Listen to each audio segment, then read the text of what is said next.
Hello and welcome back to the podcast. You're watching X Factor Kirith. My name is Kirith Reki. Welcome to second episode of Breakout Friday by X Factor Kirith and also the seventh episode of XFK. So welcome to July episode of Breakout Friday, and I really apologize for the delay in the video, and I really apologize that I know that last two videos have been a little bit not up to the mark. I got your messages, I read all of them.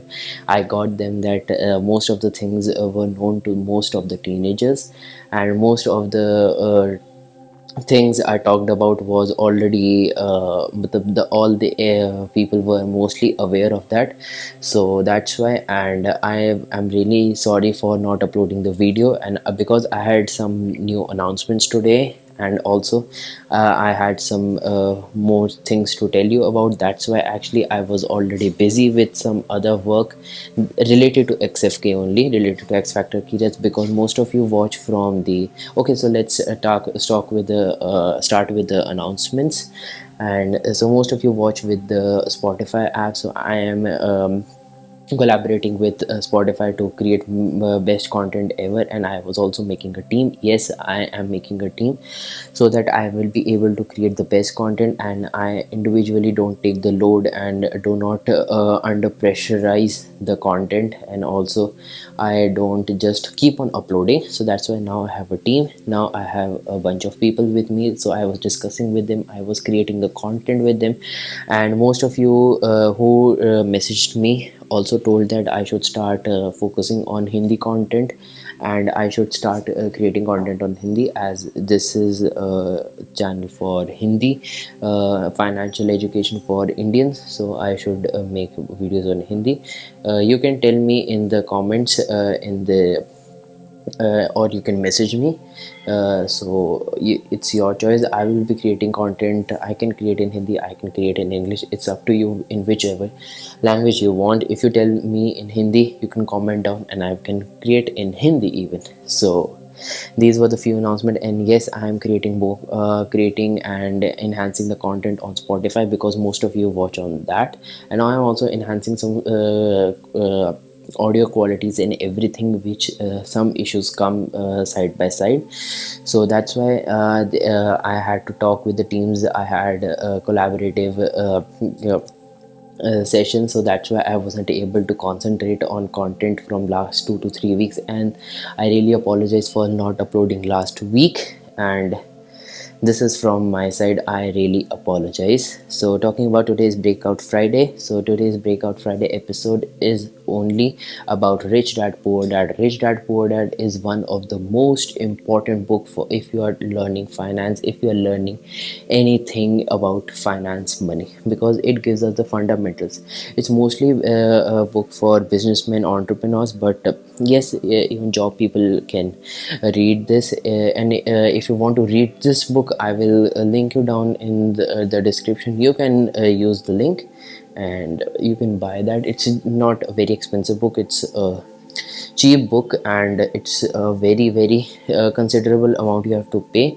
Otherwise, if you don't want to pay, I have the audiobook, you can listen to that.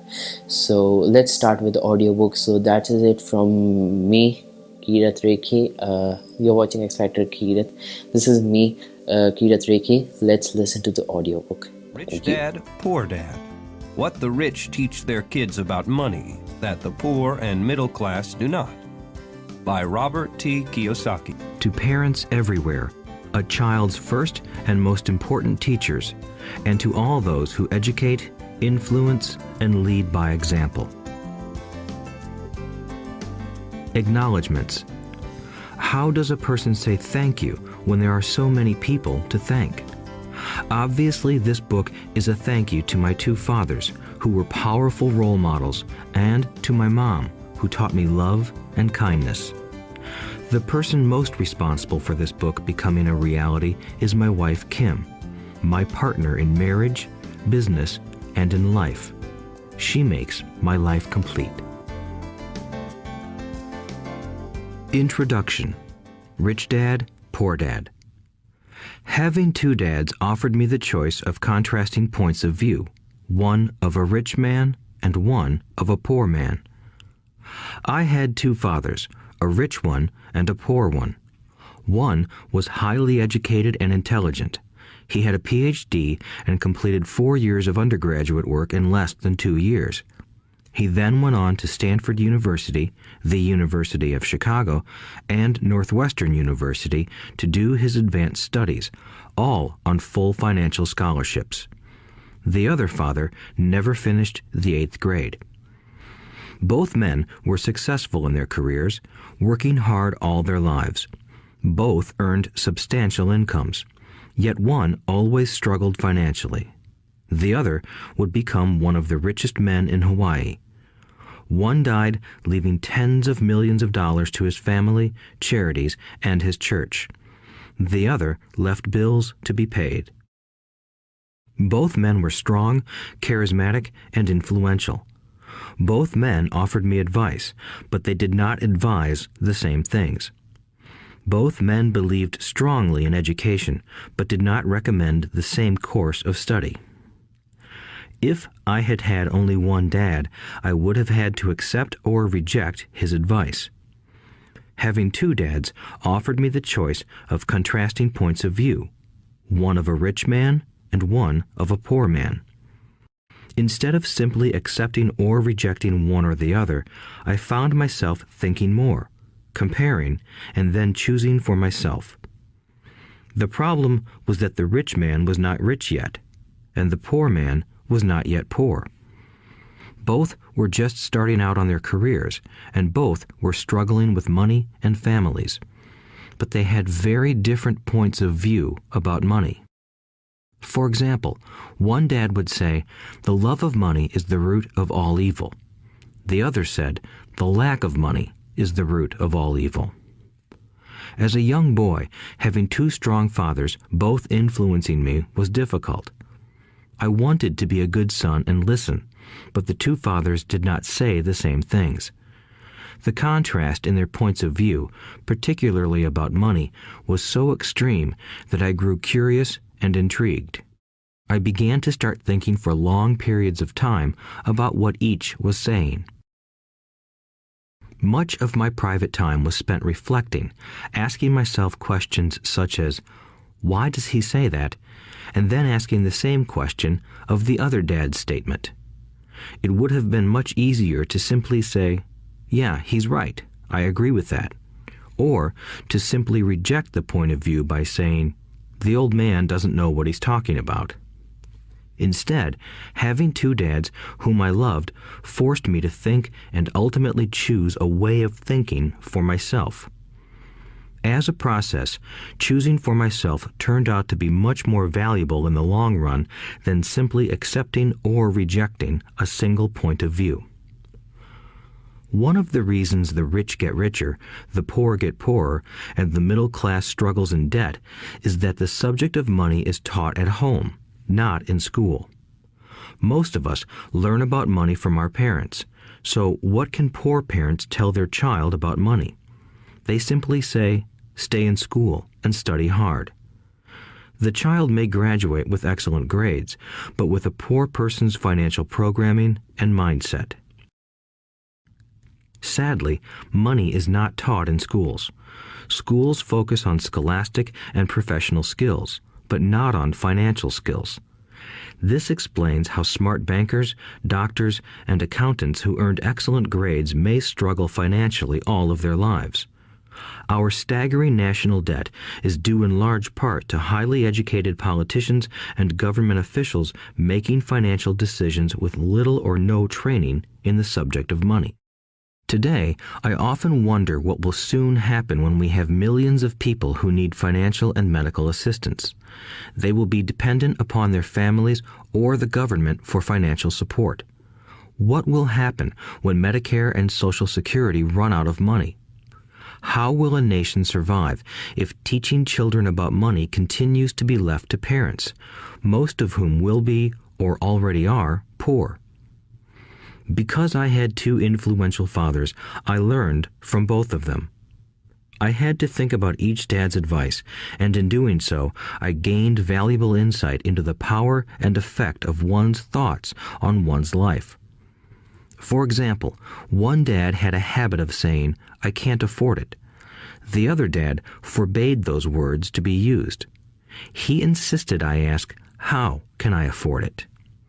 One is a statement, and the other is a question.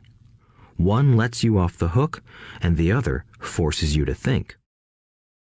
My soon-to-be rich dad would explain that by automatically saying the words, "I can't afford it," your brain stops working.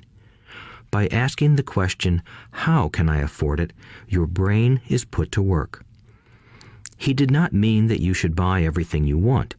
He was fanatical about exercising your mind, the most powerful computer in the world.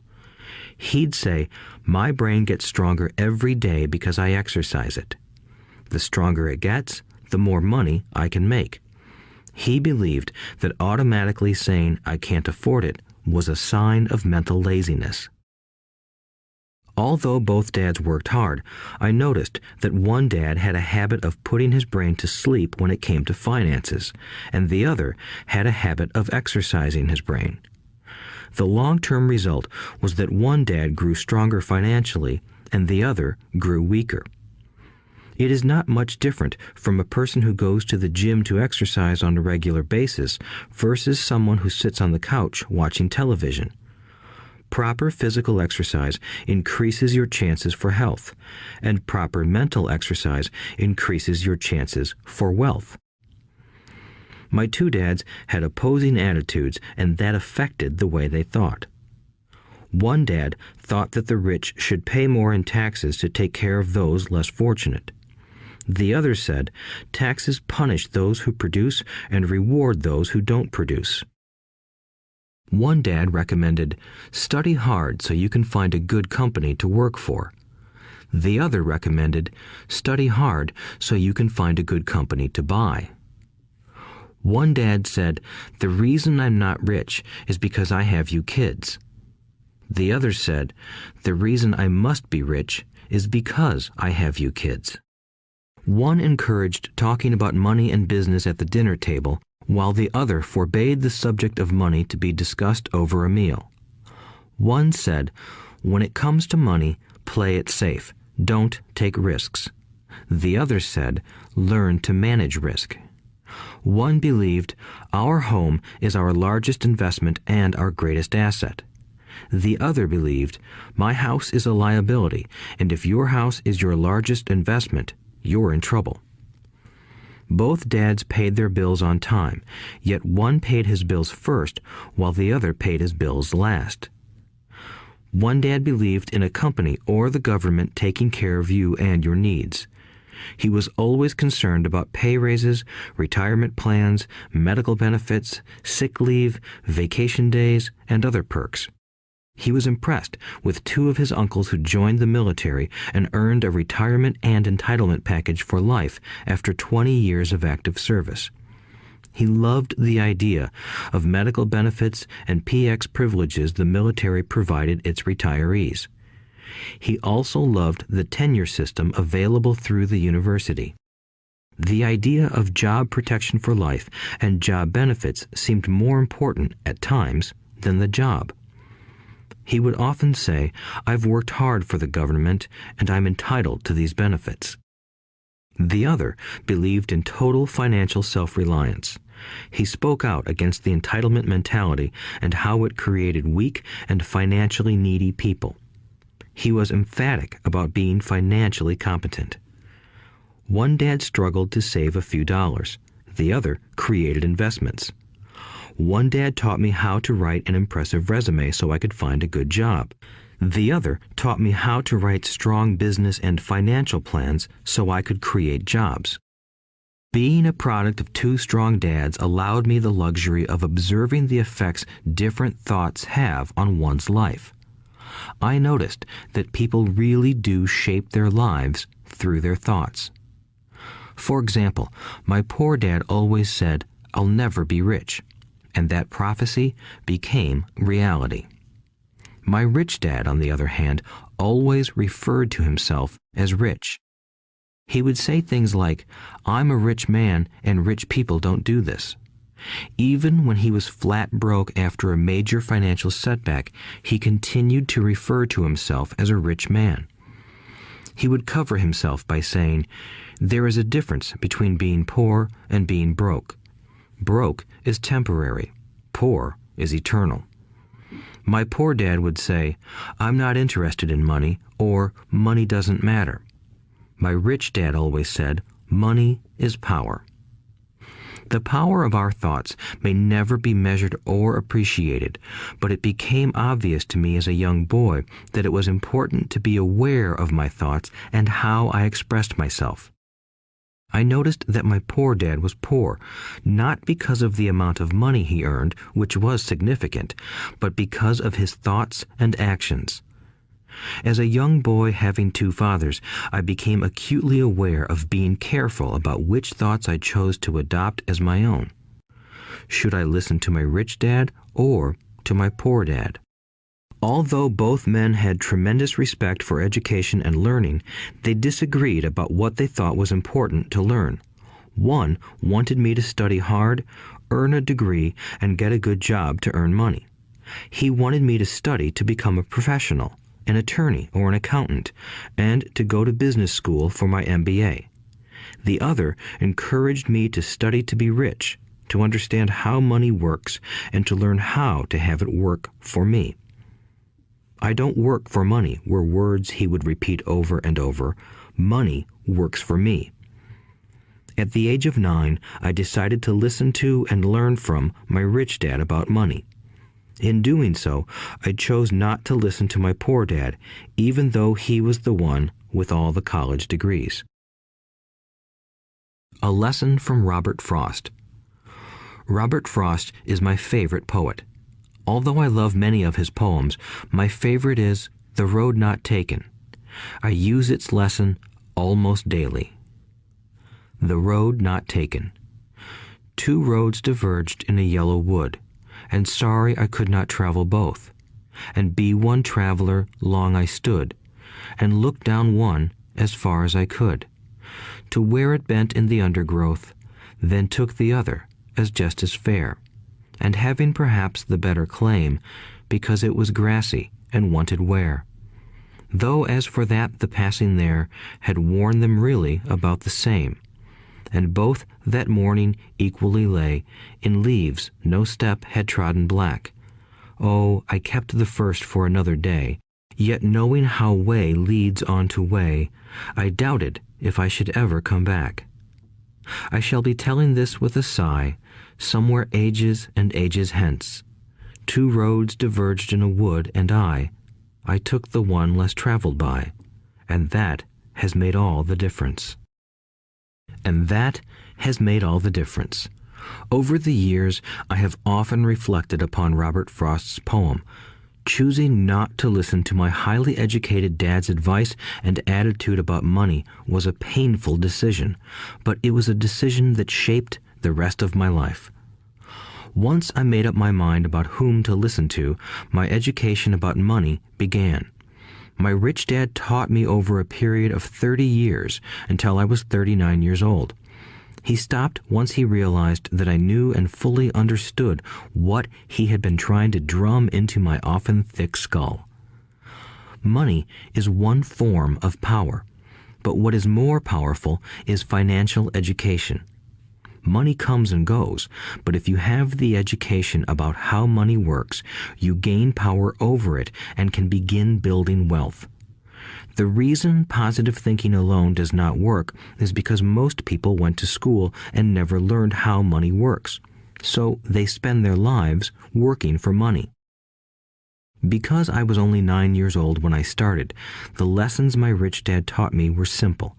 And when it was all said and done, there were only 6 main lessons, repeated over 30 years. This audiobook is about those 6 lessons, put as simply as possible, just as simply as my rich dad put forth those lessons to me. The lessons are meant not to be answers, but guideposts that will assist you and your children to grow wealthier no matter what happens in a world of increasing change and uncertainty. Chapter 1. Lesson 1. The rich don't work for money. The poor and the middle class work for money. The rich have money work for them. "Dad, can you tell me how to get rich?" My dad put down the evening paper. "Why do you want to get rich, son?" "Because today Jimmy's mom drove up in their new Cadillac and they were going to their beach house for the weekend.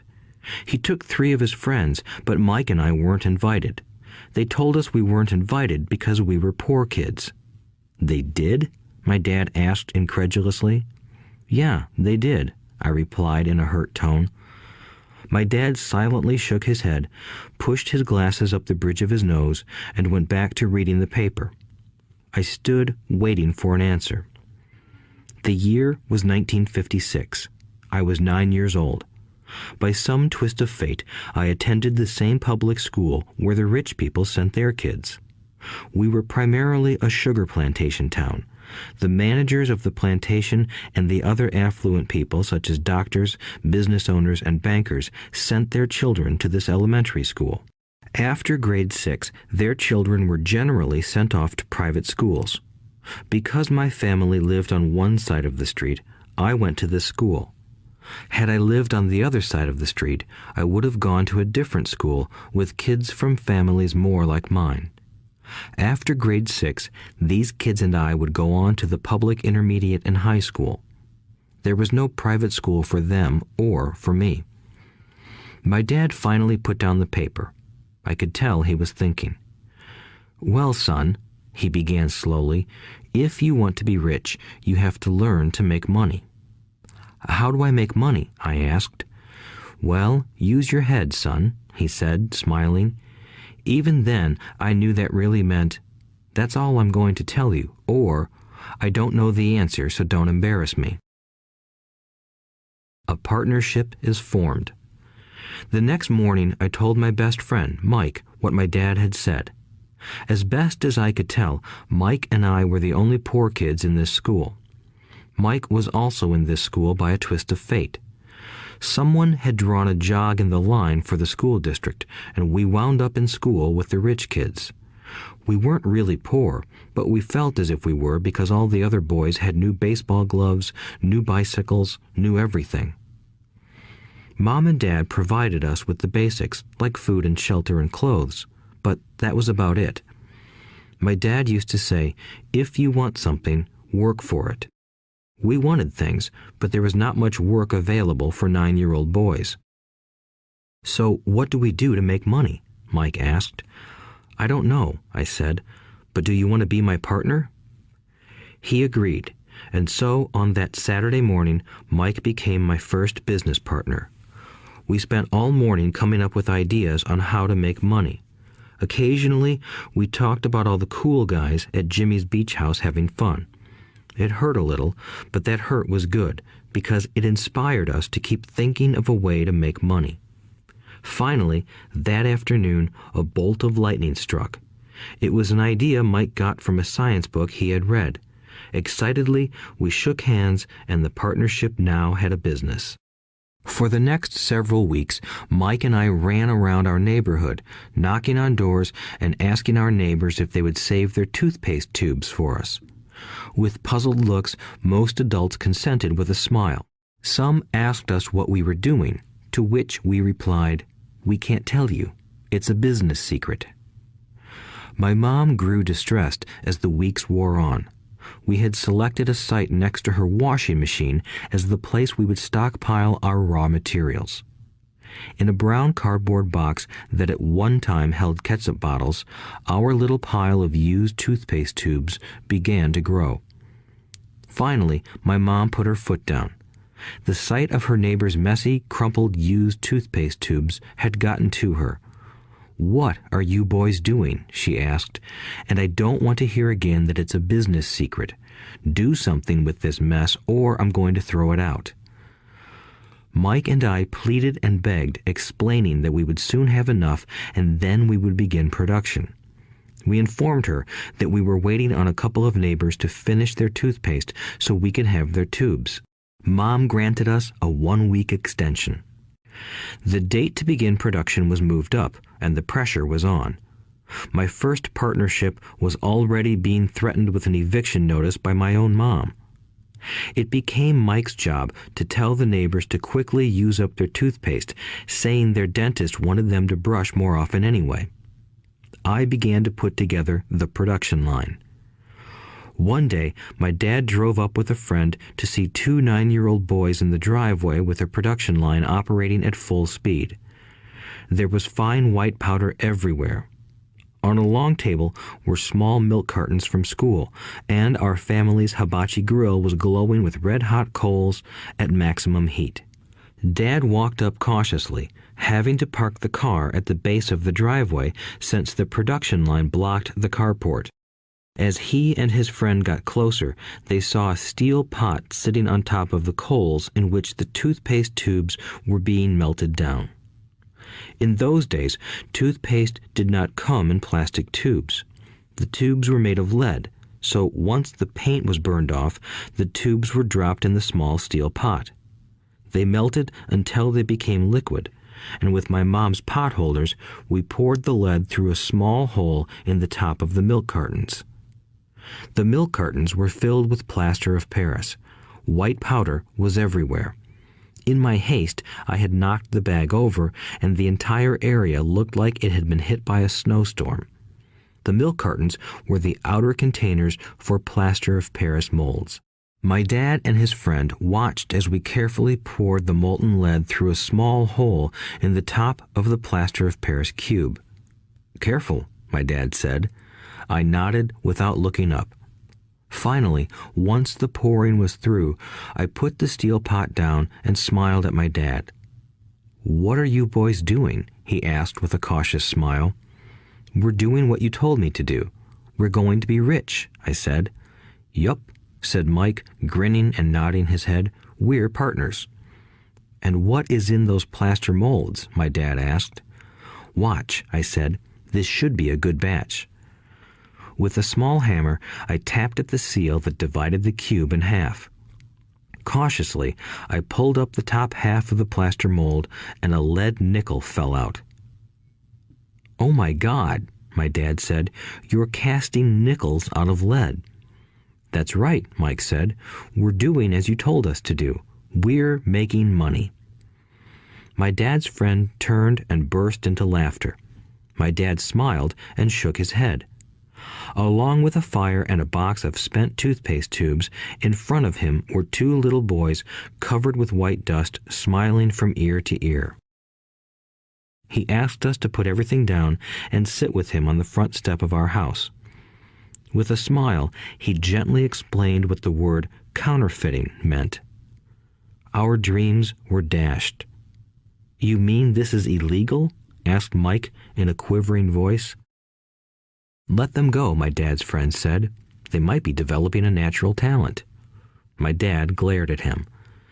"Yes, it is illegal," my dad said gently, "but you boys have shown great creativity and original thought. Keep going. I'm really proud of you." Disappointed, Mike and I sat in silence for about 20 minutes before we began cleaning up our mess. The business was over on opening day. Sweeping the powder up, I looked at Mike and said, "I guess Jimmy and his friends are right. We are poor." My father was just leaving as I said that. "Boys," he said, "you're only poor if you give up. The most important thing is that you did something. Most people only talk and dream of getting rich. You've done something. I'm very proud of the two of you. I will say it again. Keep going. Don't quit." Mike and I stood there in silence. They were nice words, but we still did not know what to do. "So how come you're not rich, Dad?" I asked. "Because I chose to be a school teacher. School teachers really don't think about being rich. We just like to teach. I wish I could help you, but I really don't know how to make money." Mike and I turned and continued our cleanup. "I know," said my dad. "If you boys want to learn how to be rich, don't ask me. Talk to your dad, Mike." "My dad?" asked Mike with a scrunched-up face. "Yeah, your dad," repeated my dad with a smile. "Your dad and I have the same banker, and he raves about your father. He's told me several times that your father is brilliant when it comes to making money." "My dad?" Mike asked again in disbelief. "Then how come we don't have a nice car and a nice house like the rich kids at school?"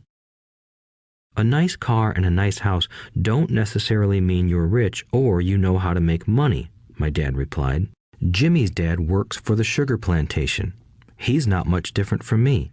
He works for a company and I work for the government. The company buys the car for him. The sugar company is in financial trouble, and Jimmy's dad may soon have nothing. Your dad is different, Mike. He seems to be building an empire, and I suspect in a few years he will be a very rich man." With that, Mike and I got excited again. With new vigor, we began cleaning up the mess caused by our now defunct first business. As we were cleaning, we made plans for how and when to talk to Mike's dad. The problem was that Mike's dad worked long hours and often did not come home until late. His father owned warehouses, a construction company, a chain of stores, and 3 restaurants. It was the restaurants that kept him out late. Mike caught the bus home after we had finished cleaning up. He was going to talk to his dad when he got home that night and ask him if he would teach us how to become rich. Mike promised to call as soon as he had talked to his dad, even if it was late. The phone rang at 8:30 p.m. "Okay," I said, "next Saturday." I put the phone down. Mike's dad had agreed to meet with us. On Saturday, I caught the 7:30 a.m. bus to the poor side of town. The lessons begin. Mike and I met with his dad that morning at 8 o'clock. He was already busy, having been at work for more than an hour. His construction supervisor was just leaving in his pickup truck as I walked up to his simple, small, and tidy home. Mike met me at the door. "Dad's on the phone, and he said to wait on the back porch," Mike said as he opened the door. The old wooden floor creaked as I stepped across the threshold of the aging house. There was a cheap mat just inside the door. The mat was there to hide the years of wear from countless footsteps that the floor had supported. Although clean, it needed to be replaced. I felt claustrophobic as I entered the narrow living room that was filled with old, musty, overstuffed furniture that today would be collector's items. Sitting on the couch were 2 women, both a little older than my mom. Across from the women sat a man in workman's clothes. He wore khaki slacks and a khaki shirt, neatly pressed but without starch, and polished work boots. He was about 10 years older than my dad. They smiled as Mike and I walked past them toward the back porch. I smiled back shyly. "Who are those people?" I asked. "Oh, they work for my dad. The older man runs his warehouses, and the women are the managers of the restaurants. And as you arrived, you saw the construction supervisor who was working on a road project about 50 miles from here. His other supervisor, who was building a track of houses, left before you got here." "Does this go on all the time?" I asked. "Not always, but quite often," said Mike, smiling as he pulled up a chair to sit down next to me. "I asked my dad if he would teach us to make money," Mike said. "Oh, and what did he say to that?" I asked with cautious curiosity. "Well, he had a funny look on his face at first, and then he said he would make us an offer." "Oh," I said, rocking my chair back against the wall. I sat there, perched on 2 rear legs of the chair. Mike did the same thing. "Do you know what the offer is?" I asked. "No, but we'll soon find out." Suddenly, Mike's dad burst through the rickety screen door and onto the porch. Mike and I jumped to our feet, not out of respect, but because we were startled. "Ready, boys?" he asked as he pulled up a chair to sit down with us. We nodded our heads as we pulled our chairs away from the wall to sit in front of him. He was a big man, about 6 feet tall and 200 pounds. My dad was taller, about the same weight, and 5 years older than Mike's dad. They sort of looked alike, though not of the same ethnic makeup. Maybe their energy was similar. "Mike says you want to learn to make money. Is that correct, Robert?" I nodded my head quickly, but with a little trepidation. He had a lot of power behind his words and smile. "Okay, here's my offer. I'll teach you, but I won't do it classroom style. You work for me, I'll teach you. You don't work for me, I won't teach you. I can teach you faster if you work, and I'm wasting my time if you just want to sit and listen like you do in school. That's my offer. Take it or leave it." May I ask a question first?" I asked. "No. Take it or leave it. I've got too much work to do to waste my time. If you can't make up your mind decisively, then you'll never learn to make money anyway. Opportunities come and go. Being able to know when to make quick decisions is an important skill. You have the opportunity that you asked for. School is beginning, or it's over in 10 seconds, Mike's dad said with a teasing smile. "Take it," I said. "Take it," said Mike. "Good," said Mike's dad. "Mrs. Martin will be by in 10 minutes. After I'm through with her, you'll ride with her to my superette and you can begin working. I'll pay you 10 cents an hour and you'll work 3 hours every Saturday." "But I have a softball game today," I said. Mike's dad lowered his voice to a stern tone. "Take it or leave it," he said. "I'll take it," I replied, choosing to work and learn instead of playing. 30 cents later. By 9 a.m. that day, Mike and I were working for Mrs. Martin. She was a kind and patient woman. She always said that Mike and I reminded her of her 2 grown sons. Although kind, she believed in hard work and kept us moving. We spent 3 hours taking canned goods off the shelves, brushing each can with a feather duster to get the dust off, and then restacking them neatly. It was excruciatingly boring work. Mike's dad, whom I called my rich dad, owned 9 of these little superettes, each with a large parking lot. They were the early version of the 7-Eleven convenience stores, little neighborhood grocery stores where people bought items such as milk, bread, butter, and cigarettes. The problem was that this was Hawaii before air conditioning was widely used, and the stores could not close their doors because of the heat. On 2 sides of the store, the doors had to be wide open to the road and parking lot. Every time a car drove by or pulled into the parking lot, dust would swirl and settle in the store. We knew we had a job as long as there was no air conditioning. For 3 weeks, Mike and I reported to Mrs. Martin and worked our 3 hours. By noon, our work was over, and she dropped 3 little dimes in each of our hands. Now, even at the age of 9 in the mid-1950s, 30 cents was not too exciting. Comic books cost 10 cents back then, so I usually spent my money on comic books and went home. By Wednesday of the 4th week, I was ready to quit. I had agreed to work only because I wanted to learn to make money from Mike's dad, and now I was a slave for 10 cents an hour. On top of that, I had not seen Mike's dad since that first Saturday. "I'm quitting," I told Mike at lunchtime. School was boring, and now I did not even have my Saturdays to look forward to. But it was the 30 cents that really got to me. This time, Mike smiled. "What are you laughing at?" I asked with anger and frustration. "Dad said this would happen. He said to meet with him when you were ready to quit." "What?" I said indignantly. "He's been waiting for me to get fed up?" "Sort of," Mike said. "Dad's kind of different. He doesn't teach like your dad. Your mom and dad lecture a lot. My dad is quiet and a man of few words. You just wait till this Saturday. I'll tell him you're ready." "You mean I've been set up?" "No, not really. But maybe. Dad will explain on Saturday." Waiting in line on Saturday. I was ready to face Mike's dad. Even my real dad was angry with him.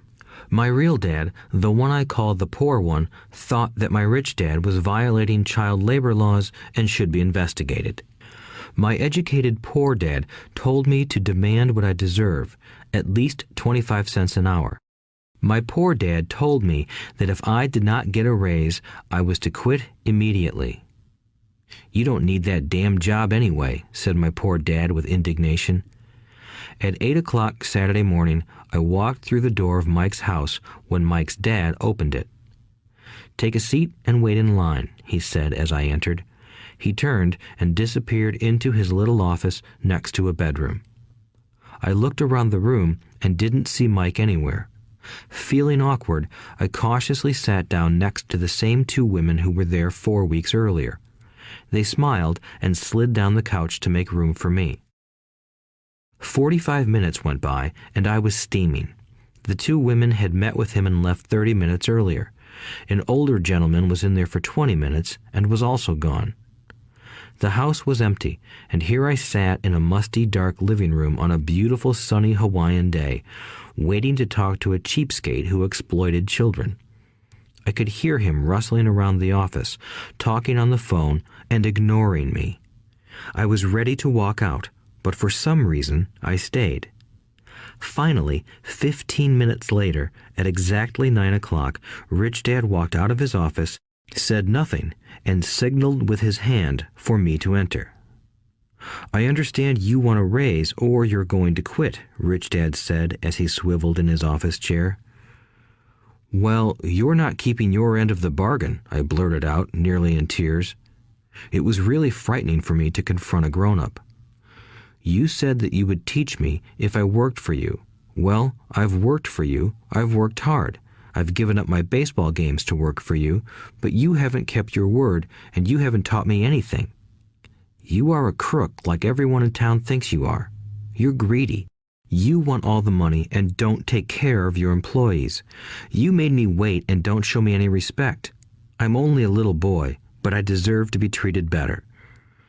Rich Dad rocked back in his swivel chair, hands up to his chin, and stared at me. "Not bad," he said. "In less than a month, you sound like most of my employees." "What?" I asked.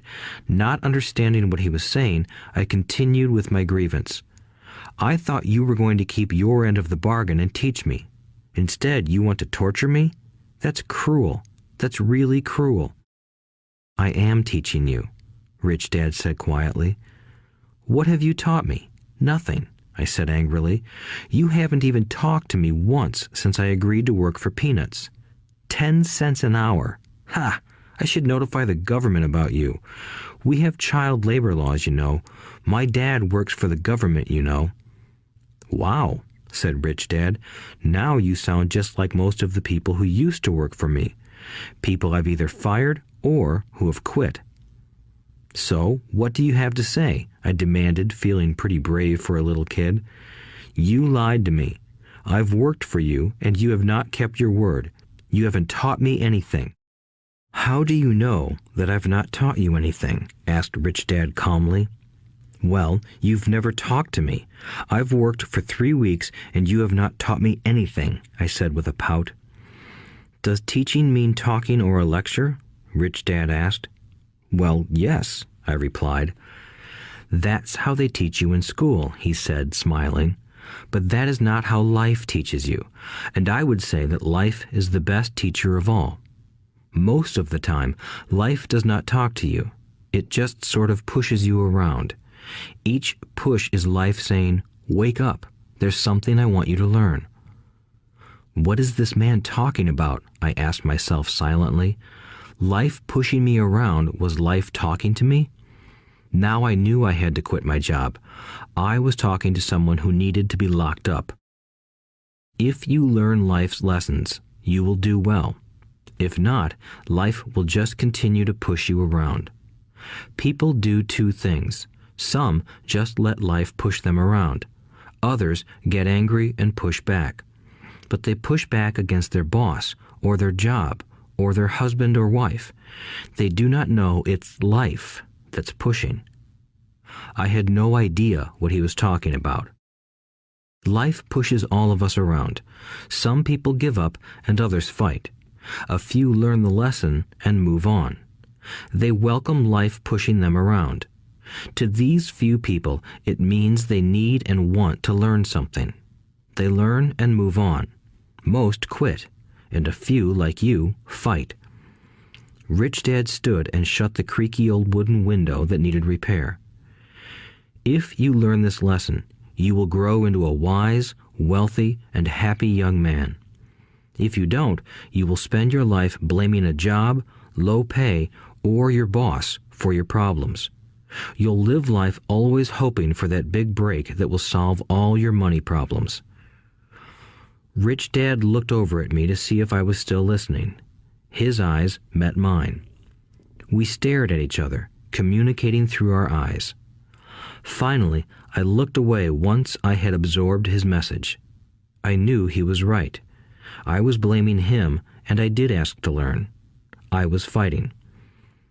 Rich Dad continued, "Or, if you are the kind of person who has no guts, you just give up every time life pushes you. If you are that kind of person, you'll live all your life playing it safe, doing the right things, saving yourself for some event that never happens. Then you die a boring old man. You'll have lots of friends who really like you because you were such a nice, hard-working guy. But the truth is that you let life push you into submission. Deep down, you were terrified of taking risks. You really wanted to win, but the fear of losing was greater than the excitement of winning. Deep inside, you and only you will know you didn't go for it. You chose to play it safe." Our eyes met again. "You've been pushing me around?" I asked.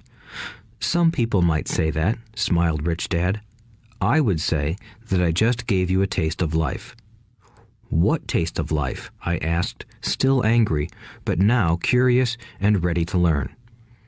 "You boys are the first people that have ever asked me to teach them how to make money. I have more than 150 employees, and not one of them has asked me what I know about money. They ask me for a job and a paycheck, but never to teach them about money. So most will spend the best years of their lives working for money, not really understanding what it is they are working for." I sat there listening intently. "So when Mike told me you wanted to learn how to make money, I decided to design a course that mirrored real life. I could talk until I was blue in the face, but you wouldn't hear a thing. So I decided to let life push you around a bit so you could hear me. That's why I only paid you 10 cents. "So what is the lesson I learned from working for only 10 cents an hour?" I asked. "That you're cheap and exploit your workers?" Rich Dad rocked back and laughed heartily. Finally, he said, "You'd best change your point of view. Stop blaming me and thinking I'm the problem.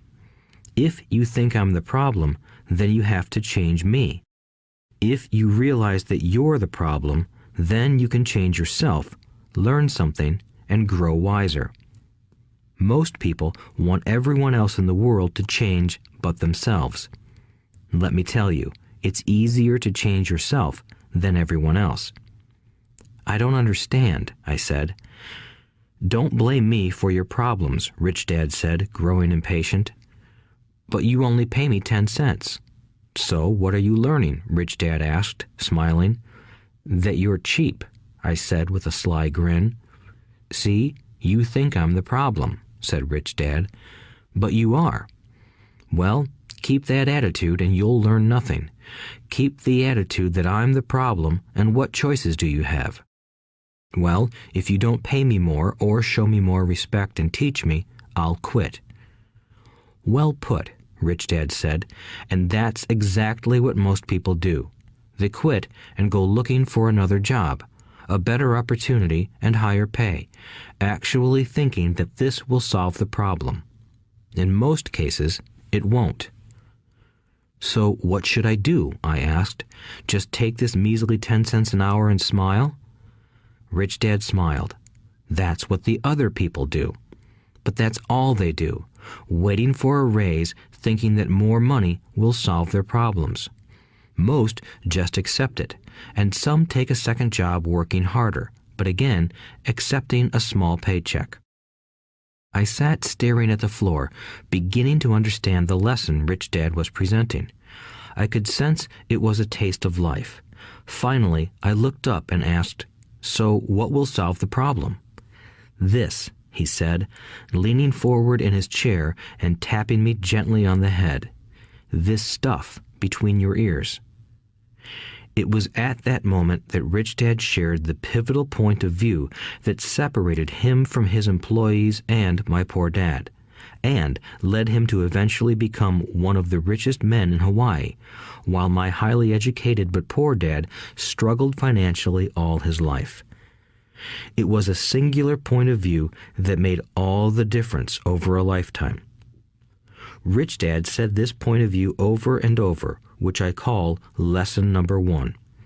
The poor and the middle class work for money. The rich have money work for them.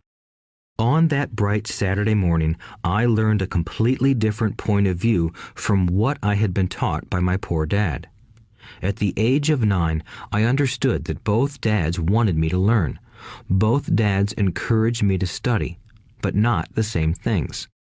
My highly educated dad recommended that I do what he did.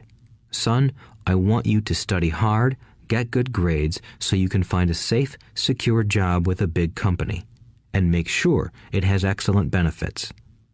My rich dad wanted me to learn how money works so I could make it work for me. These lessons I would learn through life with his guidance, not because of a classroom. My rich dad continued my first lesson. I'm glad you got angry about working for 10 cents an hour. If you hadn't got angry and had simply accepted it, I would have to tell you that I could not teach you. You see, true learning takes energy, passion, and a burning desire. Anger is a big part of that formula, for passion is anger and love combined. When it comes to money, most people want to play it safe and feel secure, so passion does not direct them. Fear does. So is that why they'll take jobs with low pay? I asked. Yes, said Rich Dad. Some people say I exploit people because I don't pay as much as the sugar plantation or the government. I say the people exploit themselves. It's their fear, not mine. But don't you feel you should pay them more? I asked. I don't have to. And besides, more money will not solve their problems. Just look at your dad. He makes a lot of money, and he still can't pay his bills. Most people, given more money, only get into more debt. So that's why the 10 cents an hour, I said, smiling. It's part of the lesson. That's right, smiled Rich Dad. You see, your dad went to school and got an excellent education so he could get a high-paying job.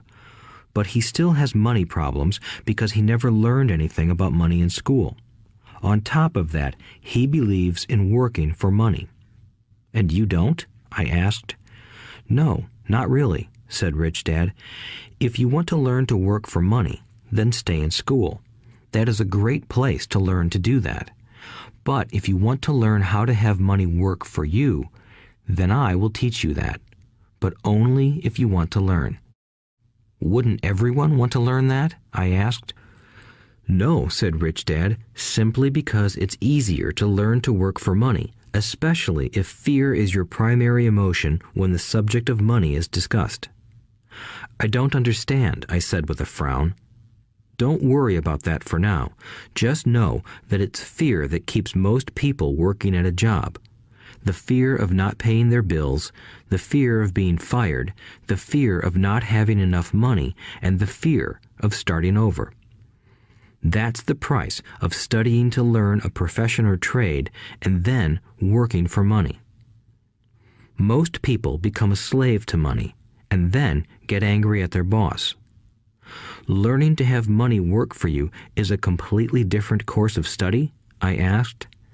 Absolutely, Rich Dad answered. Absolutely. We sat in the silence on that beautiful Hawaiian Saturday morning. My friends had just started their Little League baseball game, but for some reason I was now thankful I had decided to work for 10 cents an hour. I sensed that I was about to learn something my friends wouldn't learn in school. Ready to learn? Asked Rich Dad. Absolutely, I said with a grin. I have kept my promise. I've been teaching you from afar, my Rich Dad said. At 9 years old, you've gotten a taste of what it feels like to work for money. Just multiply your last month by 50 years, and you will have an idea of what most people spend their life doing. I don't understand, I said. How did you feel waiting in line to see me, once to get hired and once to ask for more money? Terrible, I said. If you choose to work for money, that is what life will be like, said Rich Dad. And how did you feel when Mrs. Martin dropped 3 dimes in your hand for 3 hours of work? I felt like it wasn't enough. It seemed like nothing. I was disappointed, I said. And that is how most employees feel when they look at their paychecks, especially after all the tax and other deductions are taken out. At least you got 100%. You mean most workers don't get paid everything? I asked with amazement. Heavens no, said Rich Dad. The government always takes its share first. How do they do that? I asked. Taxes, said Rich Dad. You're taxed when you earn. You're taxed when you spend. You're taxed when you save. You're taxed when you die. Why do people let the government do that to them? The rich don't, said Rich Dad with a smile. The poor and the middle class do. I'll bet you that I earn more than your dad, yet he pays more in taxes. How can that be? I asked. At my age, that made no sense to me. Why would someone let the government do that to them?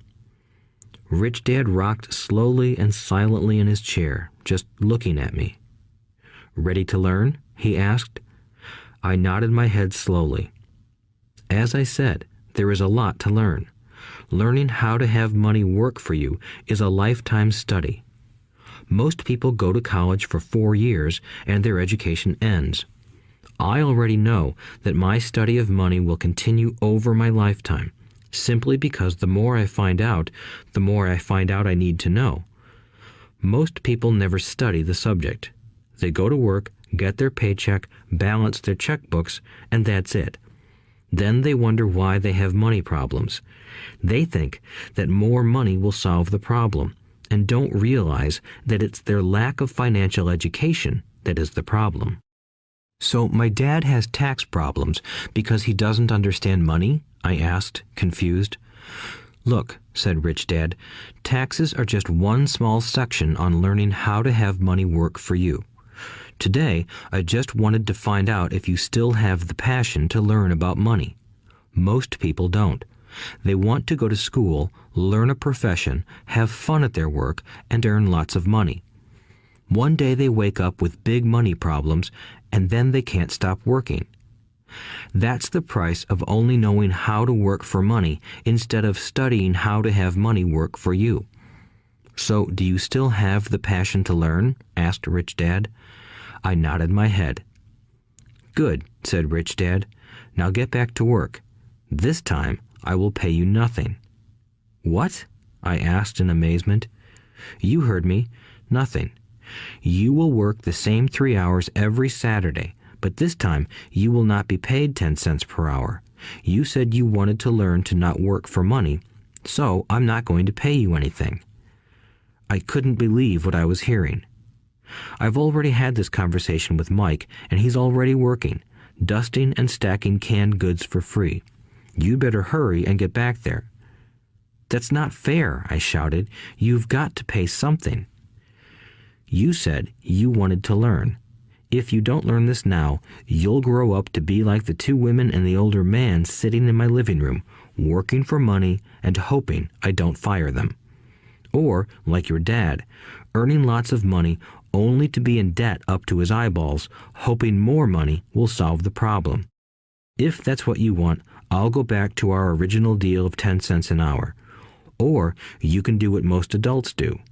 Complain that there is not enough pay, quit, and go looking for another job. But what do I do? I asked. Rich Dad tapped me on the head. Use this, he said. If you use it well, you will soon thank me for giving you an opportunity, and you will grow into a rich man. I stood there, still not believing what a raw deal I was handed. I came to ask for a raise, and somehow I was instead working for nothing. Rich Dad tapped me on the head again and said, use this. Now, get out of here and get back to work. Lesson number 1. The rich don't work for money. I didn't tell my poor dad I wasn't being paid. He wouldn't have understood, and I didn't want to try to explain something I didn't understand myself. For 3 more weeks, Mike and I worked 3 hours every Saturday for nothing. The work didn't bother me, and the routine got easier. But it was the missed baseball games and not being able to afford to buy a few comic books that got to me. Rich Dad stopped by at noon on the 3rd week. We heard his truck pull up in the parking lot and sputter when the engine was turned off. He entered the store and greeted Mrs. Martin with a hug. After finding out how things were going in the store, he reached into the ice cream freezer, pulled out 2 bars, paid for them, and signaled to Mike and me. "Let's go for a walk, boys." We crossed the street, dodging a few cars, and walked across a large grassy field where a few adults were playing softball. Sitting down at a lone picnic table, he handed Mike and me the treats. "How's it going, boys?" "Okay," Mike said. I nodded in agreement. "Learn anything yet?" Rich Dad asked. Mike and I looked at each other, shrugged our shoulders, and shook our heads in unison. Avoiding one of life's biggest traps. Well, you boys had better start thinking. You're staring at one of life's biggest lessons. If you learn it, you'll enjoy a life of great freedom and security. If you don't, you'll wind up like Mrs. Martin and most of the people playing softball in this park. They work very hard for little money, clinging to the illusion of job security and looking forward to a 3-week vacation each year and maybe a skimpy pension after 45 years of service. If that excites you, I'll give you a raise to 25 cents an hour. But these are good, hard-working people. Are you making fun of them? I demanded. A smile came over Rich Dad's face. Mrs. Martin is like a mother to me. I would never be that cruel. I may sound unkind because I'm doing my best to point something out to the 2 of you. I want to expand your point of view so you can see something most people never have the benefit of seeing because their vision is too narrow. Most people never see the trap they are in. Mike and I sat there, uncertain of his message. He sounded cruel, yet we could sense he was trying to drive home a point. With a smile, Rich Dad said, "Doesn't that 25 cents an hour sound good? Doesn't it make your heart beat a little faster?" I shook my head no, but it really did. 25 cents an hour would be big bucks to me. "Okay, I'll pay you $1 an hour," Rich Dad said, with a sly grin. Now my heart started to race. My brain was screaming, "Take it, take it." I could not believe what I was hearing. Still, I said nothing. "Okay, $2 an hour." My little brain and heart nearly exploded. After all, it was 1956, and being paid $2 an hour would have made me the richest kid in the world. I couldn't imagine earning that kind of money. I wanted to say yes. I wanted the deal. I could picture a new bicycle, new baseball glove, and the adoration of my friends when I flashed some cash. On top of that, Jimmy and his rich friends could never call me poor again. But somehow, my mouth stayed shut. The ice cream had melted and was running down my hand. Rich Dad was looking at 2 boys staring back at him, eyes wide open and brains empty. He was testing us, and he knew there was a part of our emotions that wanted to take the deal. He understood that every person has a weak and needy part of their soul that can be bought, and he knew that every individual also had a part of their soul that was resilient and could never be bought. It was only a question of which one was stronger. "Okay, $5 an hour." Suddenly, I was silent. Something had changed. The offer was too big and ridiculous. Not many grown-ups in 1956 made more than that, but quickly my temptation disappeared and calm set in. Slowly, I turned to my left to look at Mike. He looked back at me. The part of my soul that was weak and needy was silenced. The part of me that had no price took over. I knew Mike had gotten to that point too. Good, said Rich Dad softly. Most people have a price, and they have a price because of human emotions named fear and greed. First, the fear of being without money motivates us to work hard, and then, once we get that paycheck, greed or desire starts us thinking about all the wonderful things money can buy. The pattern is then set. What pattern? I asked. The pattern of get up, go to work, pay bills, get up, go to work, pay bills. People's lives are forever controlled by two emotions, fear and greed. Offer them more money, and they continue the cycle by increasing their spending. This is what I call the rat race. There is another way? Mike asked. Yes, said Rich Dad slowly, but only a few people find it. And what is that way? Mike asked. That's what I hope you boys will learn as you work and study with me. That is why I took away all forms of pay. Any hints? Mike asked. We're kind of tired of working hard, especially for nothing. Well, the first step is telling the truth, said Rich Dad. We haven't been lying, I said. I did not say you were lying. I said to tell the truth, Rich Dad retorted. The truth about what? I asked. How you're feeling, Rich Dad said. You don't have to say it to anyone else. Just admit it to yourself. You mean the people in this park, the people who work for you, Mrs. Martin, they don't do that? I asked. I doubt it, said Rich Dad. Instead, they feel the fear of not having money. They don't confront it logically. They react emotionally instead of using their heads, Rich Dad said. Then, they get a few bucks in their hands, and again, the emotions of joy, desire, and greed take over. And again they react instead of think. So their emotions control their brain, Mike said. That's correct, said Rich Dad. Instead of admitting the truth about how they feel, they react to their feelings and fail to think. They feel the fear, so they go to work, hoping that money will soothe the fear, but it doesn't. It continues to haunt them, and they return to work, hoping again that money will calm their fears, and again it doesn't. Fear keeps them in this trap of working, earning money,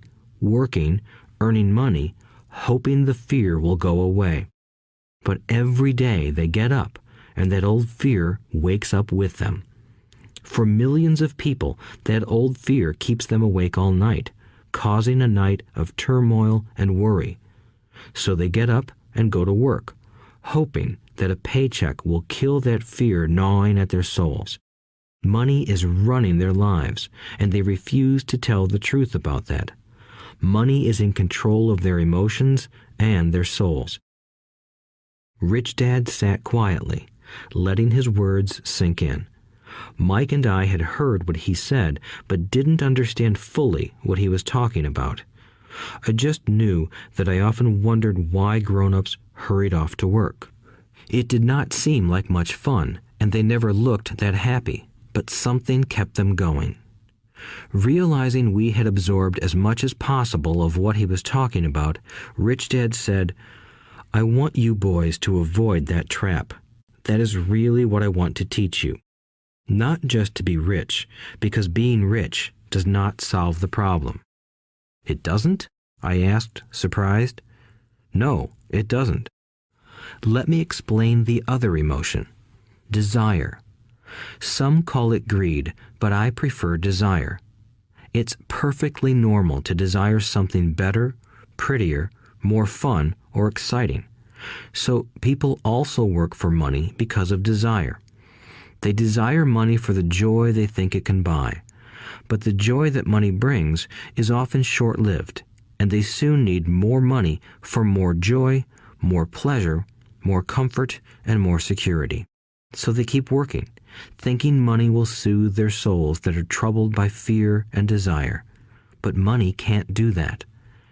Even rich people do this? Mike asked. Rich people included, said Rich Dad. In fact, the reason many rich people are rich isn't because of desire, but because of fear. They believe that money can eliminate the fear of being poor, so they amass tons of it, only to find the fear gets worse. Now they fear losing the money. I have friends who keep working even though they have plenty. I know people who have millions who are more afraid now than when they were poor. They're terrified of losing it all. The fears that drove them to get rich got worse. That weak and needy part of their soul is actually screaming louder. They don't want to lose the big houses, the cars, and the high life money has bought them. They worry about what their friends would say if they lost all their money. Many are emotionally desperate and neurotic, although they look rich and have more money. So, is a poor man happier? I asked. No, I don't think so, replied Rich Dad. The avoidance of money is just as psychotic as being attached to money. As if on cue, the town derelict went past our table, stopping by the large rubbish can and rummaging around in it. The three of us watched him with great interest, when before we probably would have just ignored him.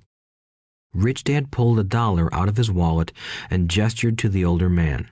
Seeing the money, the derelict came over immediately, took the bill, thanked Rich Dad profusely, and hurried off, ecstatic with his good fortune. He's not much different from most of my employees, said Rich Dad. I've met so many people who say, "Oh, I'm not interested in money," yet they'll work at a job for 8 hours a day. That's a denial of truth. If they weren't interested in money, then why are they working? That kind of thinking is probably more psychotic than a person who hoards money. As I sat there listening to my Rich Dad, my mind flashed back to the countless times my own dad said, "I'm not interested in money." He said those words often. He also covered himself by always saying, "I work because I love my job." So, what do we do? I asked. Not work for money until all traces of fear and greed are gone? No, that would be a waste of time, said Rich Dad. Emotions are what make us human. The word emotion stands for energy in motion. Be truthful about your emotions and use your mind and emotions in your favor, not against yourself. Whoa, said Mike. Don't worry about what I just said. It will make more sense in years to come. Just be an observer, not a reactor, to your emotions. Most people do not know that it's their emotions that are doing the thinking. Your emotions are your emotions, but you have got to learn to do your own thinking. Can you give me an example? I asked. Sure, replied Rich Dad. When a person says, I need to find a job, it's most likely an emotion doing the thinking. Fear of not having money generates that thought. But people do need money if they have bills to pay, I said. Sure they do, smiled Rich Dad. All I'm saying is that it's fear that is all too often doing the thinking. I don't understand, said Mike. For example, said Rich Dad, if the fear of not having enough money arises, instead of immediately running out to get a job, they instead might ask themselves this question. Will a job be the best solution to this fear over the long run? In my opinion, the answer is no. A job is really a short-term solution to a long-term problem. But my dad is always saying, stay in school and get good grades so you can find a safe, secure job, I interjected, somewhat confused. Yes, I understand he says that, said Rich Dad, smiling. Most people recommend that, and it's a good path for most people. But people make that recommendation primarily out of fear. You mean my dad says that because he's afraid? Yes, said Rich Dad. He's terrified that you won't earn enough money and won't fit into society. Don't get me wrong. He loves you and wants the best for you. I, too, believe an education and a job are important, but it won't handle the fear. You see, that same fear that makes him get up in the morning to earn a few bucks is the fear that is causing him to be so fanatical about your going to school. So what do you recommend? I asked. I want to teach you to master the power of money instead of being afraid of it. They don't teach that in school, and if you don't learn it, you become a slave to money." It was finally making sense. He wanted us to widen our views and to see what the Mrs. Martins of this world couldn't see. He used examples that sounded cruel at the time, but I've never forgotten them. My vision widened that day, and I began to see the trap that lay ahead for most people. You see, we're all employees ultimately. We just work at different levels, said Rich Dad.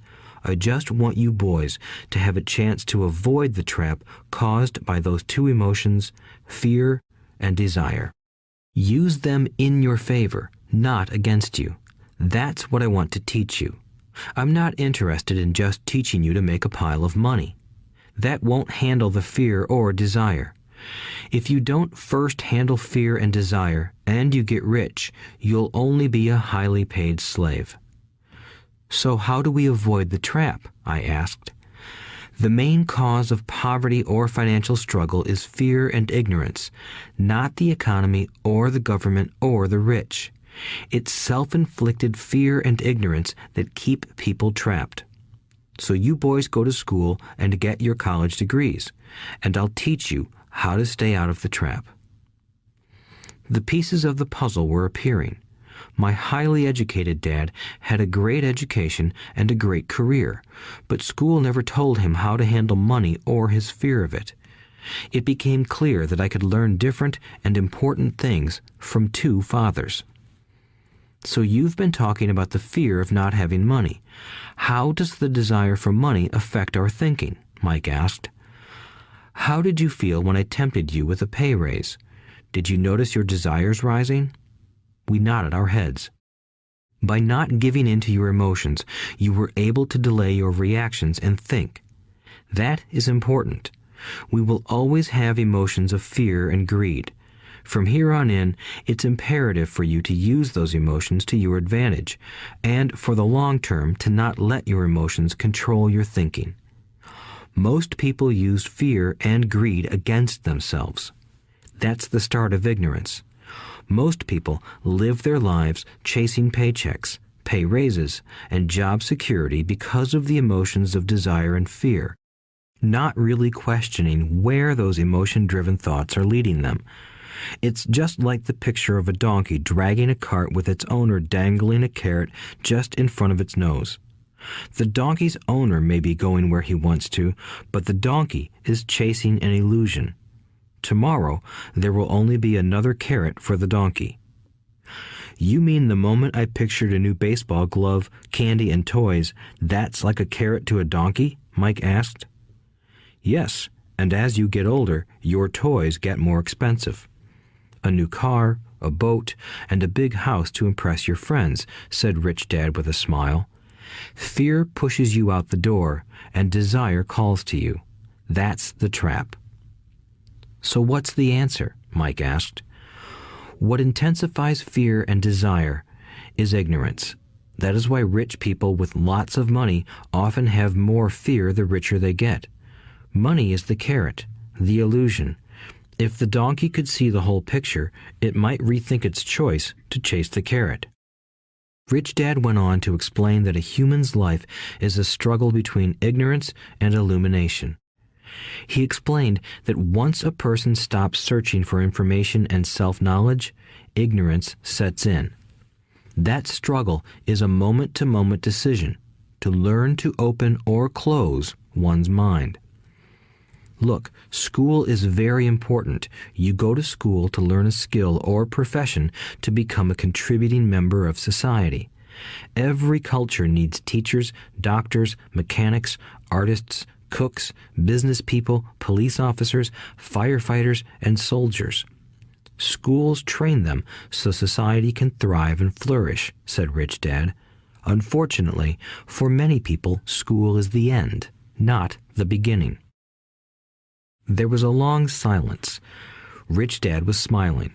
I didn't comprehend everything he said that day, but, as with most great teachers, his words continued to teach for years. I've been a little cruel today, said Rich Dad, but I want you to always remember this talk. I want you to always think of Mrs. Martin, and I want you always to remember that donkey. Never forget that fear and desire can lead you into life's biggest trap if you are not aware of them controlling your thinking. To spend your life living in fear, never exploring your dreams, is cruel. To work hard for money, thinking that it will buy you things that will make you happy, is also cruel. To wake up in the middle of the night terrified about paying bills is a horrible way to live. To live a life dictated by the size of a paycheck is not really living a life. Thinking that a job makes you secure is lying to yourself. That's cruel, and that's the trap I want you to avoid. I've seen how money runs people's lives. Don't let that happen to you. Please, don't let money run your life. A softball rolled under our table. Rich Dad picked it up and threw it back. So what does ignorance have to do with greed and fear? I asked. Because it is ignorance about money that causes so much greed and fear, said Rich Dad. Let me give you some examples. A doctor, wanting more money to better provide for his family, raises his fees. By raising his fees, it makes healthcare more expensive for everyone. It hurts the poor people the most, so they have worse health than those with money. Because the doctors raise their fees, the attorneys raise their fees. Because the attorneys' fees have gone up, school teachers want a raise, which raises our taxes, and on and on and on. Soon, there will be such a horrifying gap between the rich and the poor that chaos will break out and another great civilization will collapse. History proves that great civilizations collapse when the gap between the haves and have-nots is too great. Sadly, America is on that same course because we haven't learned from history. We only memorize historical dates and names, not the lesson. Aren't prices supposed to go up? I asked. In an educated society with a well-run government, prices should actually come down. Of course, that is often only true in theory. Prices go up because of greed and fear caused by ignorance. If schools taught people about money, there would be more money and lower prices. But schools focus only on teaching people to work for money, not how to harness money's power. But don't we have business schools? Mike asked. And haven't you encouraged me to go for my MBA? Yes, said Rich Dad, but all too often business schools train employees to become sophisticated bean counters. Heaven forbid a bean counter takes over a business. All they do is look at the numbers, fire people, and kill the business. I know this because I hire bean counters. All they think about is cutting costs and raising prices, which cause more problems. Bean counting is important. I wish more people knew it, but it, too, is not the whole picture, added Rich Dad angrily. So, is there an answer? Asked Mike. Yes, said Rich Dad. Learn to use your emotions to think, not think with your emotions. When you boys mastered your emotions by agreeing to work for free, I knew there was hope. When you again resisted your emotions when I tempted you with more money, you were again learning to think in spite of being emotionally charged. That's the first step. Why is that step so important? I asked. Well, that's up to you to find out. If you want to learn, I'll take you boys into the briar patch, a place almost everyone else avoids. If you go with me, you'll let go of the idea of working for money and instead learn to have money work for you. And what will we get if we go with you? What if we agree to learn from you? What will we get? I asked. The same thing Brer Rabbit got, said Rich Dad, referring to the classic children's story. Is there a briar patch? I asked. Yes, said Rich Dad. The briar patch is our fear and greed. Confronting fear, weaknesses, and neediness by choosing our own thoughts is the way out. Choosing our thoughts? Mike asked, puzzled. Yes, choosing what we think rather than reacting to our emotions. Instead of just getting up and going to work because not having the money to pay your bills is scaring you, ask yourself, is working harder at this the best solution to this problem? Most people are too afraid to rationally think things through and instead run out the door to a job they hate. The tar baby is in control. That's what I mean by choosing your thoughts. And how do we do that? Mike asked. That's what I will teach you. I'll teach you to have a choice of thoughts rather than a knee-jerk reaction, like gulping down your morning coffee and running out the door. Remember what I said before. A job is only a short-term solution to a long-term problem. Most people have only one problem in mind, and it's short-term. It's the bills at the end of the month, the tar baby. Money controls their lives, or should I say the fear and ignorance about money controls it. So they do as their parents did. They get up every day and go work for money, not taking the time to ask the question, is there another way? Their emotions now control their thinking, not their heads. Can you tell the difference between emotions thinking and the head thinking? Mike asked. Oh yes, I hear it all the time, said Rich Dad. I hear things like, well, everyone has to work, or the rich are crooks, or I'll get another job, I deserve this raise, you can't push me around, or I like this job because it's secure. No one asks, is there something I'm missing here? Which would break through the emotional thought and give you time to think clearly. As we headed back to the store, Rich Dad explained that the rich really did make money. They did not work for it. He went on to explain that when Mike and I were casting 5-cent pieces out of lead, thinking we were making money, we were very close to thinking the way the rich think. The problem was that creating money is legal for the government and banks to do, but illegal for us to do. There are legal ways to create money from nothing, he told us. Rich Dad went on to explain that the rich know that money is an illusion, truly like the carrot for the donkey. It's only out of fear and greed that the illusion of money is held together by billions of people who believe that money is real. It's not. Money is really made up. It is only because of the illusion of confidence and the ignorance of the masses that this house of cards stands. He talked about the gold standard that America was on, and that each dollar bill was actually a silver certificate. What concerned him was the rumor that we would someday go off the gold standard and our dollars would no longer be backed by something tangible. If that happens, boys, all hell will break loose.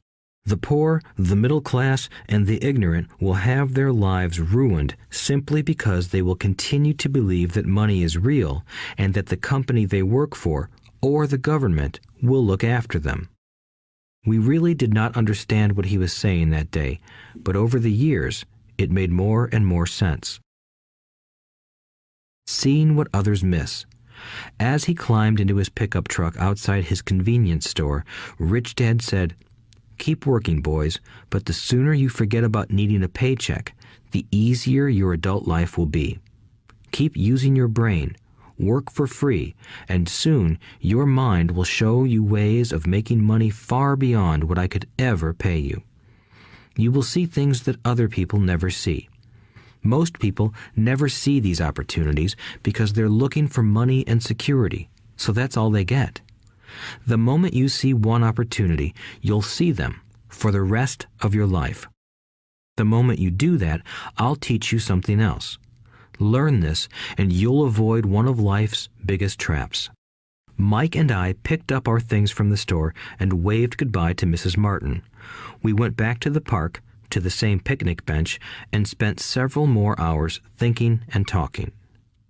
We spent the next week at school thinking and talking too. For 2 more weeks, we kept thinking, talking, and working for free. At the end of the second Saturday, I was again saying goodbye to Mrs. Martin and looking at the comic book stand with a longing gaze. The hard thing about not even getting 30 cents every Saturday was that I didn't have any money to buy comic books. Suddenly, as Mrs. Martin said goodbye to Mike and me, I saw her do something I'd never seen her do before.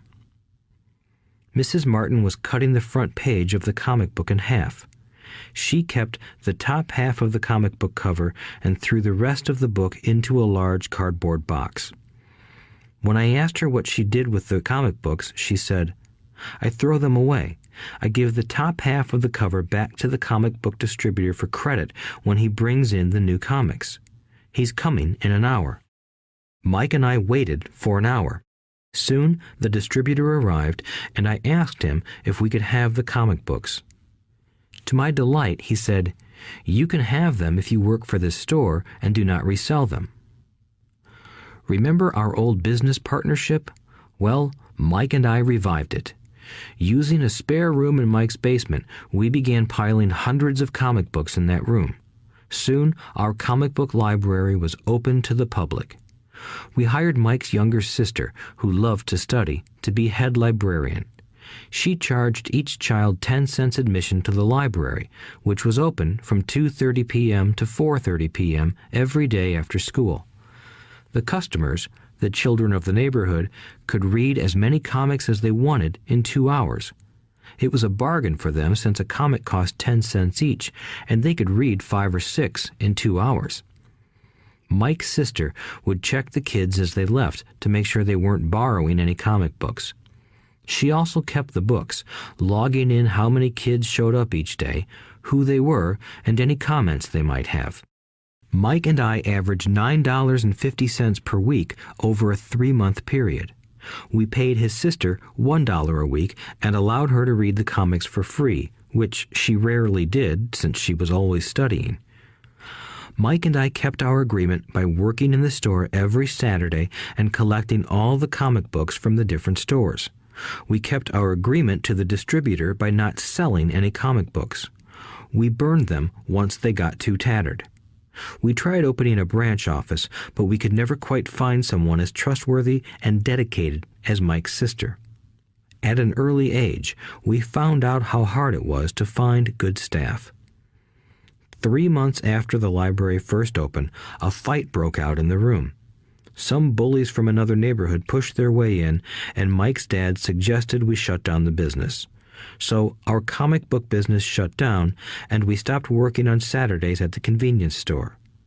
But Rich Dad was excited because he had new things he wanted to teach us. He was happy because we had learned our first lessons so well. We learned to make money work for us. By not getting paid for our work at the store, we were forced to use our imaginations to identify an opportunity to make money. By starting our own business, the comic book library, we were in control of our own finances, not dependent on an employer. The best part was that our business generated money for us even when we weren't physically there. Our money worked for us. Instead of paying us money, Rich Dad had given us so much more. Chapter 2. Lesson 2. Why teach financial literacy? It's not how much money you make, it's how much money you keep. In 1990, Mike took over his father's empire and is, in fact, doing a better job than his dad did. We see each other once or twice a year on the golf course. He and his wife are wealthier than you can imagine.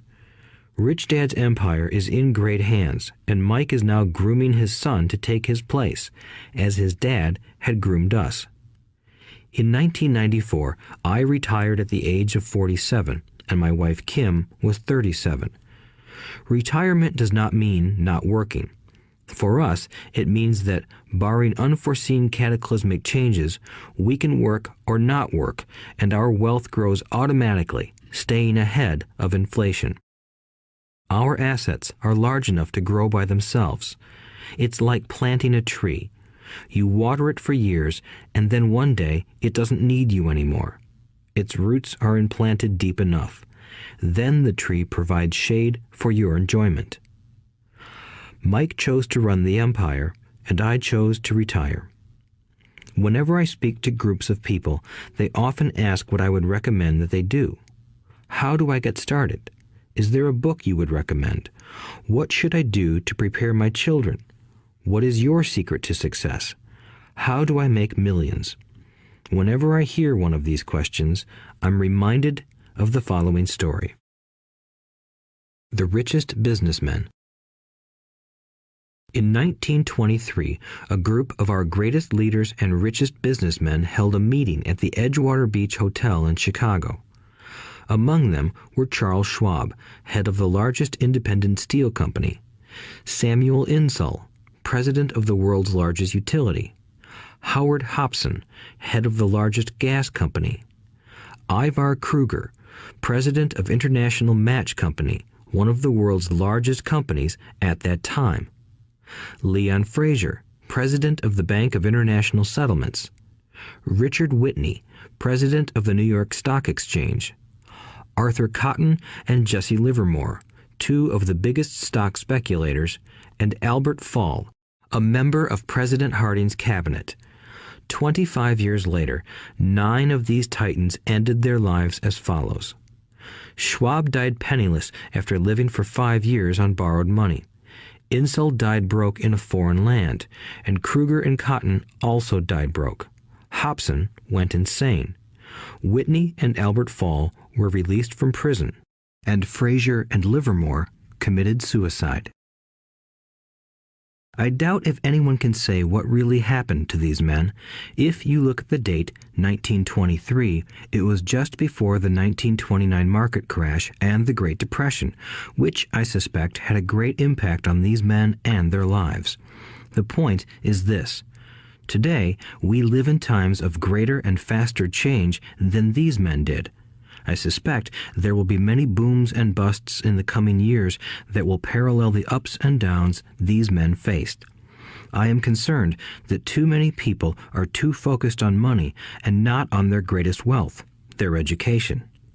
If people are prepared to be flexible, keep an open mind, and learn, they will grow richer and richer despite tough changes.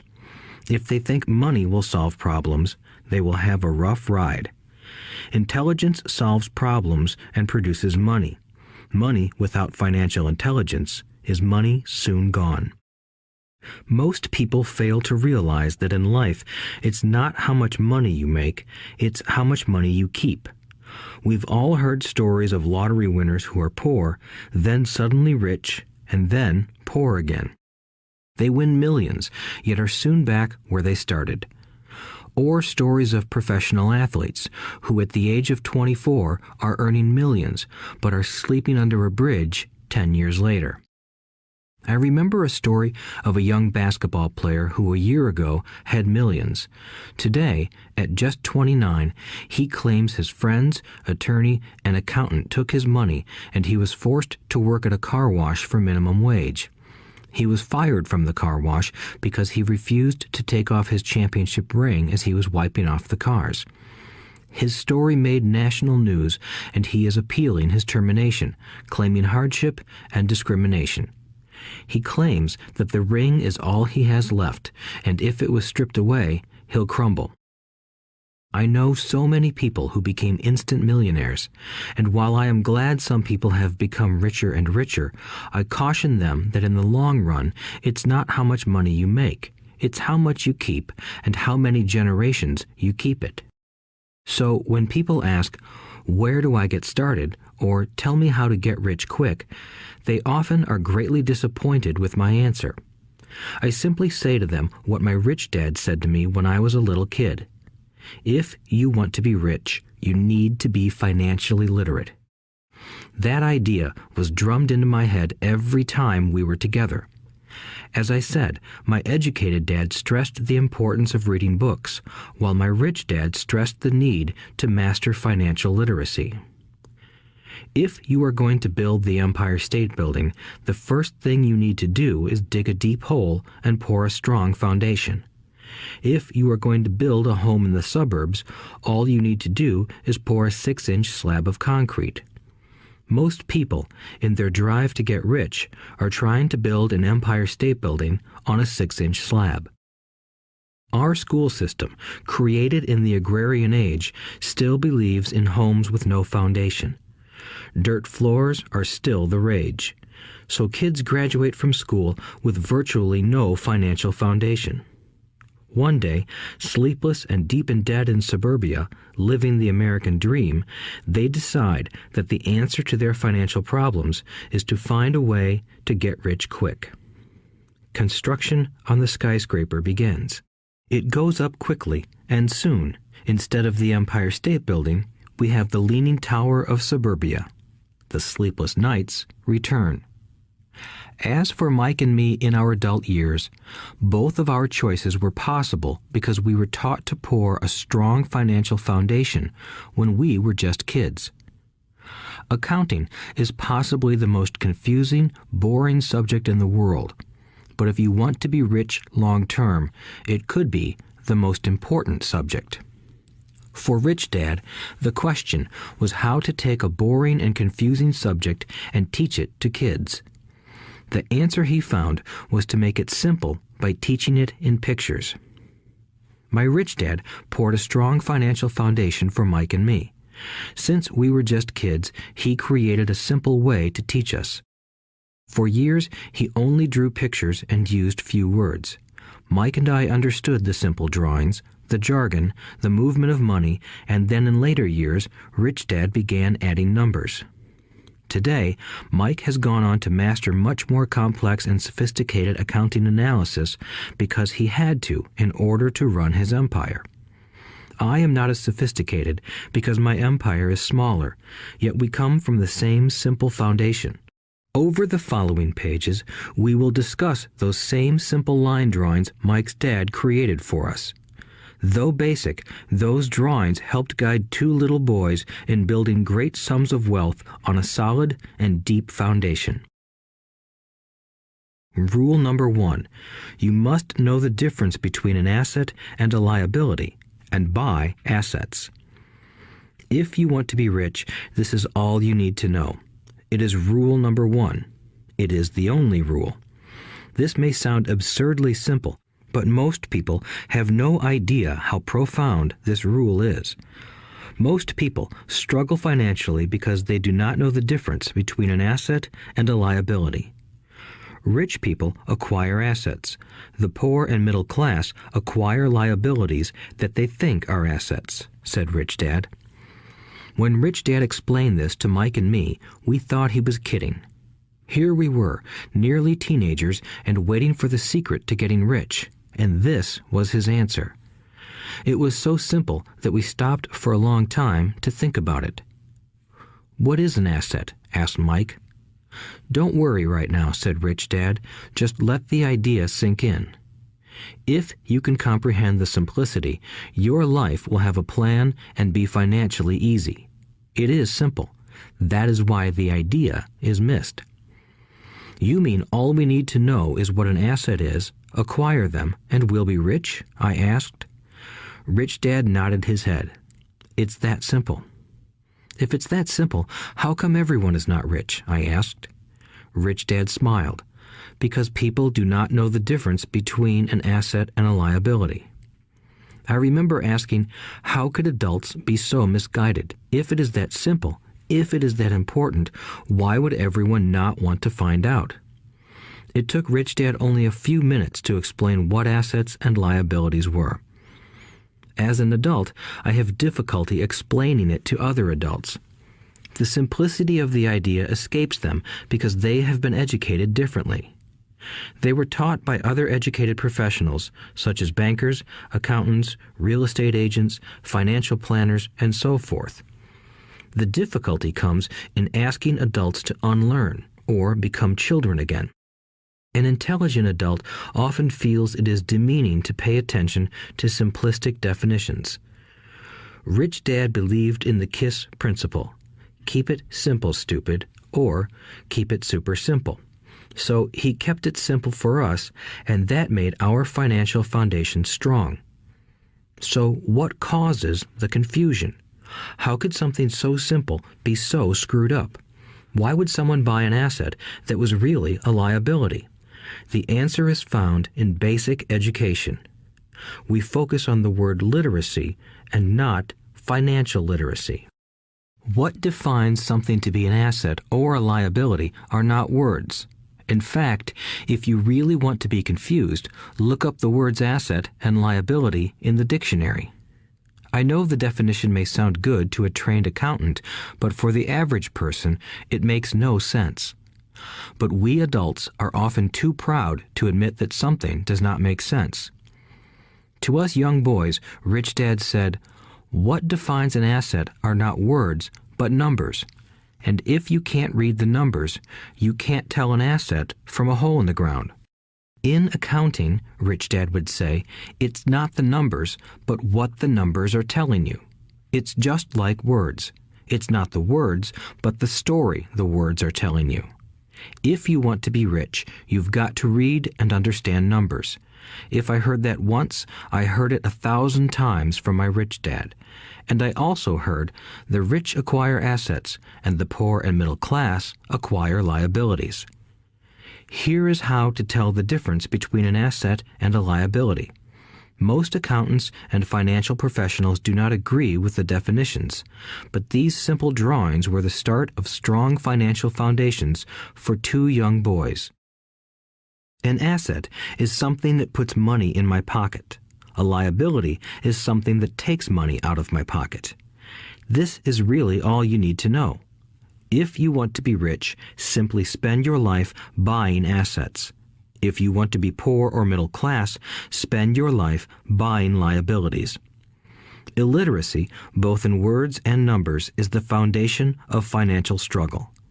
If people are having difficulties financially, there is something that they don't understand, either in words or numbers. The rich are rich because they are more literate in different areas than people who struggle financially. So if you want to be rich and maintain your wealth, it's important to be financially literate in words as well as numbers. Numbers alone mean little, just as words out of context mean little. It's the story that counts. In financial reporting, reading numbers is looking for the plot, the story of where the cash is flowing. In 80% of most families, the financial story paints a picture of hard work to get ahead. However, this effort is for naught because they spend their lives buying liabilities instead of assets. Everyone has living expenses, the need for food, shelter, and clothing. It is the cash flow that tells the story of how a person handles their money.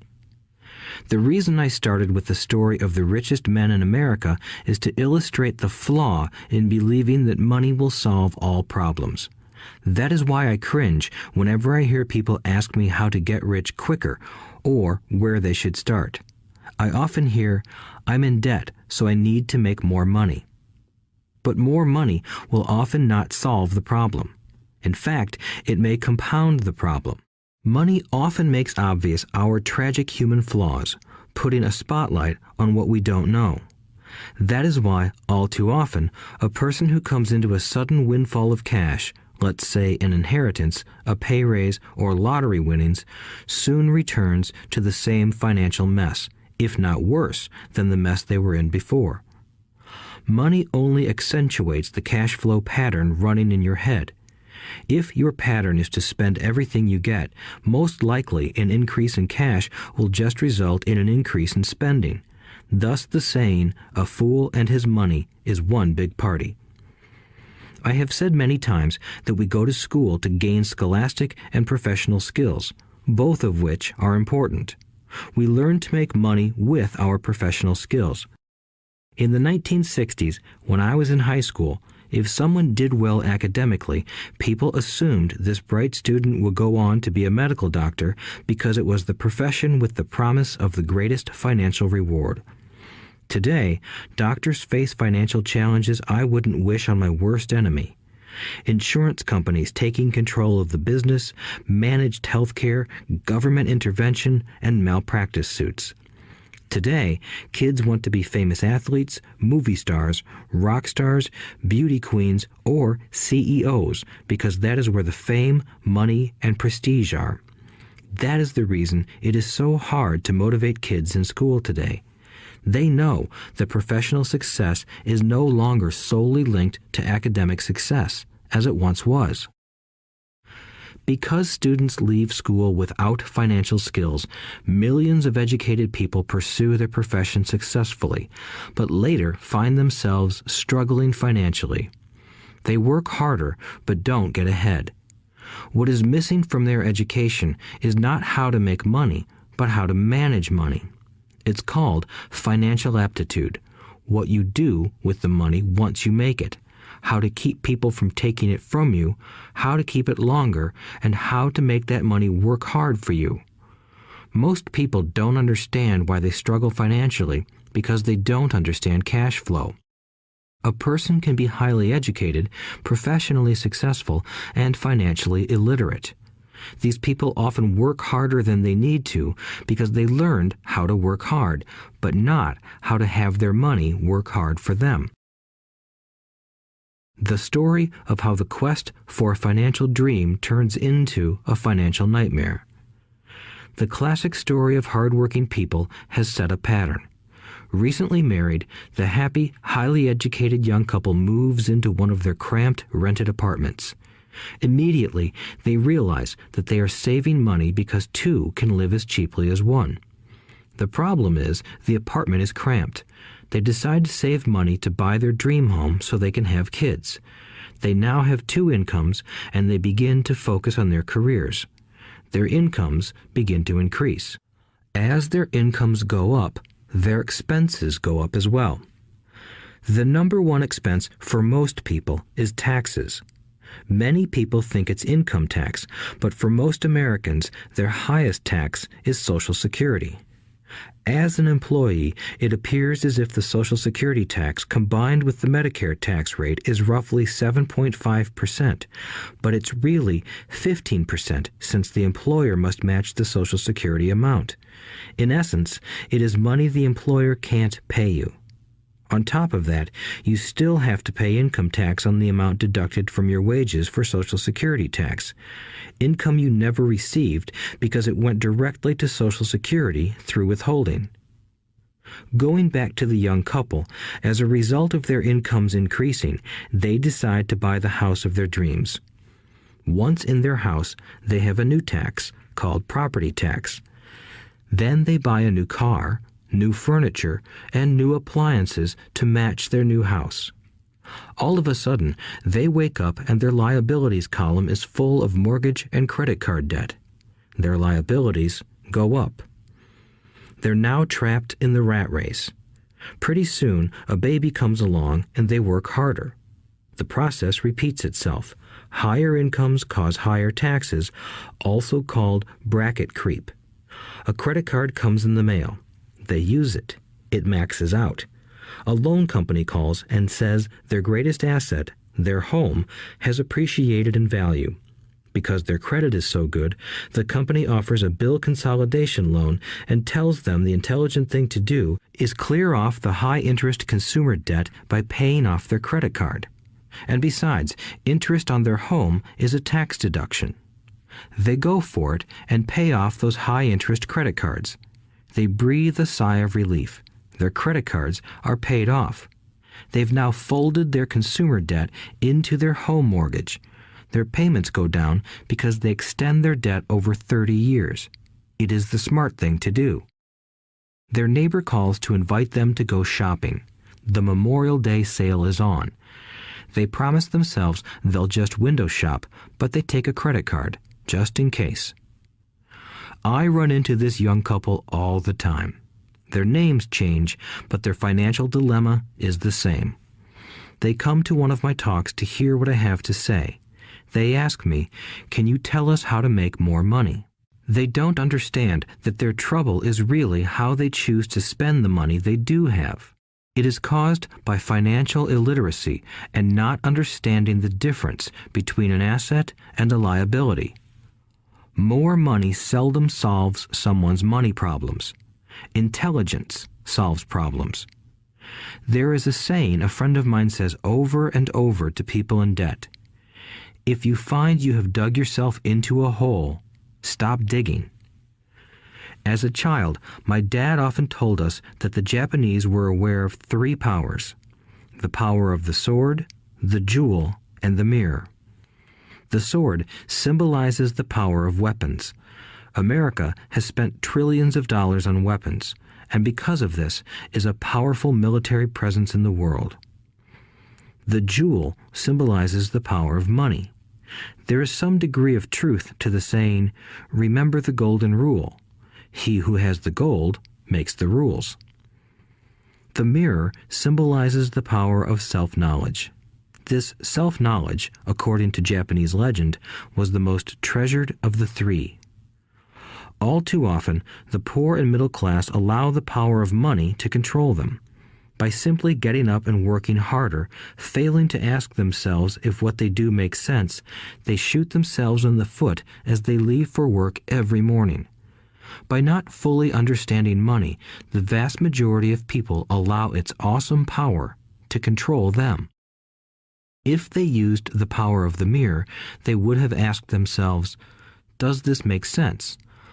All too often, instead of trusting their inner wisdom, that genius inside, most people follow the crowd.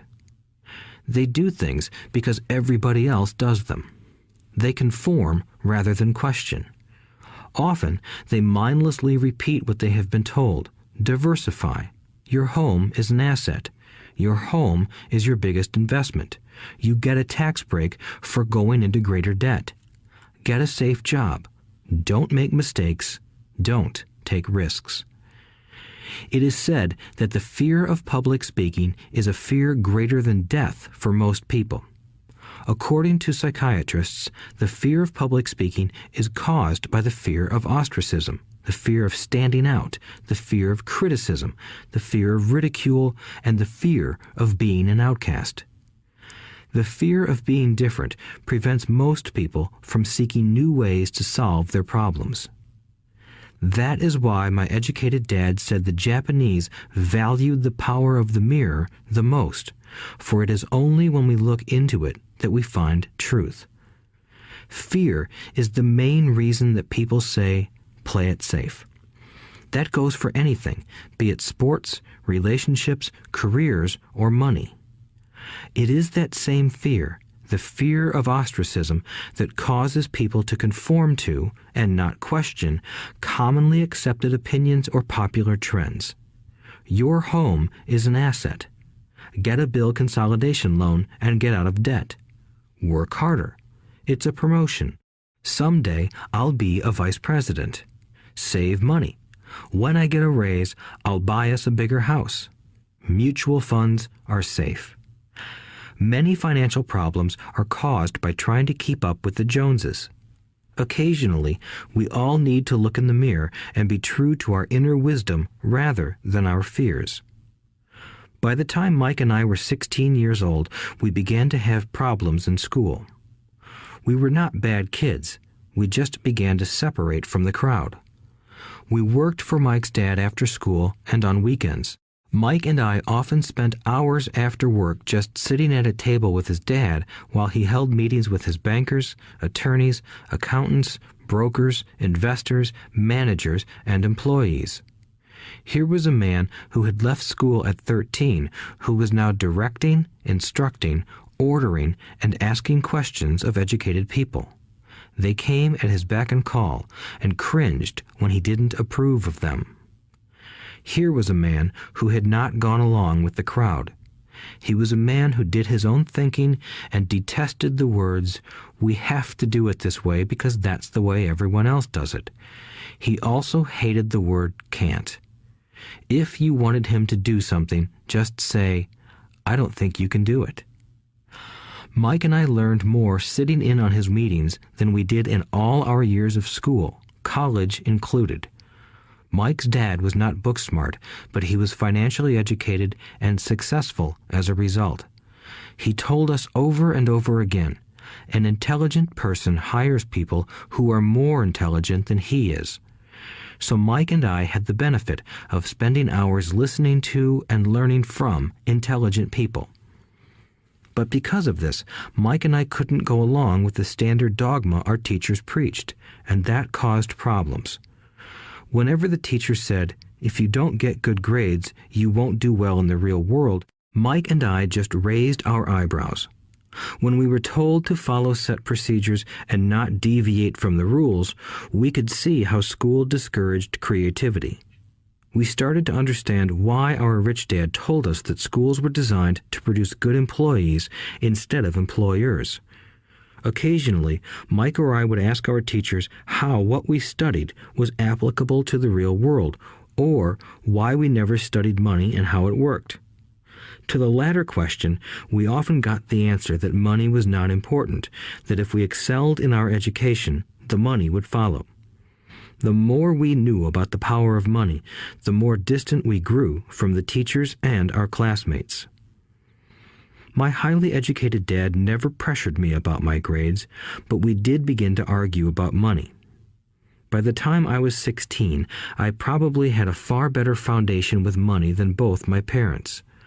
I could keep books, I listened to tax accountants, corporate attorneys, bankers, real estate brokers, investors, and so forth. By contrast, my dad talked to other teachers.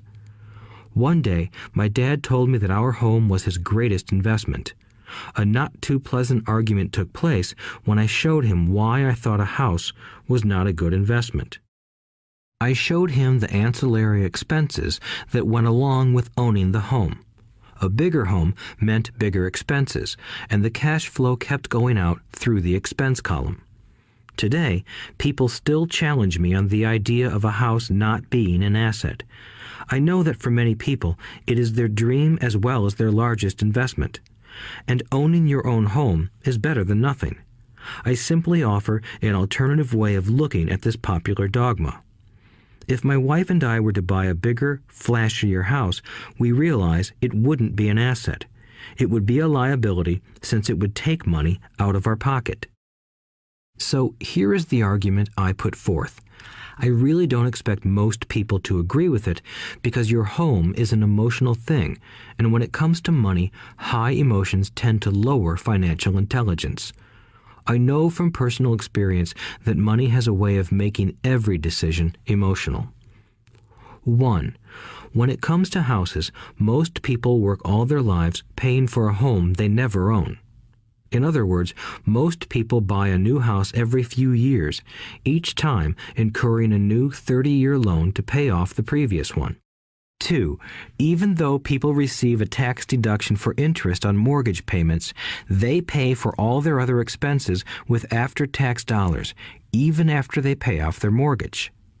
3. My wife's parents were shocked when the property taxes on their home increased to $1,000 a month.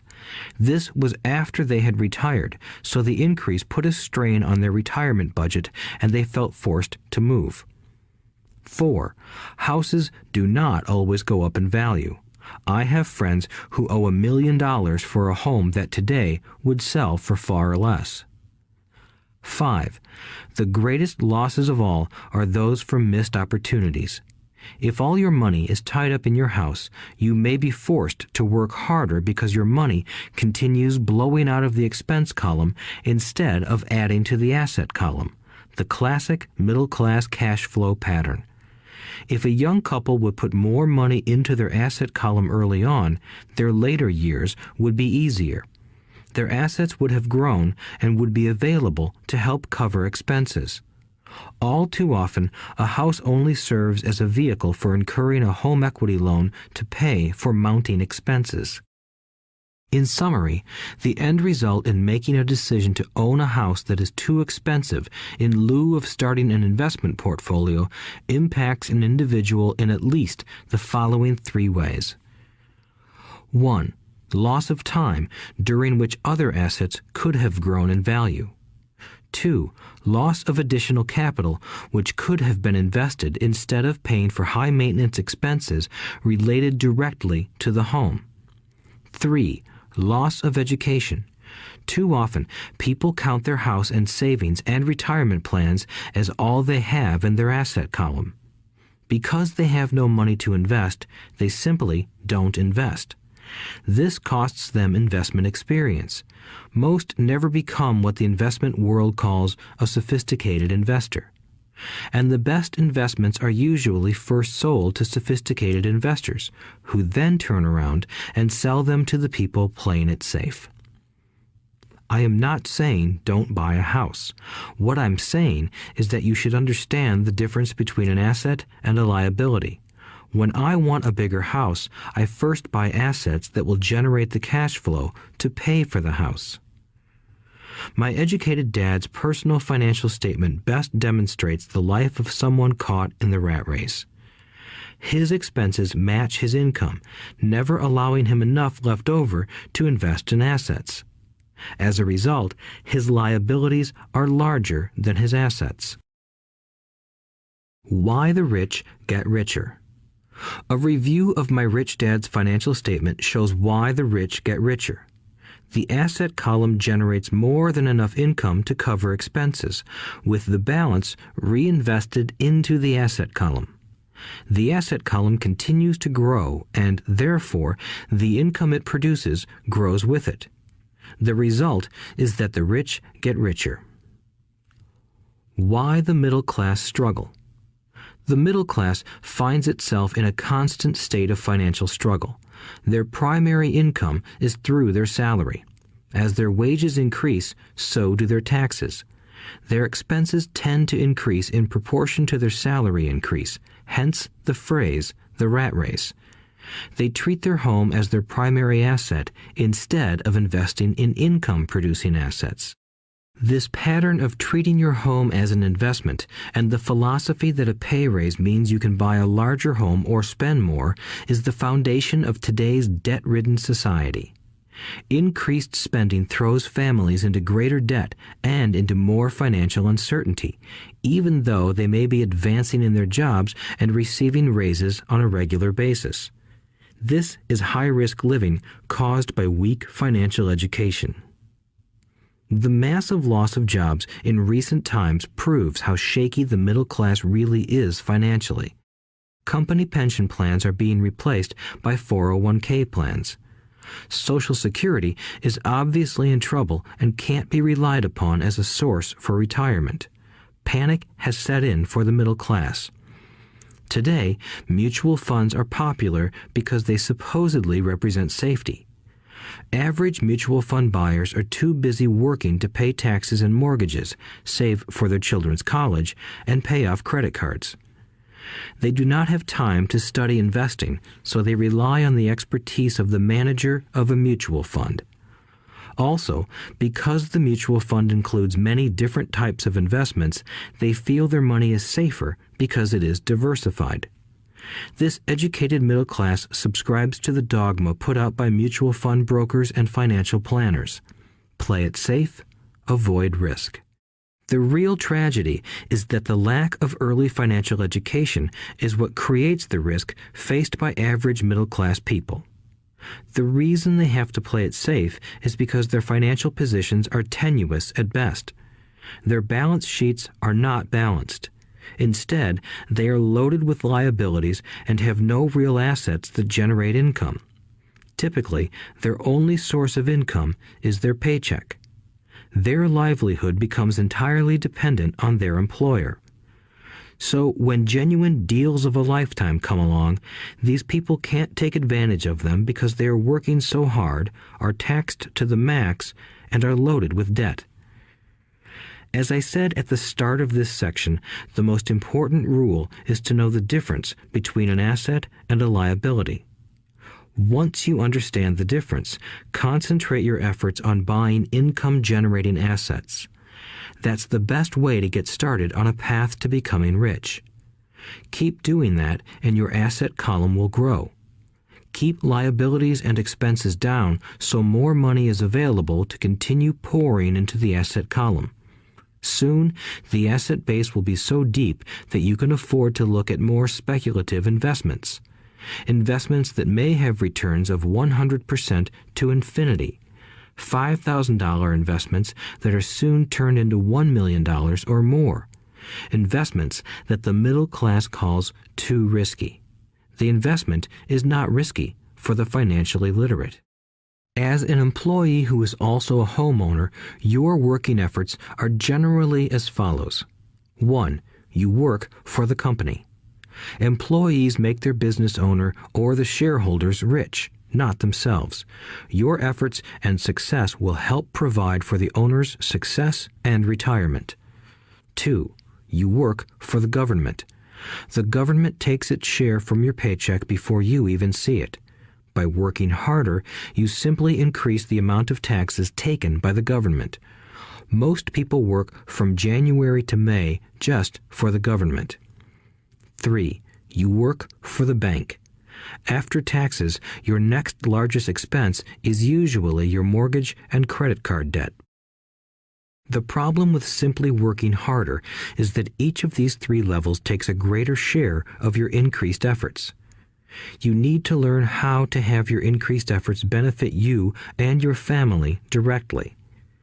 Once you have decided to concentrate on minding your own business, focusing your efforts on acquiring assets instead of a bigger paycheck, how do you set your goals? Most people must keep their job and rely on their wages to fund their acquisition of assets. As their assets grow, how do they measure the extent of their success? When does someone know that they are rich, that they have wealth? As well as having my own definitions for assets and liabilities, I also have my own definition for wealth.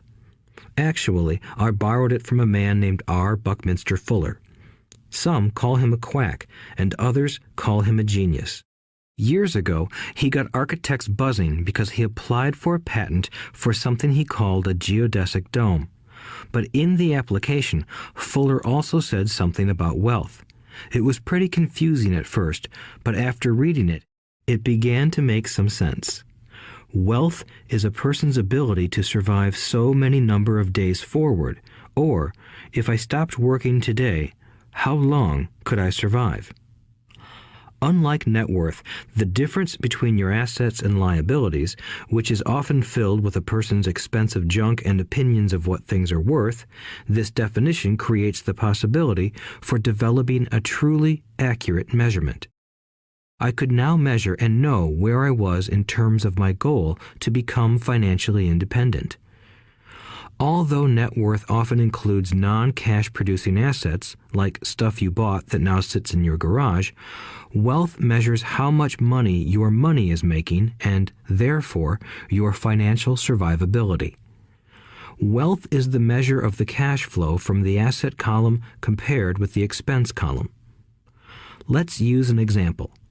Let's say I have cash flow from my asset column of $1,000 a month, and I have monthly expenses of $2,000 a month. What is my wealth? Let's go back to Buckminster Fuller's definition. Using his definition, how many days forward can I survive? Assuming a 30-day month, I have enough cash flow for half a month.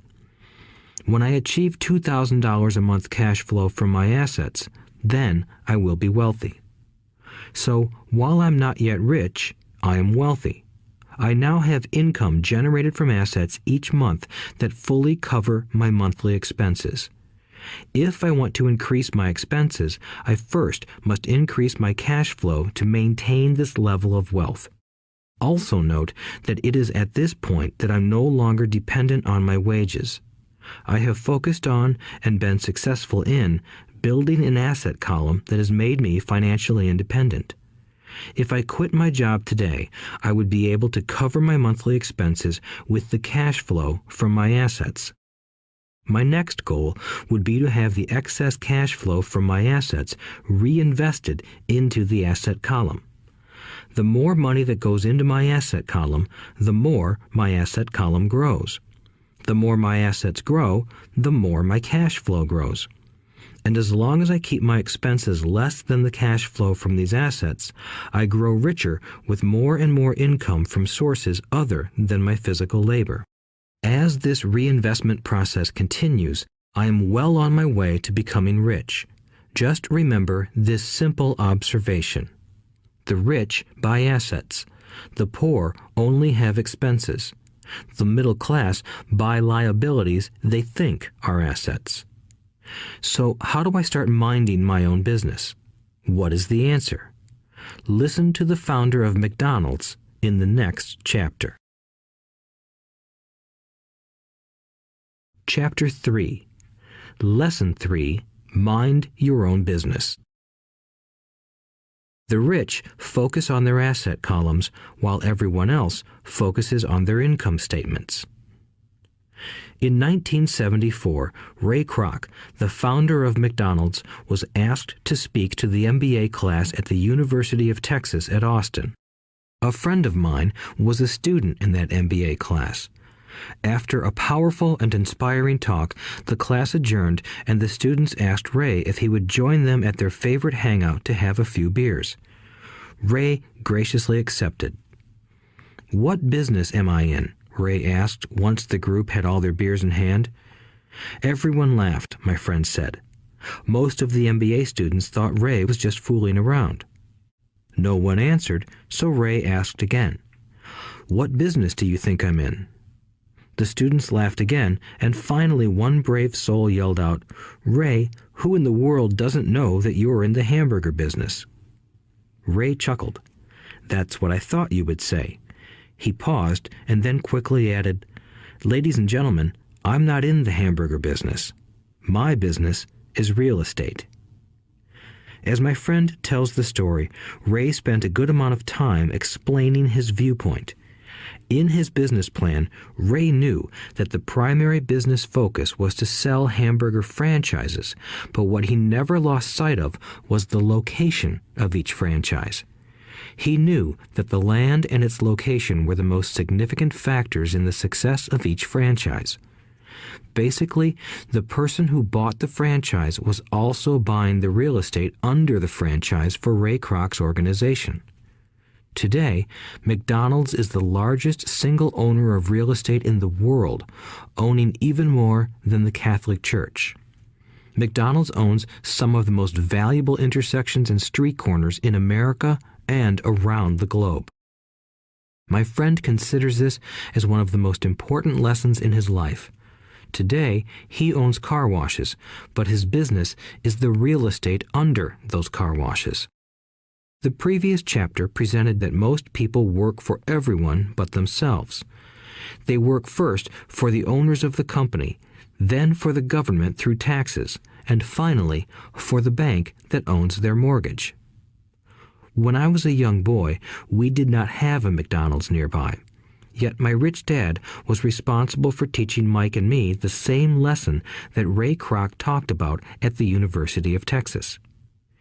It is secret number 3 of the rich. The secret is mind your own business. Financial struggle is often directly the result of people working all their lives for someone else. Many people will simply have nothing at the end of their working days to show for their efforts. Our current educational system focuses on preparing today's youth to get good jobs by developing scholastic skills. Their lives will revolve around their wages or, as described earlier, their income column. Many will study further to become engineers, scientists, cooks, police officers, artists, writers, and so on. These professional skills allow them to enter the workforce and work for money. But there is a big difference between your profession and your business. Often I ask people, "What is your business?" And they will say, "Oh, I'm a banker." Then I ask them if they own the bank, and they usually respond, "No, I work there." In that instance, they have confused their profession with their business. Their profession may be a banker, but they still need their own business. A problem with school is that you often become what you study. So if you study cooking, you become a chef. If you study the law, you become an attorney. And a study of auto mechanics makes you a mechanic. The mistake in becoming what you study is that too many people forget to mind their own business. They spend their lives minding someone else's business and making that person rich. To become financially secure, a person needs to mind their own business. Your business revolves around your asset column, not your income column. As stated earlier, the number one rule is to know the difference between an asset and a liability and to buy assets. The rich focus on their asset columns, while everyone else focuses on their income statements. That is why we hear so often, "I need a raise. If only I had a promotion. I am going back to school to get more training so I can get a better job. I am going to work overtime. Maybe I can get a second job." In some circles, these are sensible ideas, but you are still not minding your own business. These ideas all still focus on the income column and will only help a person become more financially secure if the additional money is used to purchase income-generating assets. The primary reason the majority of the poor and middle class are fiscally conservative, which means I can't afford to take risks, is that they have no financial foundation. They have to cling to their jobs and play it safe. When downsizing became the in thing to do, millions of workers found out their largest so-called asset, their home, was eating them alive. Their asset was costing them money every month. Their car, another asset, was eating them alive. The golf clubs in the garage that cost $1,000 were not worth $1,000 anymore. Without job security, they had nothing to fall back on. What they thought were assets could not help them survive in a time of financial crisis. I assume most of us have filled out a credit application to buy a house or a car. It's always interesting to look at the net worth section because of what accepted banking and accounting practices allow a person to count as assets. One day when I wanted a loan, my financial position did not look too good. So I added my new golf clubs, my art collection, books, electronics, Armani suits, wristwatches, shoes, and other personal effects to boost the number in the asset column. But I was turned down because I had too much investment real estate. The loan committee didn't like that I made so much money from rent. They wanted to know why I did not have a normal job with a salary. They did not question the Armani suits, golf clubs, or art collection. Life is sometimes tough when you do not fit the standard profile. I cringe every time I hear someone say to me that their net worth is $1 million or $100,000 or whatever. One of the main reasons net worth is not accurate is simply because the moment you begin selling your assets, you are taxed for any gains. So many people have put themselves in deep financial trouble when they run short of income. To raise cash, they sell their assets, but their personal assets can generally be sold for only a fraction of the value that is listed on their personal balance sheet. Or, if there is a gain on the sale of the assets, they are taxed on the gain. So again, the government takes its share, thus reducing the amount available to help them out of debt. That is why I say someone's net worth is often worth less than they think. Start minding your own business. Keep your daytime job, but start buying real assets, not liabilities or personal effects that have no real value once you get them home. A new car loses nearly 25% of the price you pay for it the moment you drive it off the lot. It is not a true asset even if your banker lets you list it as one. My $400 new titanium driver was worth $150 the moment I teed off. Keep expenses low, reduce liabilities, and diligently build a base of solid assets.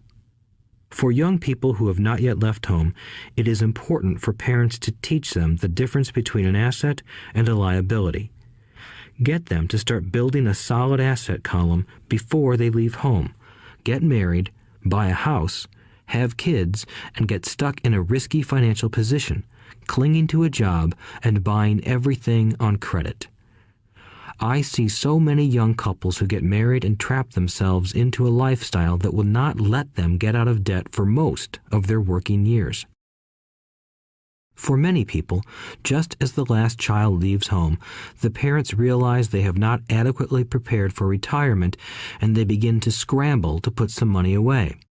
Then their own parents become ill and they find themselves with new responsibilities. So what kind of assets am I suggesting that you or your children acquire? In my world, real assets fall into the following categories. businesses that do not require my presence. I own them, but they are managed or run by other people. If I have to work there, it's not a business. It becomes my job. Stocks, bonds, income-generating real estate, notes, IOUs, royalties from intellectual property such as music, scripts, and patents. Anything else that has value, produces income, or appreciates, and has a ready market. As a young boy, my educated dad encouraged me to find a safe job, but my rich dad encouraged me to begin acquiring assets that I loved. If you don't love it, you won't take care of it. I collect real estate simply because I love buildings and land. I love shopping for them, and I could look at them all day long. When problems arise, the problems aren't so bad that it changes my love for real estate. For people who hate real estate, they shouldn't buy it. I also love stocks of small companies, especially startups, because I am an entrepreneur, not a corporate person. In my early years, I worked in large organizations such as Standard Oil of California, the U.S. Marine Corps, and Xerox Corporation. I enjoyed my time with those organizations and have fond memories, but I know deep down I am not a company man. I like starting companies, not running them. So my stock buys are usually of small companies. Sometimes I even start the company and take it public. Fortunes are made in new stock issues, and I love the game.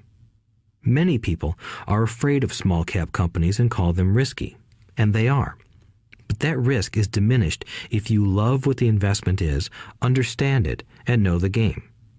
With small companies, my investment strategy is to be out of the stock in a year.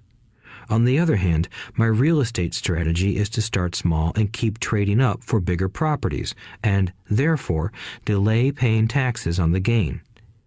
This allows the value to increase dramatically. I generally hold real estate less than 7 years. For years, even while I was with the Marine Corps and Xerox, I did what my rich dad recommended. I kept my day job, but I still minded my own business. I was active in my asset column trading real estate and small stocks. Rich Dad always stressed the importance of financial literacy. The better I was at understanding the accounting and cash management, the better I would be at analyzing investments and eventually starting and building my own company. I don't encourage anyone to start a company unless they really want to. Knowing what I know about running a company, I wouldn't wish that task on anyone. There are times when people can't find employment and starting a company seems like the best solution. But the odds are against success. 9 out of 10 companies fail in 5 years. Of those that survive the first 5 years, 9 out of every 10 of those eventually fail as well. So only if you really have the desire to own your own company do I recommend it. Otherwise, keep your day job and mind your own business. When I say mind your own business, I mean to build and keep your asset column strong. Once a dollar goes into it, never let it come out. Think of it this way. Once a dollar goes into your asset column, it becomes your employee. The best thing about money is that it works 24 hours a day and can work for generations. Keep your day job, be a great hard-working employee, but keep building that asset column. As your cash flow grows, you can indulge in some luxuries. An important distinction is that rich people buy luxuries last, while the poor and middle class tend to buy luxuries first. The poor and the middle class often buy luxury items like big houses, diamonds, furs, jewelry, or boats because they want to look rich. They look rich, but in reality they just get deeper in debt on credit. The old money people, the long-term rich, build their asset column first. Then the income generated from the asset column buys their luxuries. The poor and middle class buy luxuries with their own sweat, blood, and children's inheritance. A true luxury is a reward for investing in and developing a real asset. For example, when my wife Kim and I had extra money coming from our apartment houses, she went out and bought her Mercedes. It didn't take any extra work or risk on her part because the apartment house bought the car. She did, however, have to wait 4 years while the real estate investment portfolio grew and began generating enough extra cash flow to pay for the car. But the luxury, the Mercedes, was a true reward because she proved she knew how to grow her asset column. That car now means a lot more to her than simply another pretty car. It means she used her financial intelligence to afford it. Instead, most people impulsively go out and buy a new car or some other luxury on credit. They may feel bored and just want a new toy. Buying a luxury on credit often causes a person to eventually resent that luxury because the debt becomes a financial burden. After you've taken the time and invested in and built your own business, you are now ready to learn the biggest secret of the rich, the secret that puts the rich way ahead of the pack. Chapter 4. Lesson 4. The History of Taxes and the Power of Corporations. My rich dad just played the game smart, and he did it through corporations, the biggest secret of the rich. I remember in school being told the story of Robin Hood and his merry men. My teacher thought it was a wonderful story of a romantic hero who robbed from the rich and gave to the poor. My rich dad did not see Robin Hood as a hero. He called Robin Hood a crook. Robin Hood may be long gone, but his followers live on. I often still hear people say, "Why don't the rich pay for it?" or "The rich should pay more in taxes and give it to the poor." It is this Robin Hood fantasy, or taking from the rich to give to the poor, that has caused the most pain for the poor and the middle class. The reason the middle class is so heavily taxed is because of the Robin Hood ideal. The reality is that the rich are not taxed. It's the middle class who pays for the poor, especially the educated upper-income middle class. Again, to understand fully how things happen, we need to look at the history of taxes. Although my highly educated dad was an expert on the history of education, my rich dad fashioned himself an expert on the history of taxes. Rich Dad explained to Mike and me that originally in England and America, there were no taxes. Occasionally, there were temporary taxes levied in order to pay for wars. The king or the president would put the word out and ask everyone to chip in. Taxes were levied in Britain for the fight against Napoleon from 1799 to 1816, and in America to pay for the Civil War from 1861 to 1865. In 1874, England made income tax a permanent levy on its citizens. In 1913, an income tax became permanent in the United States with the adoption of the 16th Amendment to the U.S. Constitution. At one time, Americans were anti-tax. It had been the tax on tea that led to the famous Tea Party in Boston Harbor, an incident that helped ignite the Revolutionary War. It took approximately 50 years in both England and the United States to sell the idea of a regular income tax. What these historical dates fail to reveal is that both of these taxes were initially levied against only the rich. It was this point that Rich Dad wanted Mike and me to understand. He explained that the idea of taxes was made popular and accepted by the majority by telling the poor and the middle class that taxes were created only to punish the rich. This is how the masses voted for the law, and it became constitutionally legal. Although it was intended to punish the rich, in reality it wound up punishing the very people who voted for it, the poor and middle class. Once government got a taste of money, its appetite grew, said Rich Dad. Your dad and I are exactly opposite. He's a government bureaucrat, and I am a capitalist. We get paid, and our success is measured on opposite behaviors. He gets paid to spend money and hire people. The more he spends and the more people he hires, the larger his organization becomes. In the government, a large organization is a respected organization. On the other hand, within my organization, the fewer people I hire and the less money I spend, the more I am respected by my investors. That's why I don't like government people. They have different objectives than most business people. As the government grows, more and more tax dollars are needed to support it. My educated dad sincerely believed that government should help people. He loved John F. Kennedy and especially the idea of the Peace Corps. He loved the idea so much that both he and my mom worked for the Peace Corps, training volunteers to go to Malaysia, Thailand, and the Philippines. He always strived for additional grants and budget increases so he could hire more people, both in his job with the Education Department and in the Peace Corps. From the time I was about 10 years old, I would hear from my rich dad that government workers were a pack of lazy thieves, and from my poor dad, I would hear how the rich were greedy crooks who should be made to pay more taxes.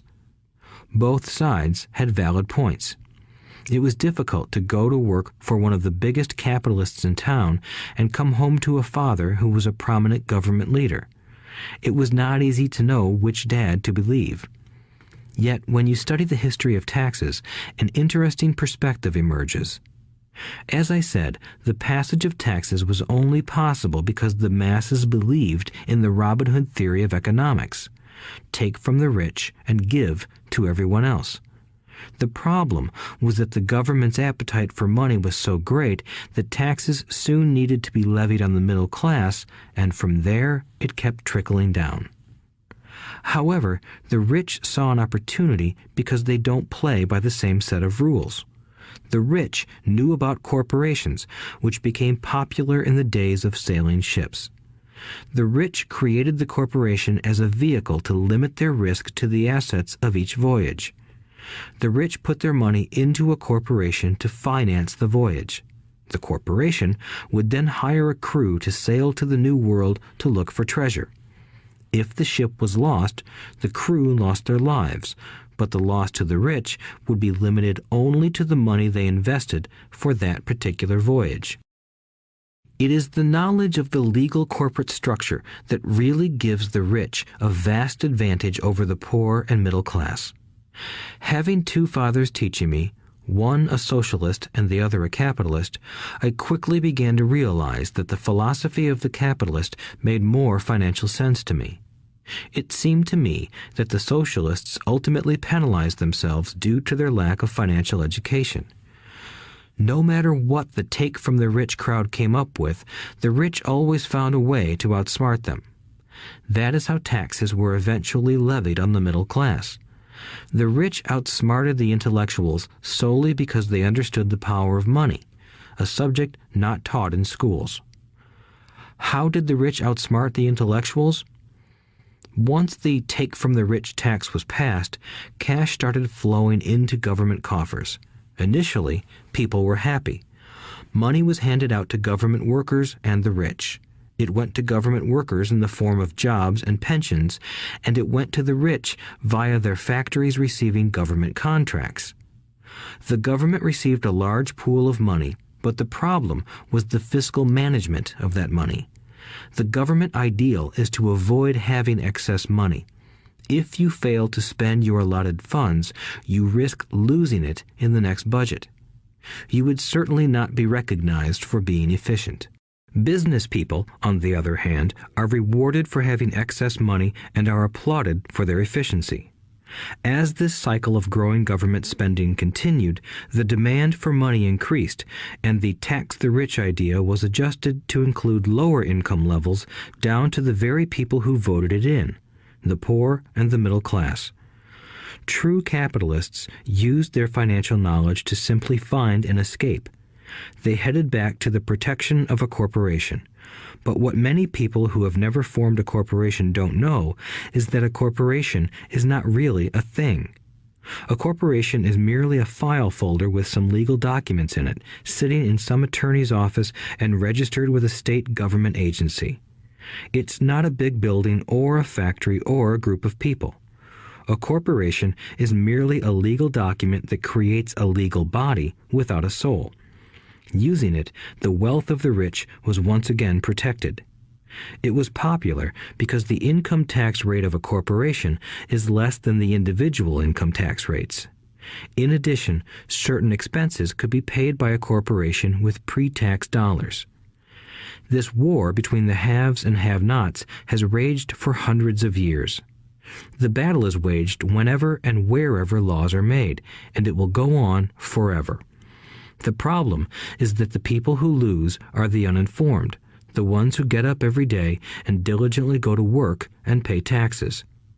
If they only understood the way the rich play the game, they could play it too. Then they would be on their way to their own financial independence. This is why I cringe every time I hear a parent advise their children to go to school so they can find a safe, secure job. An employee with a safe, secure job without financial aptitude has no escape. Average Americans today work 5 to 6 months for the government just to cover their taxes. In my opinion, that is simply too long. The harder you work, the more you pay the government. That is why I believe that the idea of take from the rich backfired on the very people who voted it in. Every time people try to punish the rich don't simply comply. They react. They have the money, power, and intent to change things. They don't just sit there and voluntarily pay more taxes. Instead, they search for ways to minimize their tax burden. They hire smart attorneys and accountants and persuade politicians to change laws or create legal loopholes.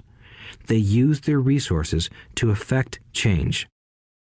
The tax code of the United States also allows other ways to reduce taxes.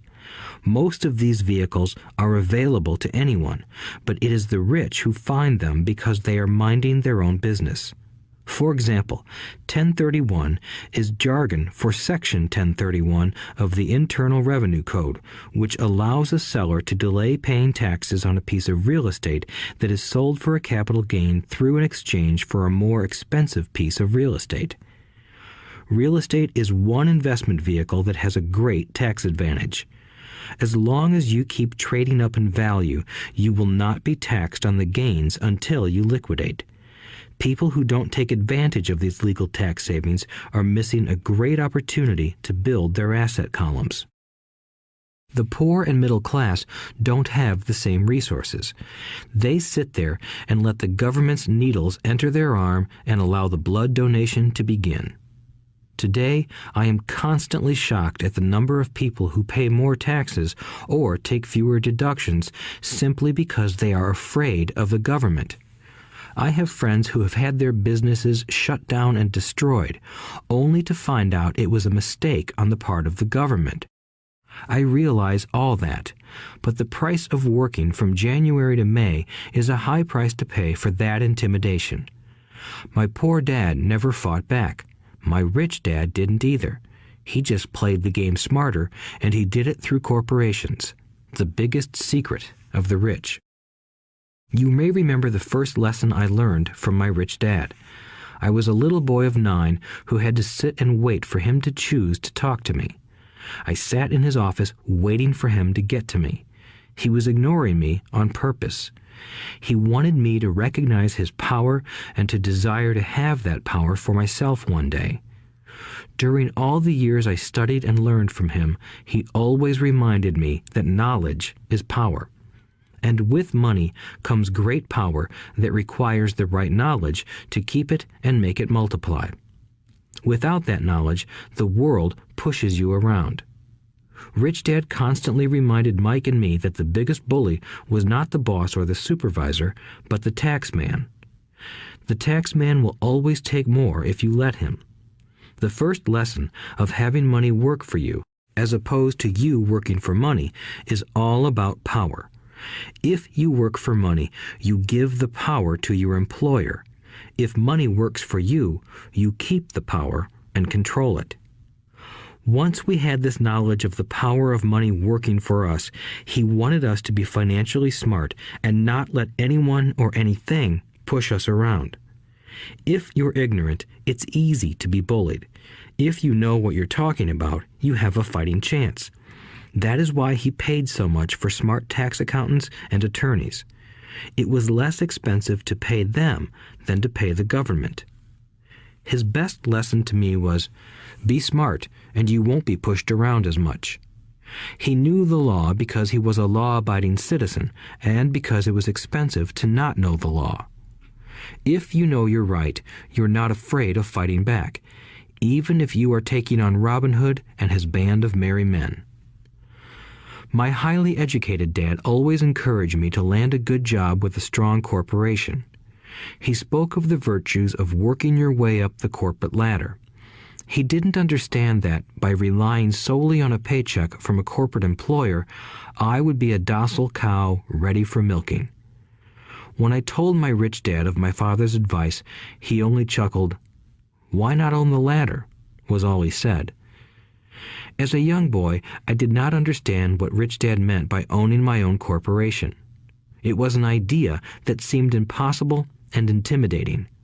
Although I was excited by the idea, my inexperience wouldn't let me envision the possibility that grown-ups would someday work for a company I would own.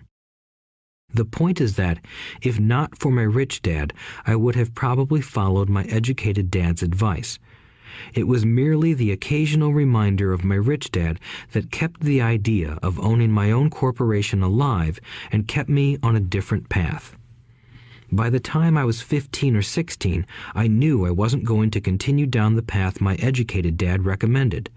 I didn't know how I was going to do it, but I was determined not to head in the direction most of my classmates were heading. That decision changed my life. It was not until my mid-20s that my rich dad's advice began to make more sense to me. I was just out of the Marine Corps and working for Xerox. I was making a lot of money, but every time I looked at my paycheck, I was disappointed. The deductions were so large, and the more I worked, the greater they became. As I became more successful, my bosses talked about promotions and raises. It was flattering, but I could hear my rich dad asking in my ear, "Who are you working for? Who are you making rich?" In 1974, while still an employee for Xerox, I formed my first corporation and began minding my own business. There were already a few assets in my asset column, but now I was determined to focus on making it bigger.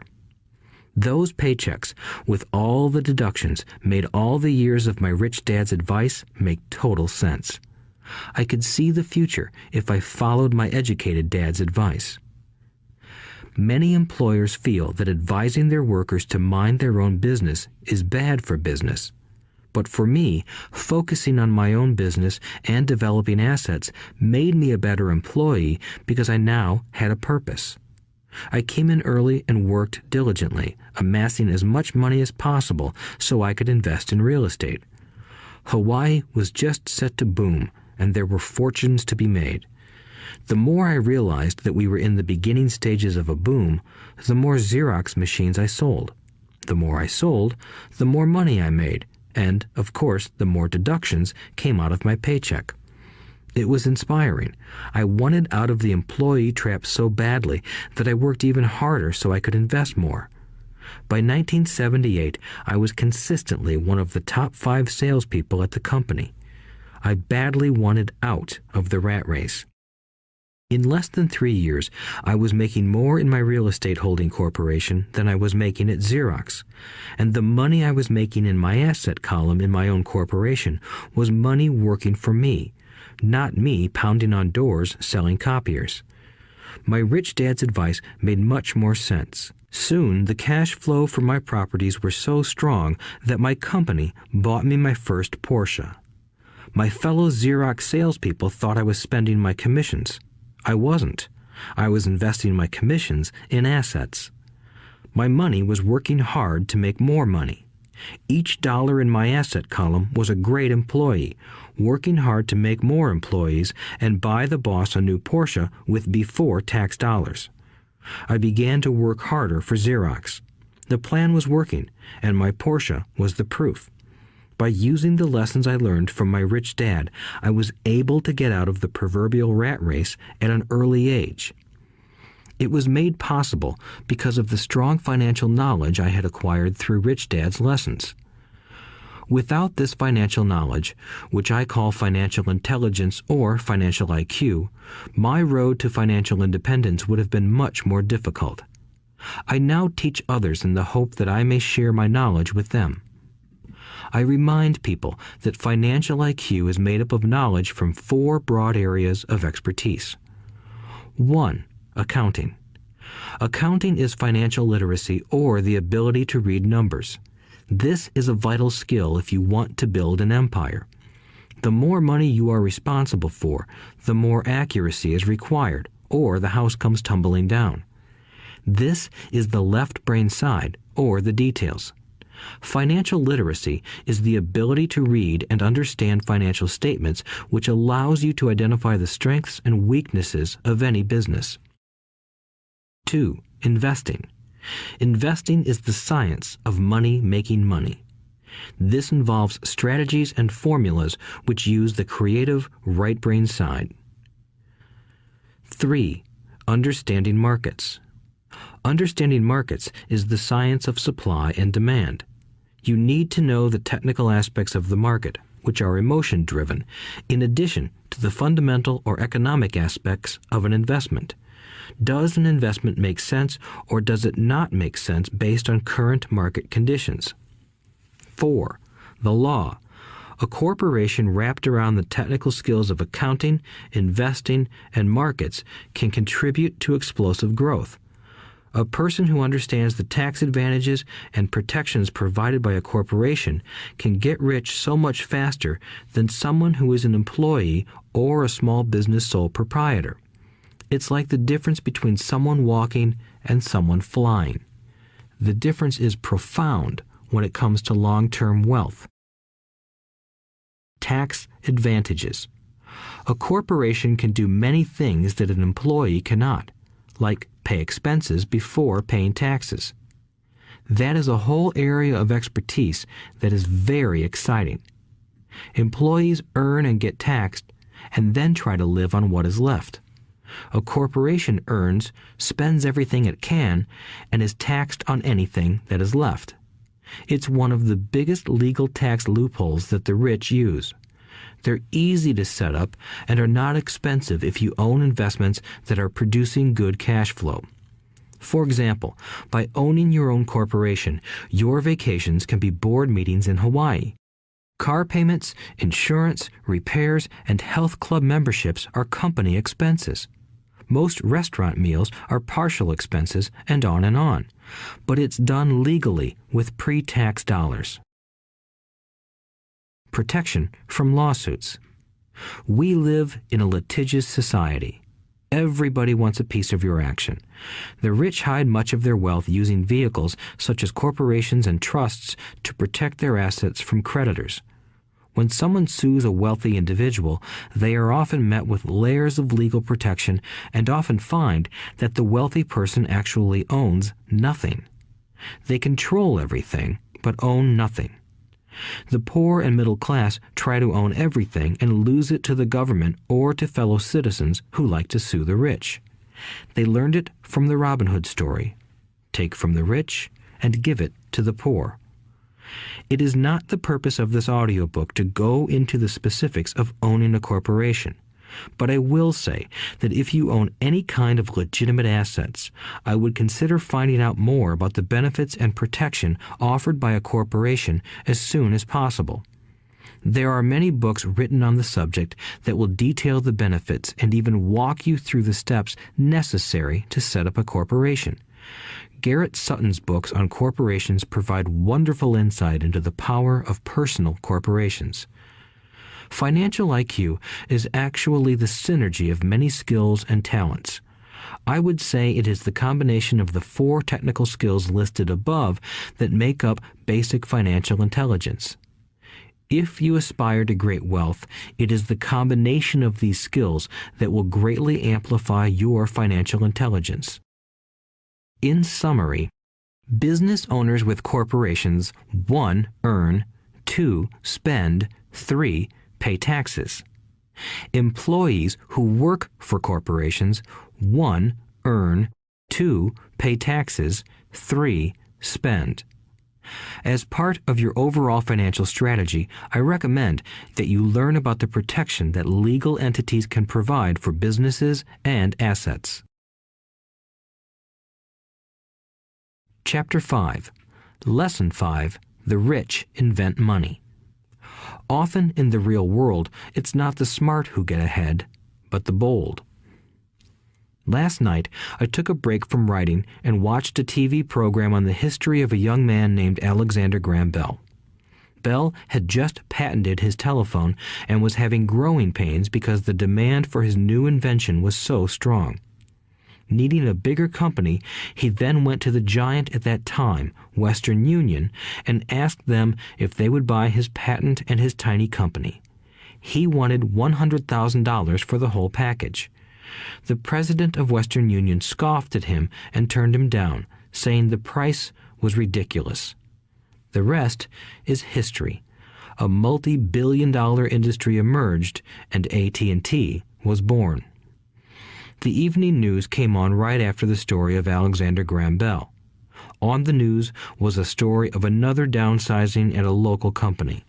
The workers were angry and complained that the company ownership was unfair. A terminated manager of about 45 years of age had his wife and 2 babies at the plant and was begging the guards to let him talk to the owners to ask if they would reconsider his termination. He had just bought a house and was afraid of losing it. The camera focused in on his pleading for all the world to see. Needless to say, it held my attention. I have been teaching professionally since 1984. It has been a great experience and a rewarding one. It is also a disturbing profession, for I have taught thousands of individuals, and I see one thing in common in all of us, myself included. We all have tremendous potential, and we all are blessed with gifts. Yet the one thing that holds all of us back is some degree of self-doubt. It is not so much the lack of technical information that holds us back, but more the lack of self-confidence.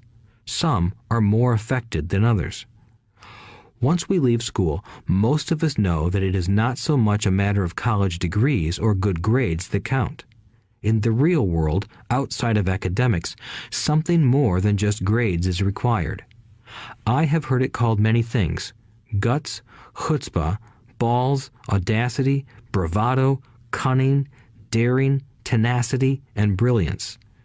This factor, whatever it is labeled, ultimately decides one's future much more than school grades do. Inside each of us is one of these brave, brilliant, and daring characters. There is also the flip side of that character, people who could get down on their knees and beg if necessary. After a year in Vietnam as a Marine Corps pilot, I got to know both of those characters inside of me intimately. One is not better than the other.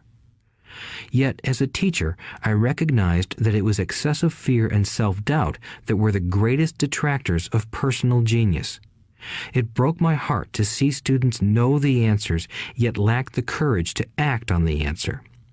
Often in the real world, it's not the smart who get ahead, but the bold. In my personal experience, your financial genius requires both technical knowledge as well as courage. If fear is too strong, the genius is suppressed. In my classes, I strongly urge students to learn to take risks, to be bold, and to let their genius convert that fear into power and brilliance. It works for some and just terrifies others.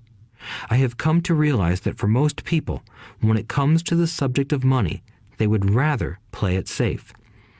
I have had to field questions such as, why take risks? Why should I bother developing my financial IQ? Why should I become financially literate? And I answer, just to have more options. There are huge changes up ahead. In the coming years, there will be more people just like the young inventor Alexander Graham Bell. There will be 100 people like Bill Gates and hugely successful companies like Microsoft created every year all over the world. And there will also be many more bankruptcies, layoffs, and downsizings. So why bother developing your financial IQ? No one can answer that but you. Yet I can tell you why I myself do it. I do it because it is the most exciting time to be alive. I'd rather be welcoming change than dreading change. I'd rather be excited about making millions than worrying about not getting a raise. This period we are in now is a most exciting time, unprecedented in our world's history. Generations from now, people will look back at this period of time and remark at what an exciting era it must have been. It was the death of the old and birth of the new. It was full of turmoil, and it was exciting. So why bother developing your financial IQ? Because if you do, you will prosper greatly. And if you don't, this period of time will be a frightening one. It will be a time of watching some people move boldly forward while others cling to worn-out life preservers. Land was wealth 300 years ago, so the person who owned the land owned the wealth. Later, wealth was in factories and production, and America rose to dominance. The industrialist owned the wealth. Today, wealth is in information, and the person who has the most timely information owns the wealth. The problem is that information flies around the world at the speed of light. The new wealth cannot be contained by boundaries and borders as land and factories were. The changes will be faster and more dramatic. There will be a dramatic increase in the number of new multimillionaires. There also will be those who are left behind. I find so many people struggling today, often working harder, simply because they cling to old ideas. They want things to be the way they were, and they resist change. I know people who are losing their jobs or their houses, and they blame technology or the economy or their boss. Sadly, they fail to realize that they might be the problem. Old ideas are their biggest liability. It is a liability simply because they fail to realize that while that idea or way of doing something was an asset yesterday, yesterday is gone. One afternoon, I was teaching how to invest using a board game I had invented, Cash Flow, as a teaching tool. A friend had brought someone along to attend the class. This friend of a friend was recently divorced, had been badly burned in the divorce settlement, and was now searching for some answers. Her friend thought the class might help. The game was designed to help people learn how money works. In playing the game, they learn about the interaction of the income statement with the balance sheet. They learn how cash flows between the two and how the road to wealth is through striving to increase your monthly cash flow from the asset column to the point that it exceeds your monthly expenses. Once you accomplish this, you are able to get out of the rat race and out onto the fast track.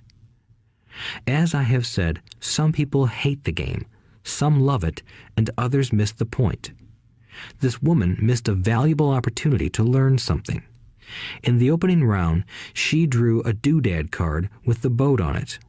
At first, she was happy. "Oh, I've got a boat." Then, as her friend tried to explain how the numbers worked on her income statement and balance sheet, she got frustrated because she had never liked math. The rest of her table waited while her friend continued explaining the relationship between the income statement, balance sheet, and monthly cash flow. Suddenly, when she realized how the numbers worked, it dawned on her that her boat was eating her alive. Later on in the game, she was also downsized and had a child. It was a horrible game for her. After the class, her friend came by and told me that she was upset. She had come to the class to learn about investing and did not like the idea that it took so long to play a silly game. Her friend attempted to tell her to look within herself to see if the game reflected her in any way.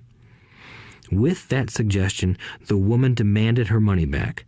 She said that the very idea that a game could be a reflection of her was ridiculous. Her money was promptly refunded, and she left. Since 1984, I have made millions simply by doing what the school system does not do. In school, most teachers lecture. I hated lectures as a student. I was soon bored, and my mind would drift. In 1984, I began teaching via games and simulations, and I still rely on these tools today. I always encourage adult students to look at games as reflecting back to them what they know and what they need to learn. Most importantly, games reflect behavior. They are instant feedback systems. Instead of the teacher lecturing you, the game is giving you a personalized lecture, one that is custom-made just for you. The friend of the woman who left later called to give me an update. She said her friend was fine and had calmed down. In her cooling off period, she could see some slight relationship between the game and her life. Although she and her husband did not own a boat, they did own everything else imaginable. She was angry after their divorce, both because he had run off with a younger woman and because, after 20 years of marriage, they had accumulated little in the way of assets. There was virtually nothing for them to split. Their 20 years of married life had been incredible fun, but all they had accumulated was a ton of doodads. She realized that her anger at doing the numbers, the income statement and balance sheet, came from her embarrassment about not understanding them. She believed that finances were the man's job. She maintained the house and did the entertaining, and he handled the finances. She was now quite certain that in the last 5 years of their marriage, he had hidden money from her. She was angry at herself for not being more aware of where the money was going, as well as for not knowing about the other woman. Just like a board game, the world is always providing us with instant feedback. We could learn a lot if we tuned in more. One day, not long ago, I complained to my wife that the cleaners must have shrunk my pants. My wife gently smiled and poked me in the stomach to inform me that the pants had not shrunk. Something else had expanded. Me. The cash flow game was designed to give every player personal feedback. Its purpose is to give you options. If you draw the boat card and it puts you into debt, the question is, now what can you do? How many different financial options can you come up with? That is the purpose of the game, to teach players to think and create new and various financial options.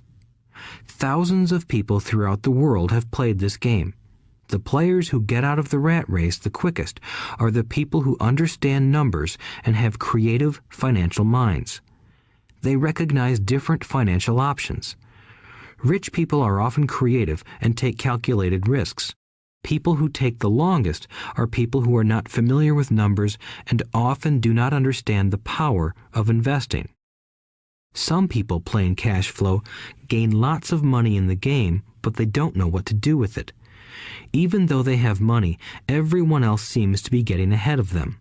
And that is true in real life. There are a lot of people who have a lot of money and do not get ahead financially. Limiting your options is the same as hanging on to old ideas. I have a friend from high school who now works at 3 jobs. Years ago, he was the richest of all my classmates. When the local sugar plantation closed, the company he worked for went down with the plantation. In his mind, he had but one option, and that was the old option: work hard. The problem was that he couldn't find an equivalent job that recognized his seniority from the old company. As a result, he is overqualified for the jobs he currently has, so his salary is lower. He now works 3 jobs to earn enough to survive. I have watched people playing cash flow complain that the right opportunity cards are not coming their way, so they sit there. I know people who do that in real life. They wait for the right opportunity. I have watched people get the right opportunity card and then not have enough money. Then they complain that they would have gotten out of the rat race if they had had more money. So they sit there. I know people in real life who do that also. They see all the great deals, but they have no money. And I have seen people pull a great opportunity card, read it out loud, and have no idea that it is a great opportunity. They have the money, the time is right, they have the card, but they can't see the opportunity staring them in the face. They fail to see how it fits into their financial plan for escaping the rat race. And I know more people like that than all the others combined. Most people have an opportunity of a lifetime flash right in front of them, and they fail to see it. A year later, they find out about it, after everyone else got rich. Financial intelligence is simply having more options. If the opportunities aren't coming your way, what else can you do to improve your financial position? If an opportunity lands in your lap and you have no money and the bank won't talk to you, what else can you do to get the opportunity to work in your favor? If your hunch is wrong and what you've been counting on doesn't happen, how can you turn a lemon into millions? That is financial intelligence. It is not so much what happens, but how many different financial solutions you can think of to turn a lemon into millions. It is how creative you are in solving financial problems. Most people only know one solution: work hard, save, and borrow. So why would you want to increase your financial intelligence? Because you want to be the kind of person who creates your own luck. You take whatever happens and make it better. Few people realize that luck is created, just as money is. And if you want to be luckier and create money instead of working hard, then your financial intelligence is important. If you are the kind of person who is waiting for the right thing to happen, you might wait for a long time. It's like waiting for all the traffic lights to be green for 5 miles before you'll start your trip. As young boys, Mike and I were constantly told by my rich dad that money is not real. Rich Dad occasionally reminded us of how close we came to the secret of money on that first day we got together and began making money out of plaster of Paris. The poor and middle class work for money, he would say.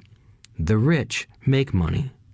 The more real you think money is, the harder you will work for it. If you can grasp the idea that money is not real, you will grow richer faster. What is it? Was a question Mike and I often came back with. What is money if it is not real? What we agree it is, was all Rich Dad would say. The single most powerful asset we all have is our mind. If it is trained well, it can create enormous wealth seemingly instantaneously. An untrained mind can also create extreme poverty that can crush a family for generations. In the information age, money is increasing exponentially. A few individuals are getting ridiculously rich from nothing, just ideas and agreements. If you ask many people who trade stocks or other investments for a living, they see it done all the time. Often, millions can be made instantaneously from nothing. And by nothing, I mean no money was exchanged. It is done via agreement, a hand signal in a trading pit, a blip on a trader's screen in Lisbon from a trader's screen in Toronto and back to Lisbon, a call to my broker to buy and a moment later to sell. Money did not change hands. Agreements did. So why develop your financial genius? Only you can answer that. I can tell you why I have been developing this area of my intelligence. I do it because I want to make money fast. Not because I need to, but because I want to. It is a fascinating learning process. I develop my financial IQ because I want to participate in the fastest game and biggest game in the world. And, in my own small way, I would like to be part of this unprecedented evolution of humanity, the era where humans work purely with their minds and not with their bodies. Besides, it is where the action is. It is what is happening. It's hip, it's scary, and it's fun. That is why I invest in my financial intelligence, developing the most powerful asset I have. I want to be with people moving boldly forward. I do not want to be with those left behind. I will give you a simple example of creating money. In the early 1990s, the economy of Phoenix, Arizona was horrible. I was watching a TV show when a financial planner came on and began forecasting doom and gloom. His advice was to save money. Put $100 away every month, he said. In 40 years, you will be a multimillionaire. Well, putting money away every month is a sound idea. It is one option, the option most people subscribe to. The problem is this: it blinds the person to what is really going on. It causes them to miss major opportunities for much more significant growth of their money. The world is passing them by. As I said, the economy was terrible at that time. For investors, this is the perfect market condition. A chunk of my money was in the stock market and in apartment houses. I was short of cash. Because people were giving properties away, I was buying. I was not saving money. I was investing. Kim and I had more than $1 million in cash working in a market that was rising fast. It was the best opportunity to invest. The economy was terrible. I just could not pass up these small deals. Houses that were once $100,000 were now $75,000. But instead of shopping with local real estate agents, I began shopping at the bankruptcy attorney's office or the courthouse steps. In these shopping places, a $75,000 house could sometimes be bought for $20,000 or less. For $2,000, which was loaned to me from a friend for 90 days for $200, I gave an attorney a cashier's check as a down payment. While the acquisition was being processed, I ran an ad advertising a $75,000 house for only $60,000 and no money down. The phone rang hard and heavy. Prospective buyers were screened, and once the property was legally mine, all the prospective buyers were allowed to look at the house. It was a feeding frenzy. The house sold in a few minutes. I asked for a $2,500 processing fee, which they gladly handed over, and the escrow and title company took over from there. I returned the $2,000 to my friend with an additional $200. He was happy, the home buyer was happy, the attorney was happy, and I was happy. I had sold a house for $60,000 that cost me $20,000. The $40,000 was created from money in my asset column in the form of a promissory note from the buyer. Total working time, 5 hours. So, now that you are on your way to becoming more financially literate and skilled at reading numbers, I will tell you why this is an example of money being invented. During this depressed market, Kim and I were able to do 6 of these simple transactions in our spare time. While the bulk of our money was in larger properties and the stock market, we were able to create more than $190,000 in assets, notes at 10% interest, in those 6 buy, create, and sell transactions.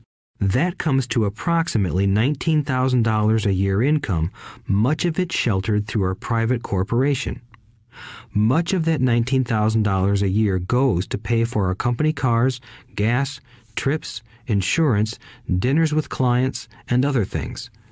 By the time the government gets a chance to tax that income, it's been spent on legally allowed pre-tax expenses. This was a simple example of how money is invented, created, and protected using financial intelligence. Ask yourself, how long would it take to save $190,000? Would the bank pay you 10% interest on your money? And the promissory note is good for 30 years. I hope they never pay me the $190,000. I have to pay a tax if they pay me the principal, and besides, $19,000 paid over 30 years is a little over $500,000 in income. I have people ask, what happens if the person doesn't pay? That does happen, and it's good news. That $60,000 home could be taken back and resold for $70,000 and another $2,500 collected as a loan processing fee. It would still be a zero-down transaction in the mind of the new buyer, and the process would go on. The first time I sold the house, I paid back the $2,000, so technically I have no money in the transaction. My return on investment, ROI, is infinity. It's an example of no money making a lot of money. In the second transaction, when resold, I would have put $2,000 in my pocket and re-extended the loan to 30 years. What would my ROI be if I got paid money to make money? I do not know, but it sure beats saving $100 a month, which actually starts out as $150 because it's after-tax income for 40 years earning low interest. And again, you're taxed on the interest. That is not too intelligent. It may be safe, but it's not smart. A few years later, as the Phoenix real estate market strengthened, those houses we sold for $60,000 became worth $110,000. Foreclosure opportunities were still available, but became rare. It cost a valuable asset, my time, to go out looking for them. Thousands of buyers were looking for the few available deals. The market had changed. It was time to move on and look for other opportunities to put in the asset column. You cannot do that here. That is against the law. You're lying. I hear those comments much more often than, "Can you show me how to do that?" The math is simple. You do not need algebra or calculus, and the escrow company handles the legal transaction and the servicing of the payments. I have no roofs to fix or toilets to unplug because the owners do that. It's their house. Occasionally, someone does not pay, and that is wonderful because there are late fees, or they move out and the property is sold again. The court system handles that. And it may not work in your area. The market conditions may be different, but the example illustrates how a simple financial process can create hundreds of thousands of dollars with little money and low risk. It is an example of money being only an agreement. Anyone with a high school education can do it. Yet most people won't. Most people listen to the standard advice of work hard and save money. For about 30 hours of work, approximately $190,000 was created in the asset column, and no taxes were paid. Which one sounds harder to you? 1. Work hard, pay 50% in taxes, save what is left, your savings, then earn 5%, which is also taxed. Or 2. Take the time to develop your financial intelligence, harness the power of your brain and the asset column. If you use option number 1, be sure to factor in how much time it takes you to save $190,000.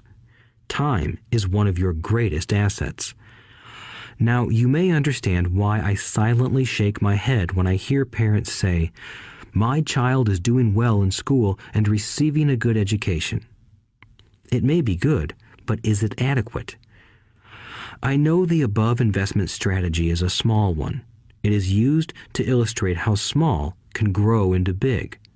Again, my success reflects the importance of a strong financial foundation, which starts with a strong financial education. I have said it before, but it's worth repeating. Financial intelligence is made up of these 4 main technical skills. 1. Accounting. Accounting is financial literacy, or the ability to read numbers. This is a vital skill if you want to build businesses or investments. 2. Investing. Investing is the science of money making money. 3. Understanding markets. Understanding markets is the science of supply and demand. Alexander Graham Bell gave the market what it wanted. So did Bill Gates. A $75,000 house offered for $60,000 that cost $20,000 was also the result of seizing an opportunity created by the market. Somebody was buying, and someone was selling. 4. The law. The law is the awareness of accounting, corporate, state, and federal regulations. I recommend playing by the rules. It is this basic foundation, or the combination of these skills, that is needed to be successful in the pursuit of wealth, whether it be through the buying of small homes, apartment buildings, companies, stocks, bonds, precious metals, baseball cards, or the like. A few years later, the real estate market rebounded and everyone else was getting in. The stock market was booming and everyone was getting in. The U.S. economy was getting back on its feet. I began selling and was now traveling to Peru, Norway, Malaysia, and the Philippines. The investment landscape had changed. We were no longer buying real estate. Now I just watch the values climb inside the asset column and will probably begin selling. I suspect that some of those 6 little house deals will sell and the $40,000 note will be converted to cash. I need to call my accountant to be prepared for cash and seek ways to shelter it. The point I would like to make is that investments come and go. The market goes up and comes down. Economies improve and crash. The world is always handing you opportunities of a lifetime, every day of your life, but all too often we fail to see them. But they are there. And the more the world changes and the more technology changes, the more opportunities there will be to allow you and your family to be financially secure for generations to come. So why bother developing your financial intelligence? Again, only you can answer that. I know why I continue to learn and develop. I do it because I know there are changes coming. I'd rather welcome change than cling to the past. I know there will be market booms and market crashes. I want to continually develop my financial intelligence because at each market change, some people will be on their knees begging for their jobs. Others, meanwhile, will take the lemons that life hands them, and we are all handed lemons occasionally, and turn them into millions. That's financial intelligence. I am often asked about the lemons I have turned into millions. I hesitate using many more examples of personal investments because I am afraid it comes across as bragging or tooting my own horn. That is not my intention. I use the examples only as numerical and chronological illustrations of actual and simple cases. I use the examples because I want you to know that it is easy. And the more familiar you become with the 4 pillars of financial intelligence, the easier it becomes. Personally, I use 2 main vehicles to achieve financial growth: real estate and small cap stocks. I use real estate as my foundation. Day in and day out, my properties provide cash flow and occasional spurts of growth and value. The small cap stocks are used for fast growth. I do not recommend anything that I do. The examples are just that, examples. If the opportunity is too complex and I do not understand the investment, I don't do it. Simple math and common sense are all you need to do well financially. There are 5 reasons for using examples. 1. To inspire people to learn more. 2. To let people know it is easy if the foundation is strong. 3. To show that anyone can achieve great wealth. 4. To show that there are millions of ways to achieve your goals. 5. To show that it's not rocket science. In 1989, I used to jog through a lovely neighborhood in Portland, Oregon. It was a suburb that had little gingerbread houses. They were small and cute. I almost expected to see Little Red Riding Hood skipping down the sidewalk on her way to Granny's. There were for sale signs everywhere. The timber market was terrible. The stock market had just crashed, and the economy was depressed. On one street, I noticed a for sale sign that was up longer than most. It looked old. Jogging past it one day, I ran into the owner, who looked troubled. "What are you asking for your house?" I asked. The owner turned and smiled weakly. "Make me an offer," he said. "It's been for sale for over a year. Nobody even comes by anymore to look at it." "I'll look," I said, and I bought the house a half hour later for $20,000 less than his asking price. It was a cute little 2-bedroom home with gingerbread trim on all the windows.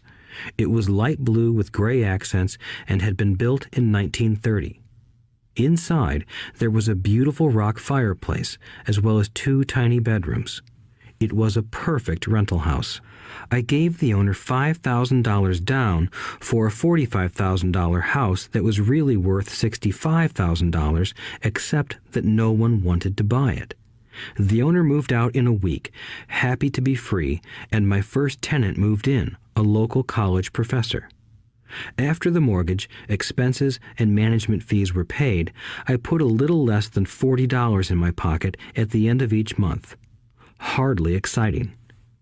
A year later, the depressed Oregon real estate market had begun to pick up. California investors, flush with money from their still booming real estate market, were moving north and buying up Oregon and Washington. I sold that little house for $95,000 to a young couple from California who thought it was a bargain. My capital gains of approximately $40,000 were placed into a 1031 tax-deferred exchange, and I went shopping for a place to put my money. In about a month, I found a 12-unit apartment house right next to the Intel plant in Beaverton, Oregon. The owners lived in Germany, had no idea what the place was worth, and again, just wanted to get out of it. I offered $275,000 for a $450,000 building. They agreed to $300,000. I bought it and held it for 2 years.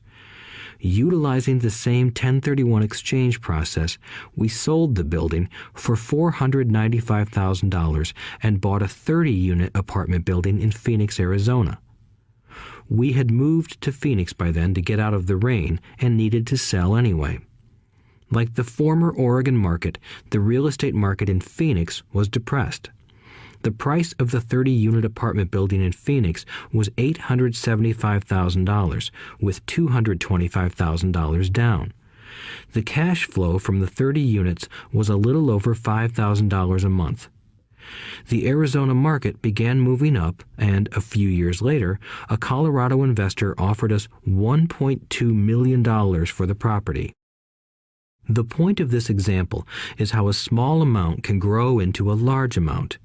Again, it is a matter of understanding financial statements, investment strategies, a sense of the market, and the laws. If people are not versed in these subjects, then obviously they must follow standard dogma, which is to play it safe, diversify, and only invest in secure investments. The problem with secure investments is that they are often sanitized, that is, made so safe that the gains are less. Most large brokerage houses will not touch speculative transactions in order to protect themselves and their clients, and that is a wise policy. The really hot deals are not offered to people who are novices. Often, the best deals that make the rich even richer are reserved for those who understand the game. It is technically illegal to offer speculative deals to someone who is considered not sophisticated, but of course, it happens. The more sophisticated I get, the more opportunities come my way. Another case for developing your financial intelligence over a lifetime is simply that more opportunities are presented to you. And the greater your financial intelligence, the easier it is to tell whether a deal is good. It's your intelligence that can spot a bad deal or make a bad deal good. The more I learn, and there is a lot to learn, the more money I make simply because I gain experience and wisdom as the years go on. I have friends who are playing it safe, working hard at their profession and failing to gain financial wisdom, which does take time to develop. My overall philosophy is to plant seeds inside my asset column. That is my formula. I start small and plant seeds. Some grow, some don't. Inside our real estate corporation, we have property worth several $1 million. It is our own right, or real estate investment trust. The point I'm making is that most of those millions started out as little $5,000 to $10,000 investments. All of those down payments were fortunate to catch a fast-rising market and increase tax-free. We traded in and out several times over a number of years. We also own a stock portfolio, surrounded by a corporation that Kim and I call our personal mutual fund. We have friends who deal specifically with investors like us who have extra money each month to invest. We buy high-risk, speculative private companies that are just about to go public on a stock exchange in the United States or Canada. An example of how fast gains can be made are 100,000 shares purchased for 25 cents each before the company goes public. 6 months later, the company is listed, and the 100,000 shares now are worth $2 each. If the company is well managed, the price keeps going up, and the stock may go to $20 or more per share. There are years when our $25,000 has gone to $1 million in less than a year. It is not gambling if you know what you're doing. It is gambling if you're just throwing money into a deal and praying. The idea in anything is to use your technical knowledge, wisdom, and love of the game to cut the odds down, to lower the risk. Of course, there is always risk. It is financial intelligence that improves the odds. Thus, what is risky for one person is less risky to someone else. That is the primary reason I constantly encourage people to invest more in their financial education than in stocks, real estate, or other markets. The smarter you are, the better chance you have of beating the odds. The stock plays I personally invested in were extremely high risk for most people and absolutely not recommended. I have been playing that game since 1979 and have paid more than my share in dues. But if you will review why investments such as these are high risk for most people, you may be able to set your life up differently, so that the ability to take $25,000 and turn it into $1 million in a year is low risk for you. As stated earlier, nothing I have written is a recommendation. It is only used as an example of what is simple and possible. What I do is small potatoes in the grand scheme of things. Yet, for the average individual, a passive income of more than $100,000 a year is nice and not hard to achieve. Depending on the market and how smart you are, it could be done in 5 to 10 years. If you keep your living expenses modest, $100,000 coming in as additional income is pleasant, regardless of whether you work.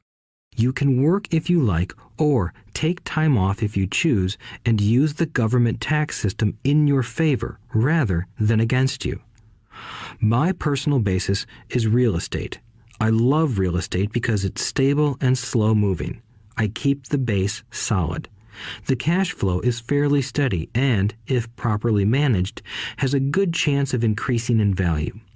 The beauty of a solid base of real estate is that it allows me to take greater risks, as I do with speculative stocks. If I make great profits in the stock market, I pay my capital gains tax on the gain and then reinvest what's left in real estate, again further securing my asset foundation. A last word on real estate. I have traveled all over the world and taught investing. In every city, I hear people say you cannot buy real estate cheap. That is not my experience. Even in New York or Tokyo, or just on the outskirts of the city, prime bargains are overlooked by most people. In Singapore, with their high real estate prices, there are still bargains to be found within a short driving distance. So whenever I hear someone say, "You can't do that here," pointing at me, I remind them that maybe the real statement is, "I don't know how to do that here, yet." Great opportunities are not seen with your eyes. They are seen with your mind. Most people never get wealthy simply because they are not trained financially to recognize opportunities right in front of them. I am often asked, "How do I start?" In the final chapter of this audiobook, I offer 10 steps that I followed on the road to my financial freedom. But always remember to have fun.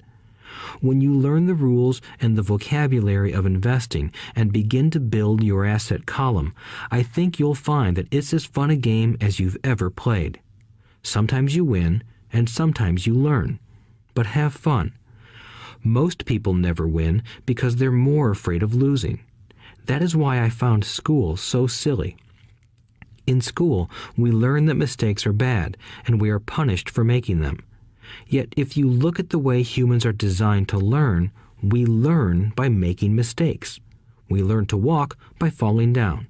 If we never fell down, we would never walk. The same is true for learning to ride a bike. I still have scars on my knees, but today I can ride a bike without thinking. The same is true for getting rich. Unfortunately, the main reason most people are not rich is because they are terrified of losing.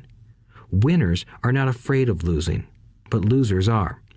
Failure is part of the process of success. People who avoid failure also avoid success.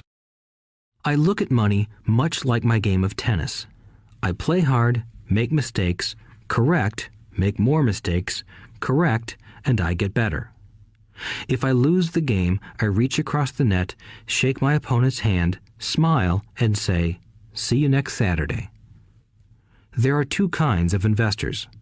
One, the first and most common type is a person who buys a packaged investment. They call a retail outlet, such as a real estate company, a stockbroker, or a financial planner, and they buy something. It could be a mutual fund, a right, a stock, or bond. It is a clean and simple way of investing. An analogy would be a shopper who goes to a computer store and buys a computer right off the shelf. 2. The second type is an investor who creates investments.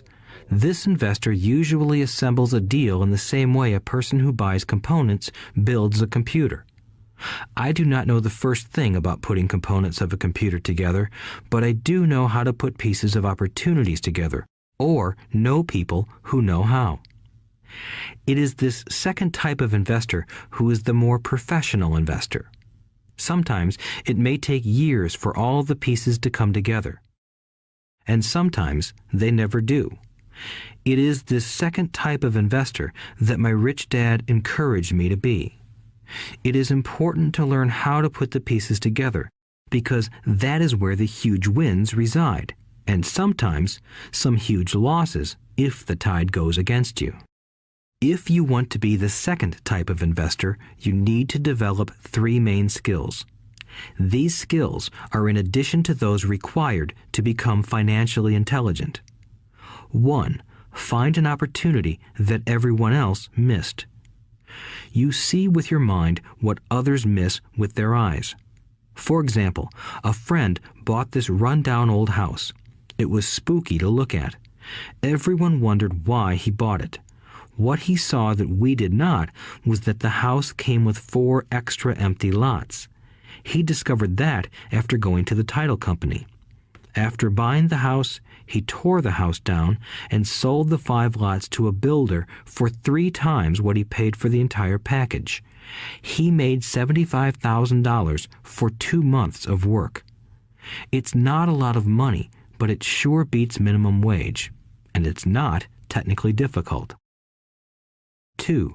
Raise money. The average person only goes to the bank. This second type of investor needs to know how to raise capital, and there are many ways that don't require a bank. To get started, I learned how to buy houses without a bank.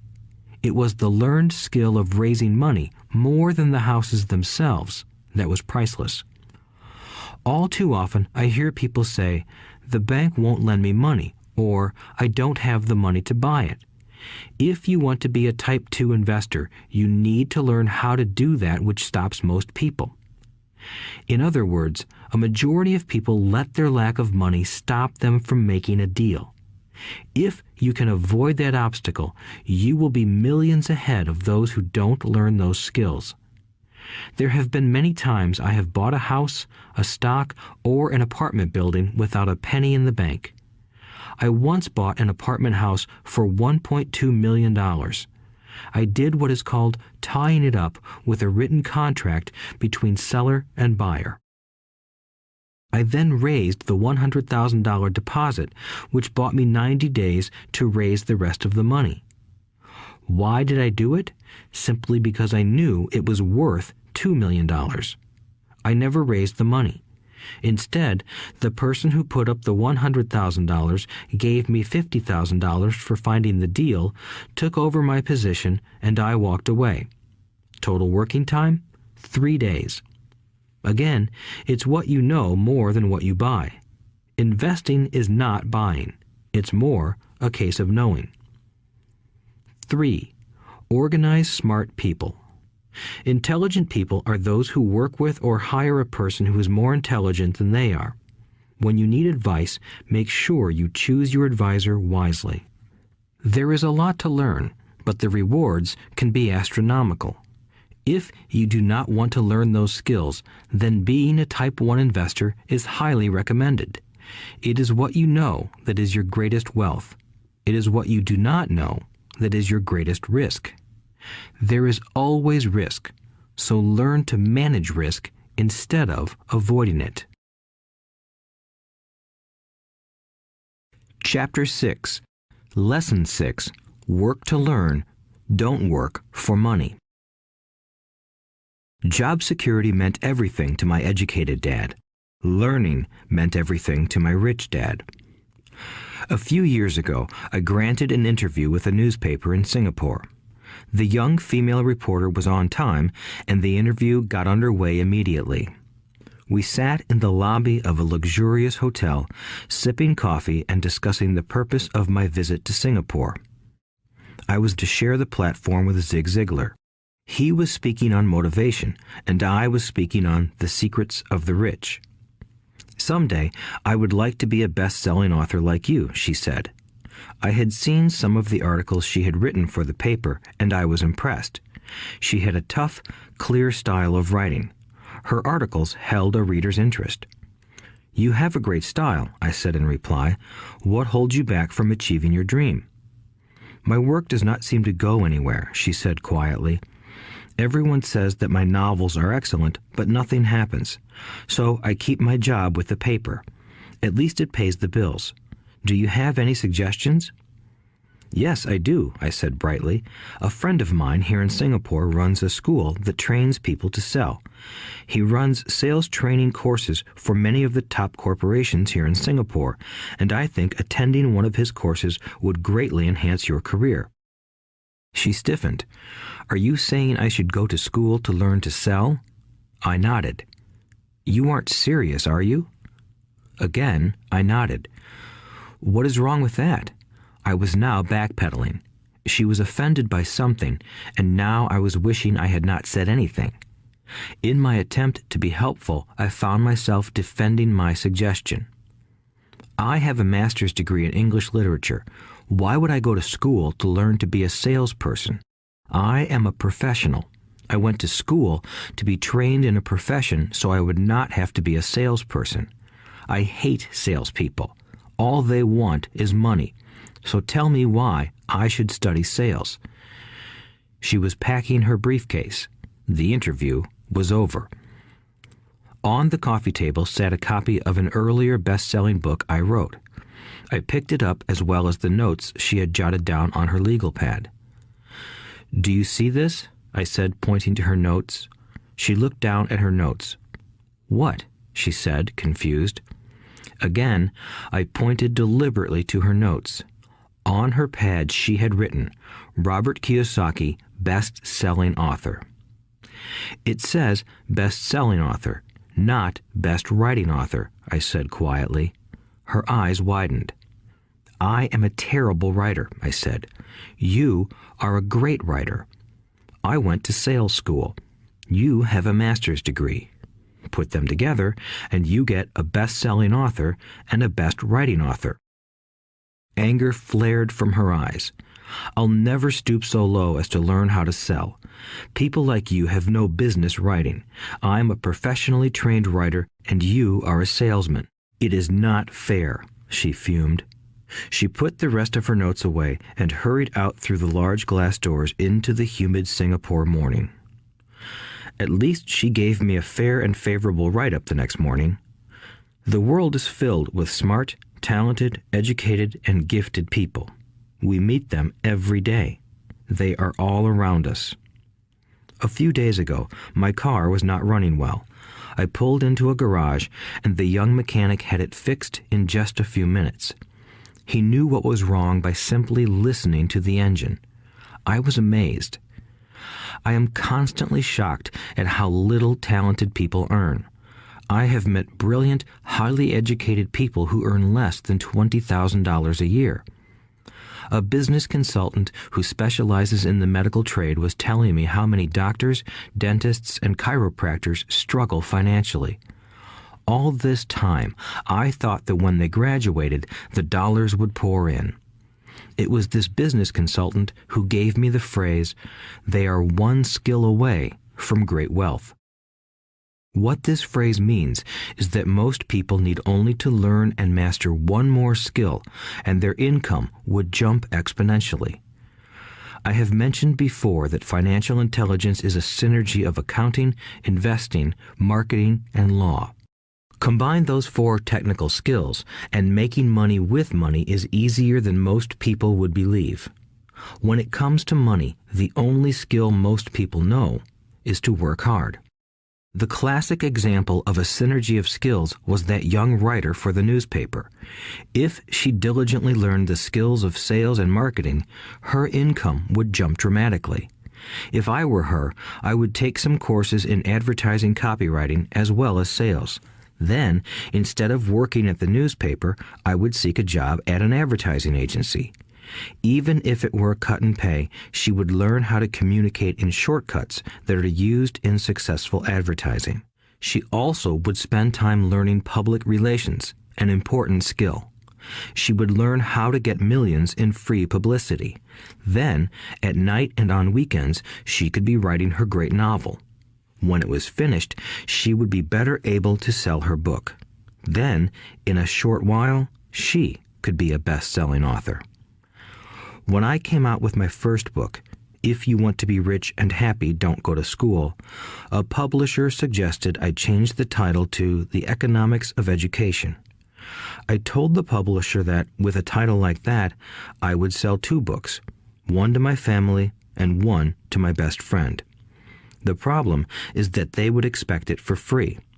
The obnoxious title, If You Want to Be Rich and Happy, Don't Go to School, was chosen because we knew it would get tons of publicity. I am pro-education and believe in education reform. If I were not pro-education, why would I continue to press for changing our antiquated educational system? So I chose a title that would get me on more TV and radio shows simply because I was willing to be controversial. Many people thought I was a fruitcake, but the book sold and sold. When I graduated from the U.S. Merchant Marine Academy in 1969, my educated dad was happy. Standard Oil of California had hired me for its oil tanker fleet as a third mate. The pay was low compared with my classmates, but it was okay for a first real job after college. My starting pay was about $42,000 a year, including overtime, and I only had to work for 7 months. I had 5 months of vacation. If I had wanted to, I could have taken the run to Vietnam with a subsidiary shipping company and easily doubled my pay instead of taking 5 months of vacation. I had a great career ahead of me, yet I resigned after 6 months with the company and joined the Marine Corps to learn how to fly.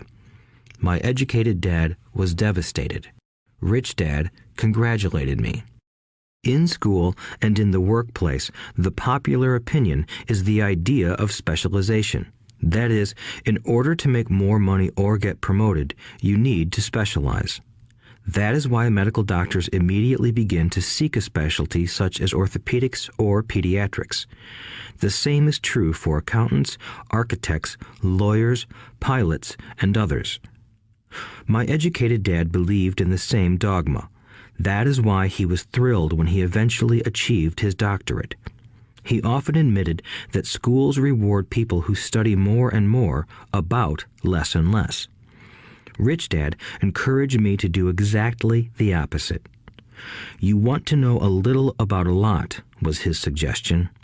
That is why for years I worked in different areas of his companies. For a while, I worked in his accounting department. Although I would probably never have been an accountant, he wanted me to learn via osmosis. Rich Dad knew I would pick up jargon and a sense of what is important and what is not. I also worked as a busboy and construction worker as well as in sales, reservations, and marketing. He was grooming Mike and me. That is why he insisted we sit in on the meetings with his bankers, lawyers, accountants, and brokers. He wanted us to know a little about every aspect of his empire. When I quit my high-paying job with Standard Oil, my educated dad had a heart-to-heart talk with me. He was bewildered. He could not understand my decision to resign from a career that offered high pay, great benefits, lots of time off, and opportunity for promotion. When he asked me one evening, "Why did you quit?" I could not explain it to him, though I tried hard to. My logic did not fit his logic. The big problem was that my logic was my rich dad's logic. Job security meant everything to my educated dad. Learning meant everything to my rich dad. Educated dad thought I went to school to learn to be a ship's officer. Rich dad knew that I went to school to study international trade. So as a student, I made cargo runs, navigating large freighters, oil tankers, and passenger ships to the Far East and the South Pacific. Rich dad emphasized that I should stay in the Pacific instead of taking ships to Europe because he knew that the emerging nations were in Asia, not Europe. While most of my classmates, including Mike, were partying at their fraternity houses, I was studying trade, people, business styles, and cultures in Japan, Taiwan, Thailand, Singapore, Hong Kong, Vietnam, Korea, Tahiti, Samoa, and the Philippines. I was partying also, but it was not in any frat house. I grew up rapidly. Educated dad just could not understand why I decided to quit and join the Marine Corps. I told him I wanted to learn to fly, but really I wanted to learn to lead troops. Rich dad explained to me that the hardest part of running a company is managing people. He had spent 3 years in the Army. My educated dad was draft exempt. Rich dad valued learning to lead men into dangerous situations. Leadership is what you need to learn next, he said. If you are not a good leader, you'll get shot in the back, just like they do in business. Returning from Vietnam in 1973, I resigned my commission, even though I loved flying. I found a job with Xerox Corporation. I joined it for one reason, and it was not for the benefits. I was a shy person, and the thought of selling was the most frightening subject in the world. Xerox has one of the best sales trainings programs in America. Rich dad was proud of me. My educated dad was ashamed. Being an intellectual, he thought that salespeople were below him. I worked with Xerox for 4 years until I overcame my fear of knocking on doors and being rejected. Once I could consistently be in the top 5 in sales, I again resigned and moved on, leaving behind another great career with an excellent company. In 1977, I formed my first company. Rich dad had groomed Mike and me to take over companies, so I now had to learn to form them and put them together. My first product, the nylon and Velcro wallet, was manufactured in the Far East and shipped to a warehouse in New York, near where I had gone to school. My formal education was complete, and it was time to test my wings. If I failed, I would go broke. Rich dad thought it best to go broke before 30. You still have time to recover, was his advice. On the eve of my 30th birthday, my first shipment left Korea for New York. Today, I still do business internationally, and as my rich dad encouraged me to do, I keep seeking the emerging nations. Today, my investment company invests in South American countries and Asian countries, as well as in Norway and Russia. There is an old cliche that goes, "Job is an acronym for just over broke." Unfortunately, I would say that applies to millions of people. Because school does not think financial intelligence is an intelligence, most workers live within their means. They work and they pay bills. There is another horrible management theory that goes, workers work hard enough to not be fired, and owners pay just enough so that workers won't quit. And if you look at the pay scales of most companies, again, I would say there is a degree of truth to that statement. The net result is that most workers never get ahead. They do what they've been taught to do, get a secure job. Most workers focus on working for pay and benefits that reward them in the short term, but are often disastrous in the long run. Instead, I recommend to young people to seek work for what they will learn more than what they will earn. Look down the road at what skills they want to acquire before choosing a specific profession and before getting trapped in the rat race. Once people are trapped in the lifelong process of bill paying, they become like those little hamsters running around in those metal wheels. Their little furry legs are spinning furiously, the wheel is turning furiously, but come tomorrow morning, they'll still be in the same cage. Great job. In the movie Jerry Maguire, starring Tom Cruise, there are many great one-liners. Probably the most memorable is, "Show me the money." But there is one line I thought most truthful. It comes from the scene where Tom Cruise is leaving the firm. He has just been fired, and he is asking the entire company, "Who wants to come with me?" And the whole place is silent and frozen. Only one woman speaks up and says, "I'd like to, but I'm due for a promotion in 3 months." That statement is probably the most truthful statement in the whole movie. It is the type of statement that people use to keep themselves busy, working away to pay bills. I know my educated dad looked forward to his pay raise every year, and every year he was disappointed. So he would go back to school to earn more qualifications so he could get another raise. Then, once again, there would be another disappointment. The question I often ask people is, where is this daily activity taking you? Just like the little hamster, I wonder if people look at where their hard work is taking them. What does the future hold?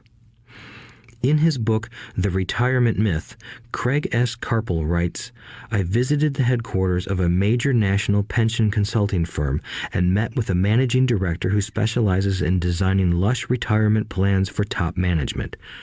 When I asked her what people who don't have corner offices will be able to expect in the way of pension income, she said with a confident smile, 'The silver bullet.'" "What," I asked, "is the silver bullet?" She shrugged and said, "If baby boomers discover they don't have enough money to live on when they're older, they can always blow their brains out."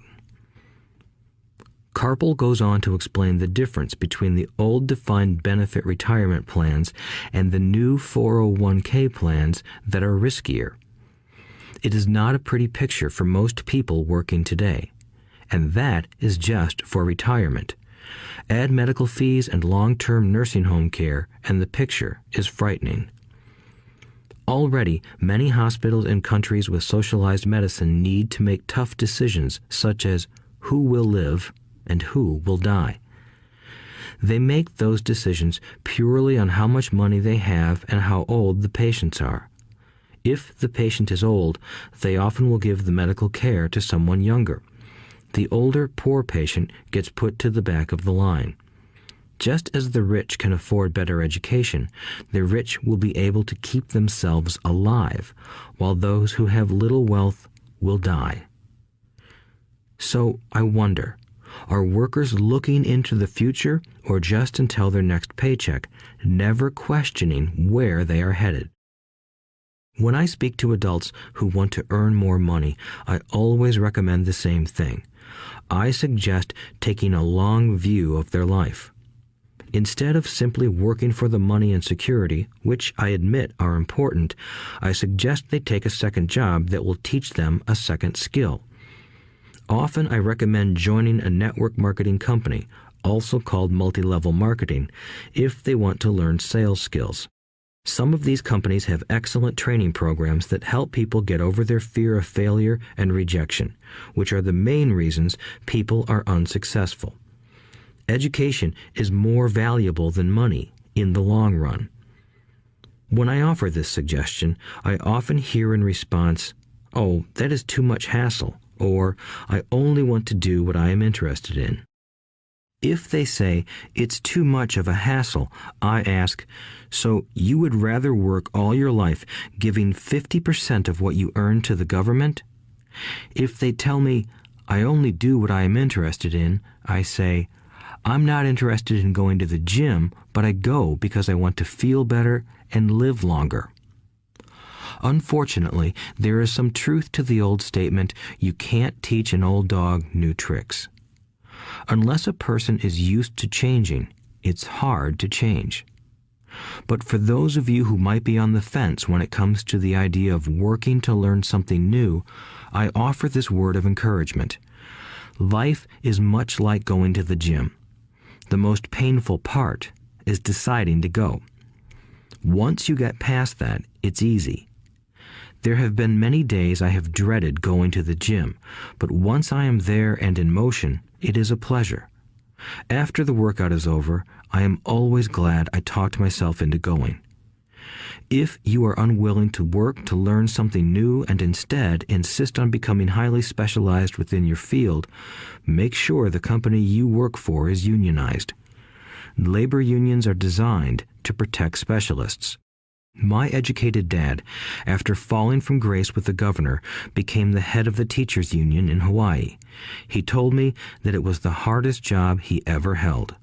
My rich dad, on the other hand, spent his life doing his best to keep his companies from becoming unionized. He was successful. Although the unions came close, Rich Dad was always able to fight them off. Personally, I take no sides because I can see the need for and the benefits of both sides. If you do as school recommends, become highly specialized, then seek union protection. For example, had I continued with my flying career, I would have sought a company that had a strong pilots union. Why? Because my life would be dedicated to learning a skill that was valuable in only one industry. If I were pushed out of that industry, my life's skills would not be as valuable to another industry. A displaced senior pilot with 100,000 hours of heavy airline transport time, earning $150,000 a year, would have a hard time finding an equivalent high-paying job teaching in school. Skills do not necessarily transfer from industry to industry. Skills the pilots are paid for in the airline industry are not as important in, say, the school system. The same is true even for doctors today. With all the changes in medicine, many medical specialists are needing to conform to medical organizations such as HMOs. School teachers definitely need to be union members. Today in America, the teachers' union is the largest and the richest labor union of all. The NEA, the National Education Association, has tremendous political clout. Teachers need the protection of their union because their skills are also of limited value to an industry outside of education. So the rule of thumb is highly specialized, then unionize. It's the smart thing to do. When I ask the classes I teach, how many of you can cook a better hamburger than McDonald's, almost all the students raise their hands. I then ask, so if most of you can cook a better hamburger, how come McDonald's makes more money than you? The answer is obvious. McDonald's is excellent at business systems. The reason so many talented people are poor is because they focus on building a better hamburger and know little to nothing about business systems. A friend of mine in Hawaii is a great artist. He makes a sizable amount of money. One day, his mother's attorney called to tell him that she had left him $35,000. That is what was left of her estate after the attorney and the government took their shares. Immediately, he saw an opportunity to increase his business by using some of this money to advertise. 2 months later, his first 4-color full-page ad appeared in an expensive magazine that targeted the very rich.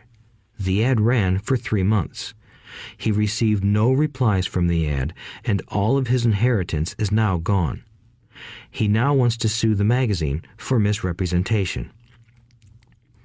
This is a common case of someone who can build a beautiful hamburger but knows little about business. When I asked him what he learned, his only reply was, "Advertising salespeople are crooks." I then asked him if he would be willing to take a course in sales and a course in direct marketing. His reply, "I don't have the time, and I don't want to waste my money." The world is filled with talented poor people.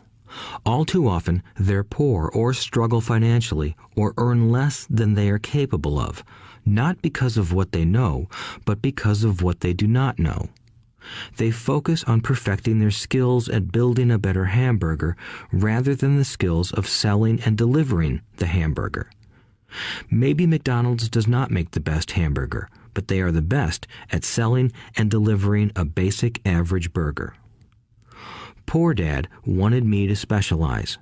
That was his view on how to be paid more. Even after being told by the governor of Hawaii that he could no longer work in state government, my educated dad continued to encourage me to get specialized. Educated Dad then took up the cause of the teachers' union, campaigning for further protection and benefits for these highly skilled and educated professionals. We argued often, but I know he never agreed that over-specialization is what caused the need for union protection. He never understood that the more specialized you become, the more you are trapped and dependent on that specialty.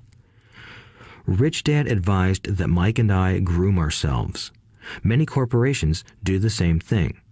They find a young, bright student just out of business school and begin grooming that person to someday take over the company. So these bright young employees do not specialize in one department.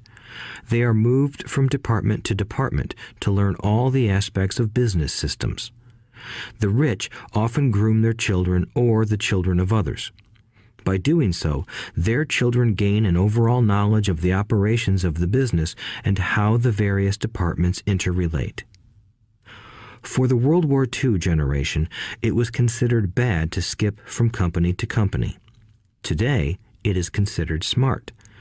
Since people will skip from company to company rather than seek greater specialization in skills, why not seek to learn more than to earn?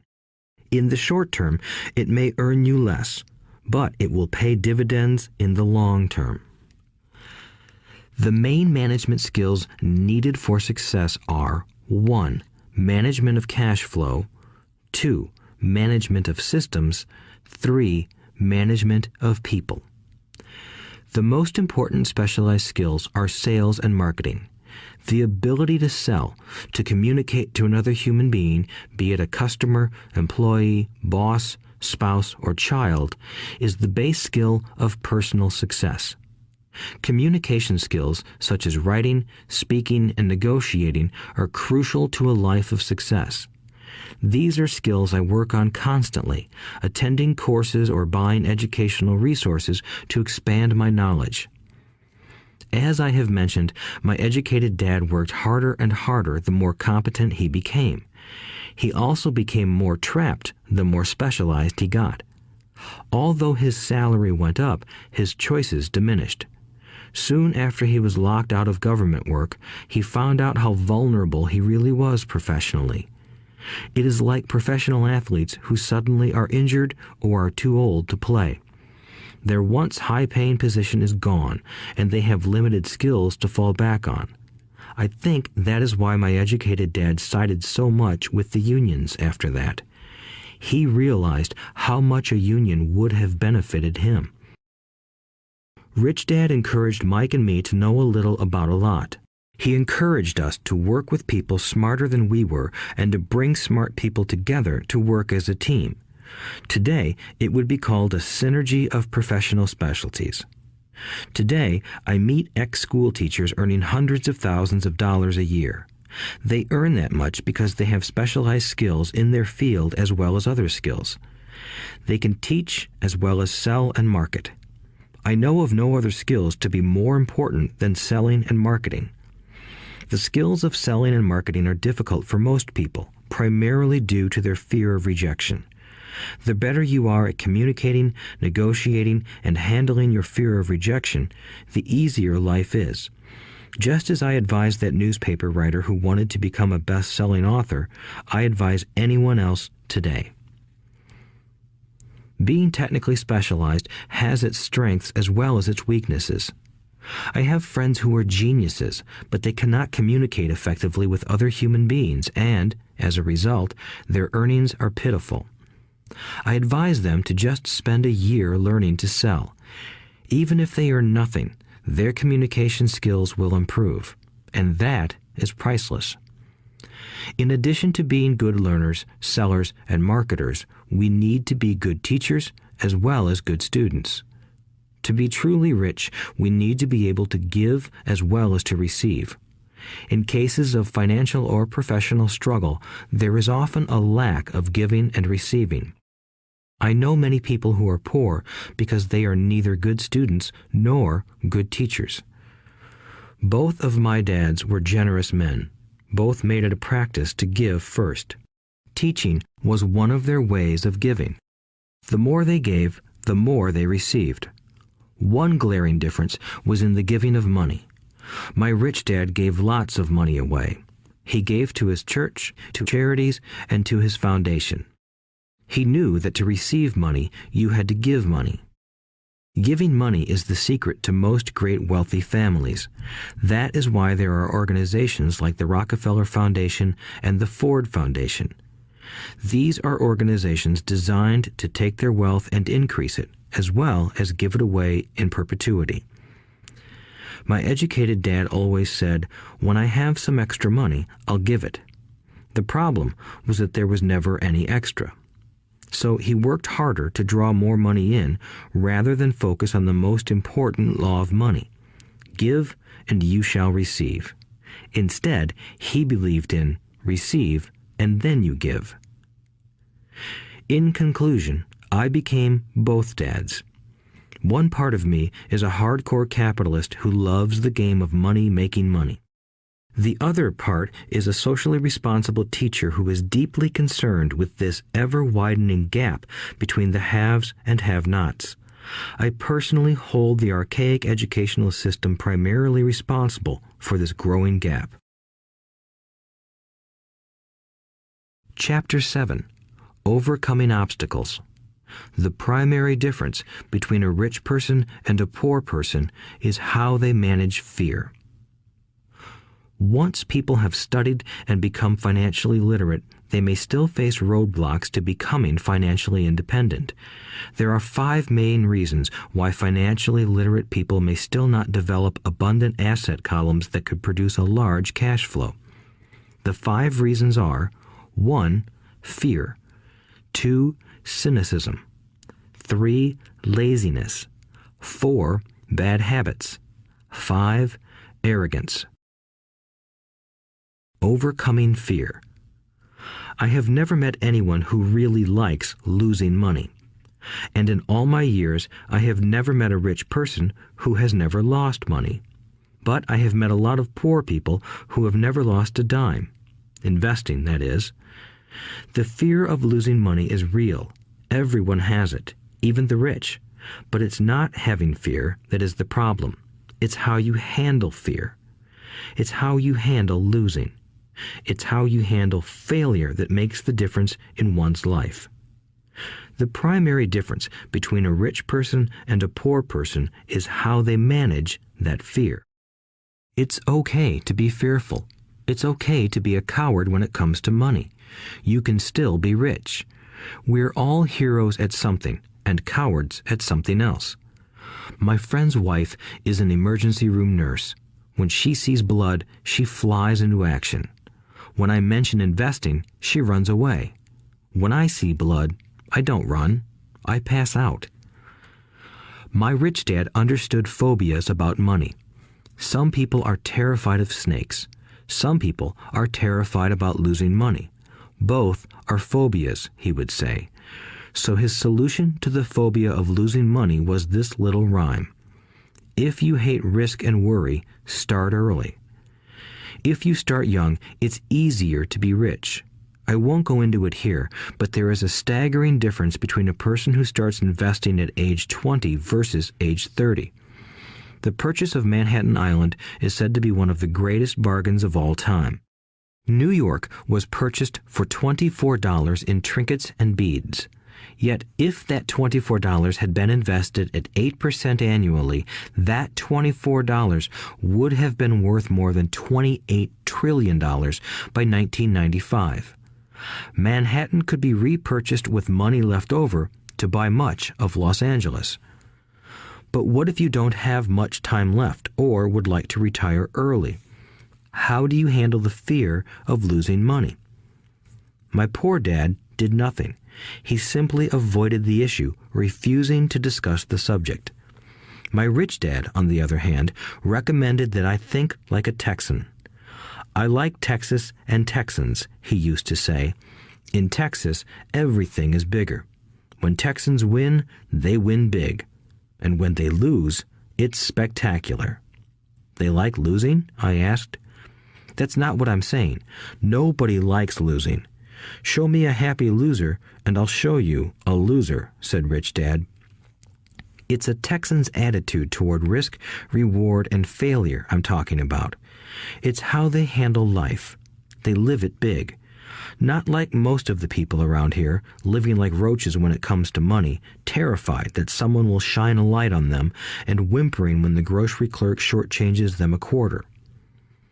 Rich Dad went on, "What I like best is the Texas attitude. They're proud when they win, and they brag when they lose. Texans have a saying, if you're going to go broke, go big. You don't want to admit you went broke over a duplex." He constantly told Mike and me that the greatest reason for lack of financial success was because most people played it too safe. People are so afraid of losing that they lose, were his words. Fran Tarkenton, a one-time great NFL quarterback, says it still another way. Winning means being unafraid to lose. In my own life, I've noticed that winning usually follows losing. Before I finally learned to ride a bike, I first fell down many times. I've never met a golfer who has never lost a golf ball. I've never met people who have fallen in love who have never had their heart broken. And I've never met someone rich who has never lost money. So for most people, the reason they don't win financially is because the pain of losing money is far greater than the joy of being rich. Another saying in Texas is, everyone wants to go to heaven, but no one wants to die. Most people dream of being rich, but are terrified of losing money, so they never get to heaven. Rich Dad used to tell Mike and me stories about his trips to Texas. If you really want to learn the attitude of how to handle risk, losing, and failure, go to San Antonio and visit the Alamo. The Alamo is a great story of brave people who chose to fight, knowing there was no hope of success. They chose to die instead of surrendering. It's an inspiring story worthy of study. Nonetheless, it's still a tragic military defeat. They got their butts kicked. So, how do Texans handle failure? They still shout, "Remember the Alamo." Mike and I heard this story a lot. He always told us this story when he was about to go into a big deal and he was nervous. After he had done all his due diligence and it was time to put up or shut up, he told us this story. Every time he was afraid of making a mistake or losing money, he told us this story. It gave him strength, for it reminded him that he could always turn a financial loss into a financial win. Rich Dad knew that failure would only make him stronger and smarter. It's not that he wanted to lose. He just knew who he was and how he would take a loss. He would take a loss and make it a win. That's what made him a winner and others losers. It gave him the courage to cross the line when others backed out. That's why I like Texans so much, he would say. They took a great failure and turned it into inspiration, as well as a tourist destination that makes them millions. But probably his words that mean the most to me today are these. Texans don't bury their failures. They get inspired by them. They take their failures and turn them into rallying cries. Failure inspires Texans to become winners. But that formula is not just the formula for Texans. It is the formula for all winners. I've said that falling off my bike was part of learning to ride. I remember falling off only made me more determined to learn to ride, not less. I also said that I have never met a golfer who has never lost a ball. For top professional golfers, losing a ball or a tournament provides the inspiration to be better, to practice harder, to study more. That's what makes them better. For winners, losing inspires them. For losers, losing defeats them. I like to quote John D. Rockefeller, who said, "I always tried to turn every disaster into an opportunity." And being Japanese American, I can say this. Many people say that Pearl Harbor was an American mistake. I say it was a Japanese mistake. From the movie Tora, Tora, Tora, a somber Japanese admiral says to his cheering subordinates, "I am afraid we have awakened a sleeping giant." Remember Pearl Harbor became a rallying cry. It turned one of America's greatest losses into the reason to win. This great defeat gave America strength, and America soon emerged as a world power. Failure inspires winners, and failure defeats losers. It is the biggest secret of winners. It's the secret that losers do not know. The greatest secret of winners is that failure inspires winning. Thus, they're not afraid of losing. Repeating Fran Tarkenton's quote, "Winning means being unafraid to lose." People like Fran Tarkenton are not afraid of losing because they know who they are. They hate losing, so they know that losing will only inspire them to become better. There is a big difference between hating losing and being afraid to lose. Most people are so afraid of losing money that they lose. They go broke over a duplex. Financially, they play life too safe and too small. They buy big houses and big cars, but not big investments. The main reason that over 90% of the American public struggles financially is because they play not to lose. They don't play to win. They go to their financial planners or accountants or stockbrokers and buy a balanced portfolio. Most have lots of cash in CDs, low-yield bonds, mutual funds that can be traded within a mutual fund family, and a few individual stocks. It is a safe and sensible portfolio, but it is not a winning portfolio. It is a portfolio of someone playing not to lose. Don't get me wrong, it's probably a better portfolio than more than 70% of the population has, and that's frightening. It's a great portfolio for someone who loves safety. But playing it safe and balanced on your investment portfolio is not the way successful investors play the game. If you have little money and you want to be rich, you must first be focused, not balanced. If you look at any successful person, at the start they were not balanced. Balanced people go nowhere. They stay in one spot. To make progress, you must first go unbalanced. Just look at how you make progress walking. Thomas Edison was not balanced. He was focused. Bill Gates was not balanced. He was focused. Donald Trump is focused. George Soros is focused. George Patton did not take his tanks wide. He focused them and blew through the weak spots in the German line. The French went wide with the Maginot Line, and you know what happened to them. If you have any desire to be rich, you must focus. Do not do what poor and middle-class people do, put their few eggs in many baskets. Put a lot of your eggs in a few baskets and focus. Follow one course until successful.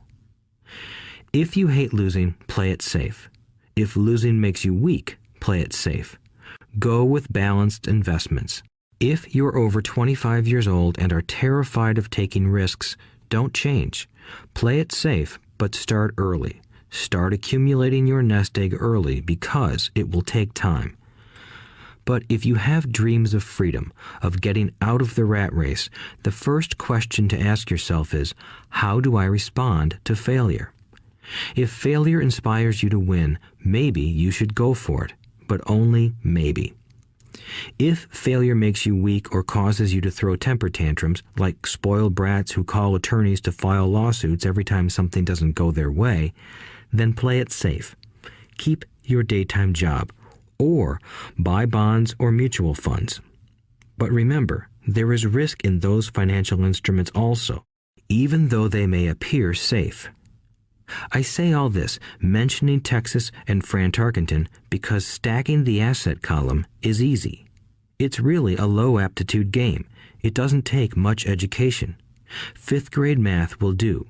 But building your asset column is a game in which attitude plays a major role. It takes guts, patience, and a great attitude toward failure. Losers avoid failing, and failure turns losers into winners. Just remember the Alamo. Overcoming cynicism. The sky is falling. The sky is falling. Most of us know the story of Chicken Little, who ran around warning the barnyard of impending doom. We all know people who are that way. There's a Chicken Little inside each of us. As I stated earlier, the cynic is really a little chicken. We all get a little chicken when fear and doubt cloud our thoughts. All of us have doubts. I'm not smart. I'm not good enough. So-and-so is better than me. Our doubts often paralyze us. We play the what-if game. What if the economy crashes right after I invest? What if I lose control and I can't pay the money back? What if things don't go as I planned? Or we have friends or loved ones who will remind us of our shortcomings. They often say, "What makes you think you can do that? If it's such a good idea, how come someone else hasn't done it? That will never work. You don't know what you're talking about." These words of doubt often get so loud that we fail to act. A horrible feeling builds in our stomach. Sometimes we can't sleep.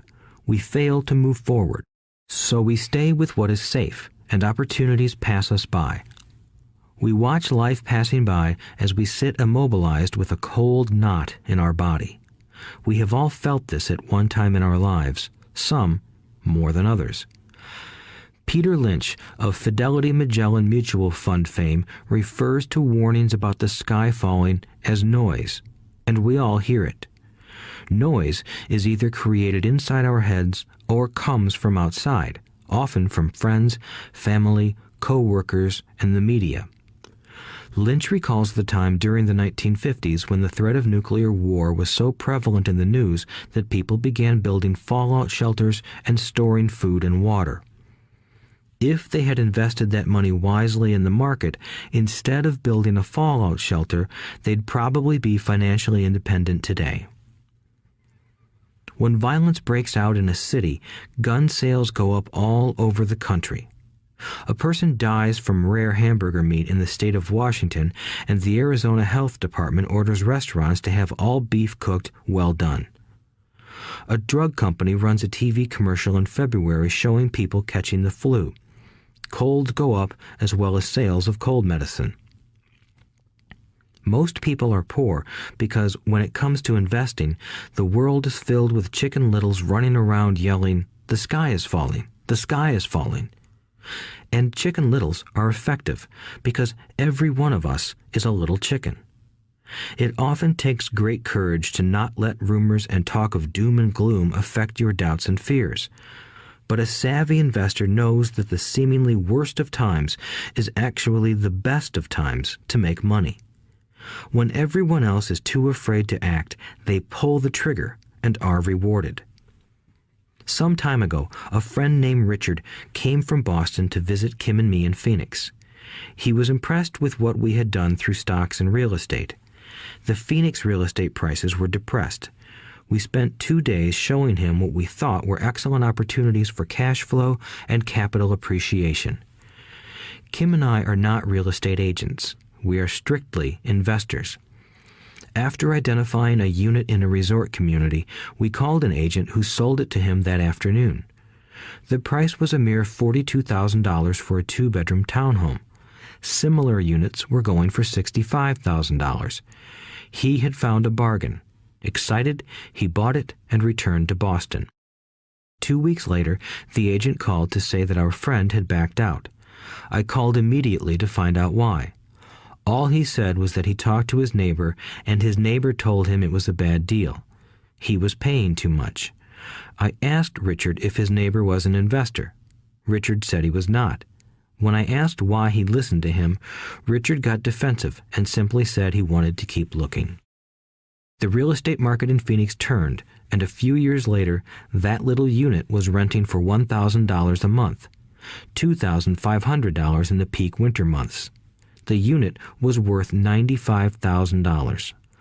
All Richard had to put down was $5,000, and he would have had a start at getting out of the rat race. Today, he still has done nothing.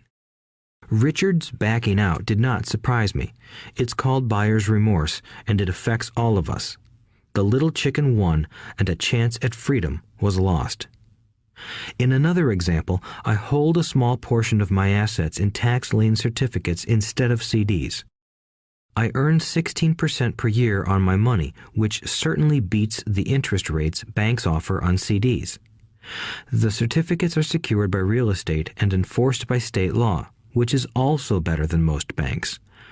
The formula they're bought on makes them safe. They just lack liquidity. So I look at them as 2 to 7 year CDs. Almost every time I tell someone that I hold my money this way, especially if they have money in CDs, they will tell me it's risky. They tell me why I should not do it. When I ask them where they get their information, they say from a friend or an investment magazine. They've never done it, and they're telling someone who's doing it why they shouldn't. The lowest yield I look for is 16%, but people who are filled with doubt are willing to accept a far lower return. Doubt is expensive. My point is that it's those doubts and cynicism that keep most people poor and playing it safe.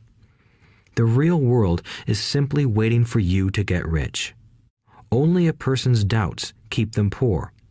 As I said, getting out of the rat race is technically easy. It doesn't take much education, but those doubts are cripplers for most people. Cynics never win, said Rich Dad. Unchecked doubt and fear creates a cynic. Cynics criticize and winners analyze was another of his favorite sayings. Rich Dad explained that criticism blinded while analysis opened eyes. Analysis allowed winners to see that critics were blind and to see opportunities that everyone else missed. And finding what people miss is key to any success. Real estate is a powerful investment tool for anyone seeking financial independence or freedom. It is a unique investment tool. Yet every time I mention real estate as a vehicle, I often hear, "I don't want to fix toilets." That's what Peter Lynch calls noise. That's what my rich dad would say is the cynic talking, someone who criticizes and does not analyze, someone who lets their doubts and fears close their mind instead of open their eyes. So when someone says, "I don't want to fix toilets, I want to fire back," what makes you think I want to? They're saying a toilet is more important than what they want. I talk about freedom from the rat race, and they focus on toilets. That is the thought pattern that keeps most people poor. They criticize instead of analyze. I don't once hold the key to your success, Rich Dad would say, because I too do not want to fix toilets. I shop hard for a property manager who does fix toilets. And by finding a great property manager who runs houses or apartments, well, my cash flow goes up. But more importantly, a great property manager allows me to buy a lot more real estate since I don't have to fix toilets. A great property manager is key to success in real estate. Finding a good manager is more important to me than the real estate. A great property manager often hears of great deals before real estate agents do, which makes them even more valuable. That is what Rich Dad meant by, "I don't once hold the key to your success." Because I do not want to fix toilets either, I figured out how to buy more real estate and expedite my getting out of the rat race. The people who continue to say, "I don't want to fix toilets," often deny themselves the use of this powerful investment vehicle. toilets are more important than their freedom. In the stock market, I often hear people say, "I don't want to lose money." Well, what makes them think I or anyone else likes losing money? They don't make money because they choose to not lose money. Instead of analyzing, they close their minds to another powerful investment vehicle, the stock market. I was riding with a friend past our neighborhood gas station.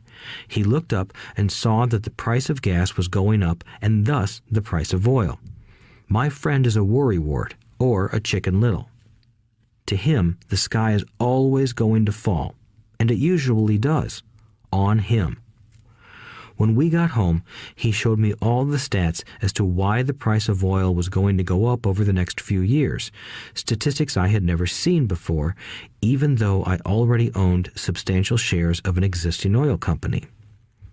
With that information, I immediately began looking for and found a new undervalued oil company that was about to find some oil deposits. My broker was excited about this new company, and I bought 15,000 shares for 65 cents per share. 3 months later, this same friend and I drove by the same gas station, and sure enough, the price per gallon had gone up nearly 15%. Again, the Chicken Little worried and complained. I smiled, because a month earlier, that little oil company hit oil, and those 15,000 shares went up to more than $3 per share since he had first given me the tip. And the price of gas will continue to go up if what my friend says is true. If most people understood how a stop worked in stock market investing, there would be more people investing to win instead of investing not to lose. A stop is simply a computer command that sells your stock automatically if the price begins to drop, helping to minimize your losses and maximize some gains. It's a great tool for those who are terrified of losing. So whenever I hear people focusing on their "I don't wants" rather than what they do want, I know the noise in their head must be loud. Chicken Little has taken over their brain and is yelling, "The sky is falling and toilets are breaking." So they avoid their don't wants, but they pay a huge price. They may never get what they want in life. Instead of analyzing, their inner Chicken Little closes their mind. Rich Dad gave me a way of looking at Chicken Little. Just do what Colonel Sanders did. At the age of 66, he lost his business and began to live on his Social Security check. It wasn't enough. He went around the country selling his recipe for fried chicken. He was turned down 1,009 times before someone said yes, and he went on to become a multimillionaire at an age when most people are quitting. He was a brave and tenacious man, Rich Dad said of Harlan Sanders. So when you're in doubt and feeling a little afraid, just do what Colonel Sanders did to his little chicken. He fried it. Overcoming laziness. Busy people are often the most lazy. We have all heard stories of a businessman who works hard to earn money. He works hard to be a good provider for his wife and children. He spends long hours at the office and brings work home on weekends. One day he comes home to an empty house. His wife has left with the kids. He knew he and his wife had problems, but rather than work to make the relationship strong, he stayed busy at work. Dismayed, his performance at work slips and he loses his job. Today, I often meet people who are too busy to take care of their wealth, and there are people too busy to take care of their health. The cause is the same. They're busy, and they stay busy as a way of avoiding something they do not want to face. Nobody has to tell them. Deep down, they know. In fact, if you remind them, they often respond with anger or irritation. If they aren't busy at work or with the kids, they're often busy watching TV, fishing, playing golf, or shopping. Yet deep down, they know they are avoiding something important. That's the most common form of laziness. Laziness by staying busy. So what is the cure for laziness? The answer is a little greed. For many of us, we were raised thinking of greed or desire as bad. Greedy people are bad people, my mom used to say, yet we all have inside of us this yearning to have nice, new, or exciting things. So, to keep that emotion of desire under control, often parents find ways of suppressing that desire with guilt. You only think about yourself. Don't you know you have brothers and sisters? Was one of my mom's favorites. You want me to buy you what? Was a favorite of my dad. Do you think we're made of money? Do you think money grows on trees? We're not rich people, you know. It wasn't so much the words, but the angry guilt trip that went with the words that got to me. Or the reverse guilt trip was the I'm sacrificing my life to buy this for you. I'm buying this for you because I never had this advantage when I was a kid. I have a neighbor who is stone broke but can't park his car in his garage. The garage is filled with toys for his kids. Those spoiled brats get everything they ask for. I don't want them to know the feeling of want are his everyday words. He has nothing set aside for their college or his retirement, but his kids have every toy ever made. He recently got a new credit card in the mail and took his kids to visit Las Vegas. I'm doing it for the kids, he said with great sacrifice. Rich Dad forbade the words, I can't afford it. In my real home, that's all I heard. Instead, Rich Dad required his children to say, how can I afford it? He believed that the words, I can't afford it, shut down your brain. It didn't have to think anymore. How can I afford it opened up the brain and forced it to think and search for answers. But most importantly, he felt the words, I can't afford it, were a lie, and the human spirit knows it. The human spirit is very, very powerful, he would say. It knows it can do anything. By having a lazy mind that says, I can't afford it, a war breaks out inside you. Your spirit is angry, and your lazy mind must defend its lie. The spirit is screaming, come on, let's go to the gym and work out. And the lazy mind says, but I'm tired. I worked really hard today. Or the human spirit says, I'm sick and tired of being poor. Let's get out there and get rich. To which the lazy mind says, rich people are greedy. Besides, it's too much bother. It's not safe. I might lose money. I'm working hard enough as it is. I've got too much to do at work anyway. Look at what I have to do tonight. My boss wants it finished by morning. I can't afford it also causes sadness, a helplessness that leads to despondency and often depression. How can I afford it opens up possibilities, excitement, and dreams. So Rich Dad was not so concerned about what we wanted to buy as long as we understood that how can I afford it creates a stronger mind and a dynamic spirit. Thus, he rarely gave Mike or me anything. He would instead ask, how can you afford it? And that included college, which we paid for ourselves. It was not the goal, but the process of attaining the goal that he wanted us to learn. The problem I see today is that there are millions of people who feel guilty about their desire or their greed. It's old conditioning from their childhood. While they desire to have the finer things that life offers, most have been conditioned subconsciously to say, I can't have that, or I'll never be able to afford that. When I decided to exit the rat race, it was simply a question of how can I afford to never work again? And my mind began to kick out answers and solutions. The hardest part was fighting my real parents' dogma. We can't afford that. Stop thinking only about yourself. Why don't you think about others? And other similar sentiments designed to instill guilt to suppress my greed. So, how do you beat laziness? Once again, the answer is a little greed. It's that radio station WIIFM, which stands for What's in it for me? A person needs to sit down and ask, what would my life be like if I never had to work again? What would I do if I had all the money I needed? Without that little greed, the desire to have something better, progress is not made. Our world progresses because we all desire a better life. New inventions are made because we desire something better. We go to school and study hard because we want something better. So whenever you find yourself avoiding something you know you should be doing, then the only thing to ask yourself is, what's in it for me? Be a little greedy. It's the best cure for laziness. Too much greed, however, as anything in excess can be, is not good. But just remember what Michael Douglas said in the movie Wall Street. Greed is good. Rich Dad said it differently. Guilt is worse than greed, for guilt robs the body of its soul. I think Eleanor Roosevelt said it best.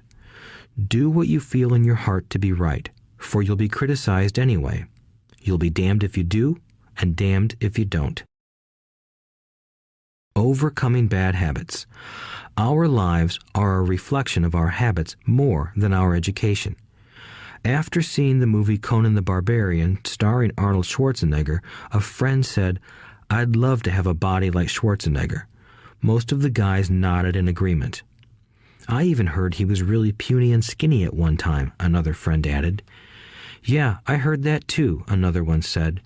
"I heard he has a habit of working out almost every day in the gym." "Yeah, I'll bet he has to." "Nah," said the group's cynic. "I'll bet he was born that way. Besides, let's stop talking about Arnold and get some beers." This is an example of habits controlling behavior. I remember asking my rich dad about the habits of the rich. Instead of answering me outright, he wanted me to learn through example, as usual. "When does your dad pay his bills?" Rich Dad asked. "The first of the month," I said. "Does he have anything left over?" he asked. "Very little," I said. "That's the main reason he struggles," said Rich Dad. "He has bad habits. Your dad pays everyone else first. He pays himself last, but only if he has anything left over." "Which he usually doesn't," I said. "But he has to pay his bills, doesn't he? You're saying he shouldn't pay his bills?" "Of course not," said Rich Dad. "I firmly believe in paying my bills on time. I just pay myself first, before I pay even the government." "But what happens if you don't have enough money?" I asked. "What do you do then?" "The same," said Rich Dad. "I still pay myself first, even if I'm short of money. My asset column is far more important to me than the government." "But," I said, "don't they come after you?" "Yes, if you don't pay," said Rich Dad. "Look, I did not say not to pay. I just said I pay myself first, even if I'm short of money." "But," I replied, "how do you do that?" "It's not how. The question is why," Rich Dad said. "Okay, why?" "Motivation," said Rich Dad. "Who do you think will complain louder if I don't pay them? Me or my creditors?" "Your creditors will definitely scream louder than you," I said, responding to the obvious. "You wouldn't say anything if you didn't pay yourself." So you see, after paying myself, the pressure to pay my taxes and the other creditors is so great that it forces me to seek other forms of income. The pressure to pay becomes my motivation.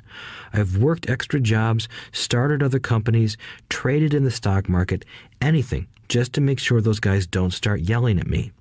That pressure made me work harder, forced me to think, and all in all, made me smarter and more active when it comes to money. If I had paid myself last, I would have felt no pressure, but I'd be broke. So it is the fear of the government or other people you owe money to that motivates you? That's right, said Rich Dad. You see, government bill collectors are big bullies. So are bill collectors in general. Most people give in to those bullies. They pay them and never pay themselves. You know the story of the 98-pound weakling who gets sand kicked in his face? I nodded. I see that ad for weightlifting and bodybuilding lessons in the comic books all the time. Well, most people let the bullies kick sand in their faces. I decided to use the fear of the bully to make me stronger. Others got weaker. Forcing myself to think about how to make extra money is like going to the gym and working out with weights. The more I work my mental money muscles out, the stronger I get. Now I'm not afraid of those bullies. I liked what Rich Dad was saying, so If I pay myself first, I get financially stronger mentally and fiscally. Rich Dad nodded. And if I pay myself last, or not at all, I get weaker. So, people like bosses, managers, tax collectors, bill collectors, and landlords push me around all my life just because I don't have good money habits. Rich Dad nodded, just like the 98-pound weakling. Overcoming arrogance. What I know makes me money. What I don't know loses me money. Every time I have been arrogant, I have lost money. Because when I'm arrogant, I truly believe that what I don't know is not important, Rich Dad would often tell me. I have found that many people use arrogance to try to hide their own ignorance. It often happens when I am discussing financial statements with accountants or even other investors. They try to bluster their way through the discussion. It is clear to me that they don't know what they're talking about. They're not lying, but they are not telling the truth. There are many people in the world of money, finances, and investments who have absolutely no idea what they're talking about. Most people in the money industry are just spouting off sales pitches like used car salesmen. When you know you are ignorant in a subject, start educating yourself by finding an expert in the field or a book on the subject. Chapter 8. Getting Started. There is gold everywhere. Most people are not trained to see it. I wish I could say acquiring wealth was easy for me, but it wasn't. So in response to the question, how do I start, I offer the thought process I go through on a day-to-day basis. It really is easy to find great deals. I promise you that. It's just like riding a bike. After a little wobbling, it's a piece of cake. But when it comes to money, it takes determination to get through the wobbling. That's a personal thing. To find million-dollar deals of a lifetime requires us to call on our financial genius. I believe that each of us has a financial genius within us. The problem is that our financial genius lies asleep, waiting to be called upon. It lies asleep because our culture has educated us into believing that the love of money is the root of all evil.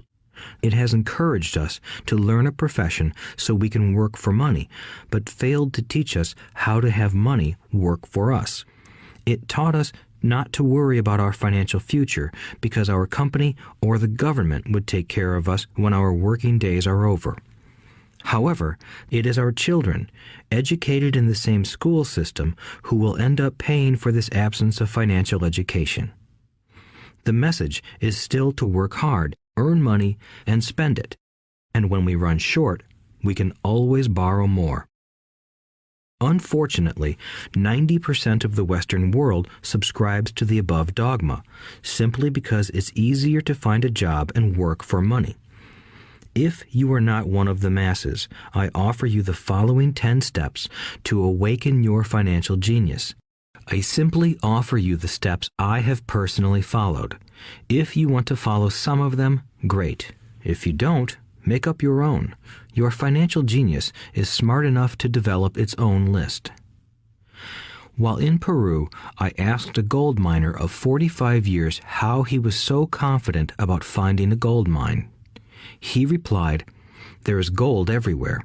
Most people are not trained to see it." And I would say that is true.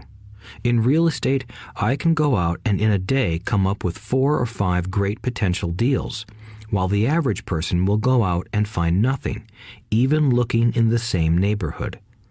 The reason is that they have not taken the time to develop their financial genius. I offer you the following 10 steps as a process to develop your God-given powers, powers over which only you have control. 1. Find a reason greater than reality, the power of spirit. If you ask most people if they would like to be rich or financially free, they would say yes. But then reality sets in. The road seems too long with too many hills to climb. It's easier to just work for money and hand the excess over to your broker. I once met a young woman who had dreams of swimming for the U.S. Olympic team. The reality was that she had to get up every morning at 4 o'clock to swim for 3 hours before going to school. She did not party with her friends on Saturday night. She had to study and keep her grades up, just like everyone else. When I asked her what fueled her superhuman ambition and sacrifice, she simply said, "I do it for myself and the people I love. It's love that gets me over the hurdles and sacrifices." A reason or a purpose is a combination of wants and don't wants. When people ask me what my reason for wanting to be rich is, I tell them that it is a combination of deep emotional wants and don't wants. I will list a few. First, the don't wants, for they create the wants. I don't want to work all my life. I don't want what my parents aspired for, which was job security and a house in the suburbs. I don't like being an employee. I hated that my dad always missed my football games because he was so busy working on his career. I hated it when my dad worked hard all his life and the government took most of what he worked for at his death. He could not even pass on what he worked so hard for when he died. The rich don't do that. They work hard and pass it on to their children. Now, the wants. I want to be free to travel the world and live in the lifestyle I love. I want to be young when I do this. I want to simply be free. I want control over my time and my life. I want money to work for me. Those are my deep-seated emotional reasons. What are yours? If they are not strong enough, then the reality of the road ahead may be greater than your reasons. I have lost money and been set back many times, but it was the deep emotional reasons that kept me standing up and going forward. I wanted to be free by age 40, but it took me until I was 47, with many learning experiences along the way. As I said, I wish I could say it was easy. It wasn't, but it wasn't that hard either. I've learned that without a strong reason or purpose, anything in life is hard. If you do not have a strong reason, there is no sense listening further. It will sound like too much work. 2. Make daily choices. The power of choice. Choice is the main reason people want to live in a free country. We want the power to choose. Financially, with every dollar we get in our hands, we hold the power to choose our future, to be rich, poor, or middle class. Our spending habits reflect who we are. Poor people simply have poor spending habits. The benefit I had as a boy was that I loved playing Monopoly constantly. Nobody told me Monopoly was only for kids, so I just kept playing the game as an adult. I also had a rich dad who pointed out to me the difference between an asset and a liability. So a long time ago, as a little boy, I chose to be rich, and I knew that all I had to do was learn to acquire assets, real assets. My best friend, Mike, had an asset column handed to him, but he still had to choose to learn to keep it. Many rich families lose their assets in the next generation simply because there was no one trained to be a good steward over their assets. Most people choose not to be rich. For 90% of the population, being rich is too much of a hassle. So they invent sayings that go, "I'm not interested in money. I'll never be rich. I don't have to worry. I'm still young. When I make some money, then I'll think about my future. My husband or wife handles the finances." The problem with those statements is that they rob the person who chooses to think such thoughts of two things. One is time, which is your most precious asset. The second is learning. Having no money should not be an excuse to not learn, but that is a choice we all make daily. The choice of what we do with our time, our money, and what we put in our heads. That is the power of choice. All of us have choice. I just choose to be rich, and I make that choice every day. Invest first in education. In reality, the only real asset you have is your mind, the most powerful tool we have dominion over. Each of us has the choice of what we put in our brain once we're old enough. You can watch TV, read golf magazines, or go to ceramics class or a class on financial planning. You choose. Most people simply buy investments rather than first investing in learning about investing. A friend of mine recently had her apartment burglarized. The thieves took her electronics and left all the books. And we all have that same choice. 90% of the population buys TV sets, and only about 10% buy business books. So what do? I go to seminars. I like it when they are at least 2 days long because I like to immerse myself in a subject. In 1973, I was watching this guy on TV who was advertising a 3-day seminar on how to buy real estate for nothing down. I spent $385, and that course has made me at least $2 million, if not more. But more importantly, it bought me life. I don't have to work for the rest of my life because of that one course. I go to at least 2 such courses every year. I love CDs and audiobooks. The reason?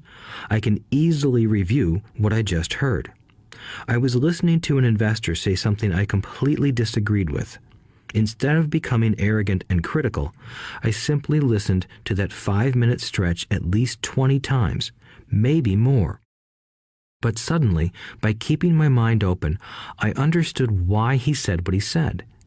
It was like magic. I felt like I had a window into the mind of one of the greatest investors of our time. I gained tremendous insight into the vast resources of his education and experience. The net result? I still have the old way I used to think, and I now have a new way of looking at the same problem or situation. I have 2 ways to analyze a problem or trend, and that is priceless. Today, I often say, how would Donald Trump do this, or Warren Buffett, or George Soros? The only way I can access their vast mental power is to be humble enough to read or listen to what they have to say. Arrogant or critical people are often people with low self-esteem who are afraid of taking risks. That's because if you learn something new, you are then required to make mistakes in order to fully understand what you have learned. If you have listened this far, arrogance is not one of your problems. Arrogant people rarely read or listen to experts. Why should they? They are the center of the universe. There are so many intelligent people who argue or defend when a new idea clashes with the way they think. In this case, their so-called intelligence combined with arrogance equals ignorance. Each of us knows people who are highly educated or believe they are smart, but their balance sheet paints a different picture. A truly intelligent person welcomes new ideas, for new ideas can add to the synergy of other accumulated ideas. Listening is more important than talking. If that were not true, God would not have given us 2 ears and only 1 mouth. Too many people think with their mouth instead of listening in order to absorb new ideas and possibilities. They argue instead of asking questions. I take a long view on my wealth. I do not subscribe to the get-rich-quick mentality most lottery players or casino gamblers have. I may go in and out of stocks, but I am long on education. If you want to fly an airplane, I advise taking lessons first. I am always shocked at people who buy stocks or real estate but never invest in their greatest asset, their mind. Just because you bought a house or 2 does not make you an expert at real estate. 3. Choose friends carefully. The power of association. First of all, I do not choose my friends by their financial statements. I have friends who have actually taken a vow of poverty, as well as friends who earn millions every year. The point is that I learn from all of them. Now, I will admit that there are people I have actually sought out because they had money. But I was not after their money. I was seeking their knowledge. In some cases, these people who had money have become dear friends. I've noticed that my friends with money talk about money. They don't do it to brag. They're interested in the subject. So I learn from them, and they learn from me. My friends who are in dire financial straits do not like talking about money, business, or investing. They often think it rude or unintellectual. So I also learn from my friends who struggle financially. I find out what not to do. I have several friends who have generated over $1 billion in their short lifetimes. The three of them report the same phenomenon. Their friends who have no money have never come to them to ask them how they did it, but they do come asking for one of two things, or both, a loan or a job. Warning: don't listen to poor or frightened people. I have such friends, and while I love them dearly, they are the Chicken Littles of life. To them, when it comes to money, especially investments, it's always, the sky is falling, the sky is falling.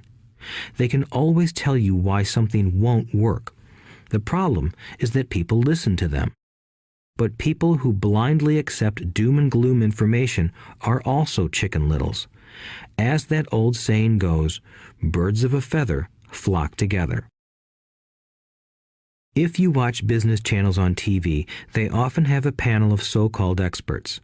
One expert will say the market is going to crash, and the other will say it's going to boom. If you're smart, you listen to both.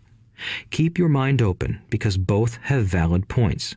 Unfortunately, most poor people listen to Chicken Little. I have had many close friends try to talk me out of a deal or an investment. Not long ago, a friend told me he was excited because he found a 6% certificate of deposit. I told him I earned 16% from the state government. The next day, he sent me an article about why my investment was dangerous. I have received 16% for years now, and he still receives 6%. I would say that one of the hardest things about wealth building is to be true to yourself and to be willing to not go along with the crowd. This is because, in the market, it is usually the crowd that shows up late that is slaughtered. If a great deal is on the front page, it's too late in most instances. Look for a new deal. As we used to say as surfers, there is always another wave. People who hurry and catch a wave late usually are the ones who wipe out. Smart investors don't time the markets. If they miss a wave, they search for the next one and get themselves in position. This is hard for most investors because buying what is not popular is frightening. Timid investors are like sheep going along with the crowd. Or their greed gets them in when wise investors have already taken their profits and moved on. Wise investors buy an investment when it's not popular. They know their profits are made when they buy, not when they sell. They wait patiently. As I said, they do not time the market. Just like a surfer, they get in position for the next big swell. It's all insider trading. There are forms of insider trading that are illegal, and there are forms of insider trading that are legal. But either way, it's insider trading. The only distinction is, how far away from the inside are you? The reason you want to have rich friends is because that is where the money is made. It's made on information. You want to hear about the next boom, get in and get out before the next bust. I'm not saying do it illegally, but the sooner you know, the better your chances are for profits with minimal risk. That is what friends are for, and that is financial intelligence. 4. Master a formula and then learn a new one. The power of learning quickly. In order to make bread, every baker follows a recipe, even if it's only held in their head. The same is true for making money. Most of us have heard the saying, "You are what you eat." I have a different slant. I say, you become what you study. In other words, be careful what you learn, because your mind is so powerful that you become what you put in your head. For example, if you study cooking, you then tend to cook. If you don't want to be a cook anymore, then you need to study something else. When it comes to money, the masses generally have one basic formula they learned in school, and it's this: Work for money.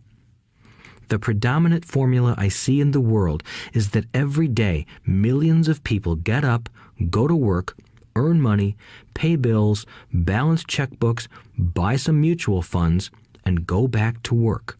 That is the basic formula, or recipe. If you're tired of what you're doing, or you're not making enough, it's simply a case of changing the formula via which you make money. Years ago, when I was 26, I took a weekend class called How to Buy Real Estate Foreclosures. I learned a formula. The next trick was to have the discipline to actually put into action what I had learned. That is where most people stop. For 3 years, while working for Xerox, I spent my spare time learning to master the art of buying foreclosures. I've made several $million using that formula. So after I mastered that formula, I went in search of other formulas. For many of the classes, I did not directly use the information I learned, but I always learned something new. I have attended classes designed for derivative traders, commodity option traders, and chaologists. I was way out of my league, being in a room full of people with doctorates in nuclear physics and space science.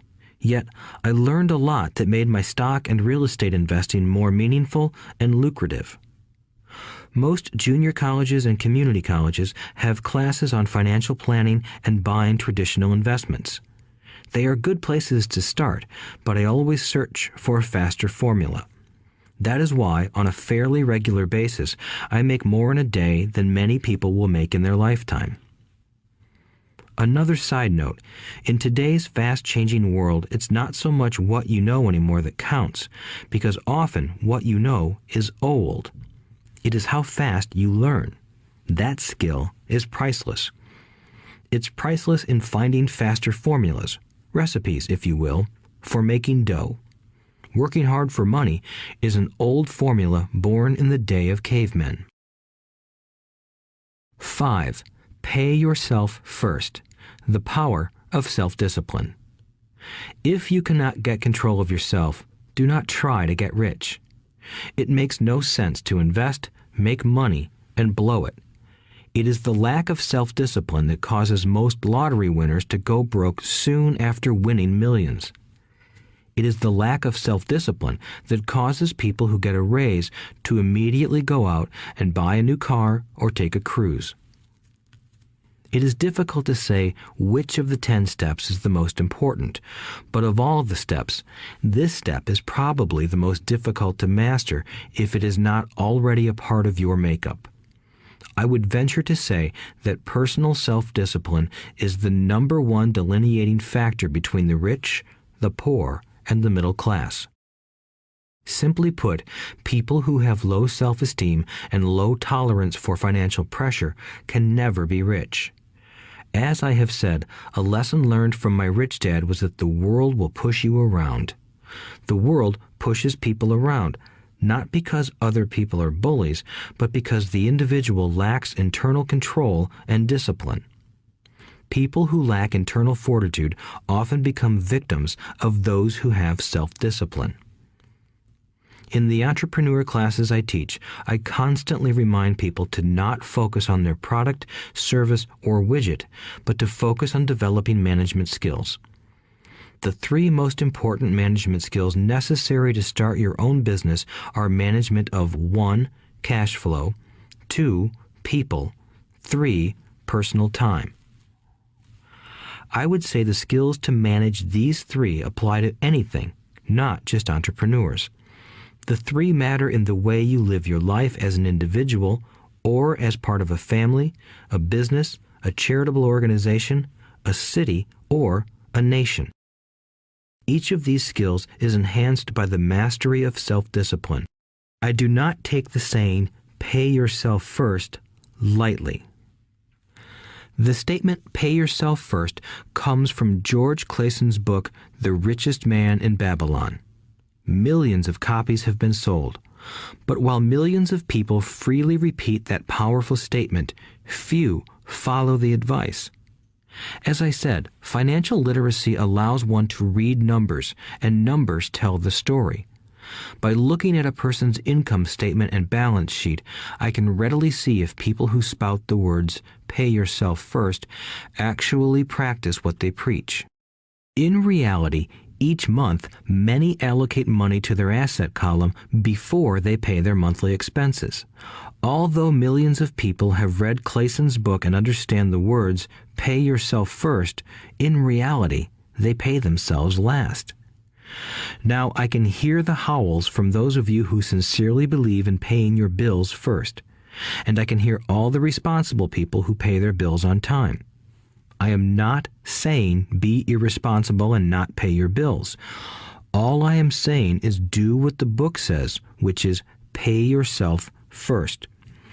If you can truly begin to understand the power of cash flow, you will soon realize why 90% of people work hard all their lives and need government support like Social Security when they are no longer able to work. Kim and I have had many bookkeepers, accountants, and bankers who have had a major problem with this way of looking at pay yourself first. The reason is that these financial professionals actually do what the masses do. They pay themselves last. There have been times in my life when, for whatever reason, cash flow was far less than my bills. I still paid myself first. My accountant and bookkeeper screamed in panic. "They're going to come after you. The IRS is going to put you in jail. You're going to ruin your credit rating. They'll cut off the electricity." I still paid myself first. Why, you ask? Because that's what the story, The Richest Man in Babylon, was all about. The power of self-discipline and the power of internal fortitude. As my rich dad taught me the first month I worked for him, most people allow the world to push them around. A bill collector calls and you pay or else. A sales clerk says, "Oh, just put it on your charge card." Your real estate agent tells you, "Go ahead. The government allows you a tax deduction on your home." That is what the book is really about. Having the guts to go against the tide and get rich.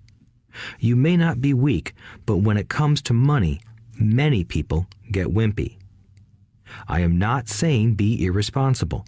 The reason I don't have high credit card debt and doodad debt is because I pay myself first. The reason I minimize my income is because I don't want to pay it to the government. That is why my income comes from my asset column through a Nevada corporation. If I work for money, the government takes it. Although I pay my bills last, I am financially astute enough to not get into a tough financial situation. I don't like consumer debt.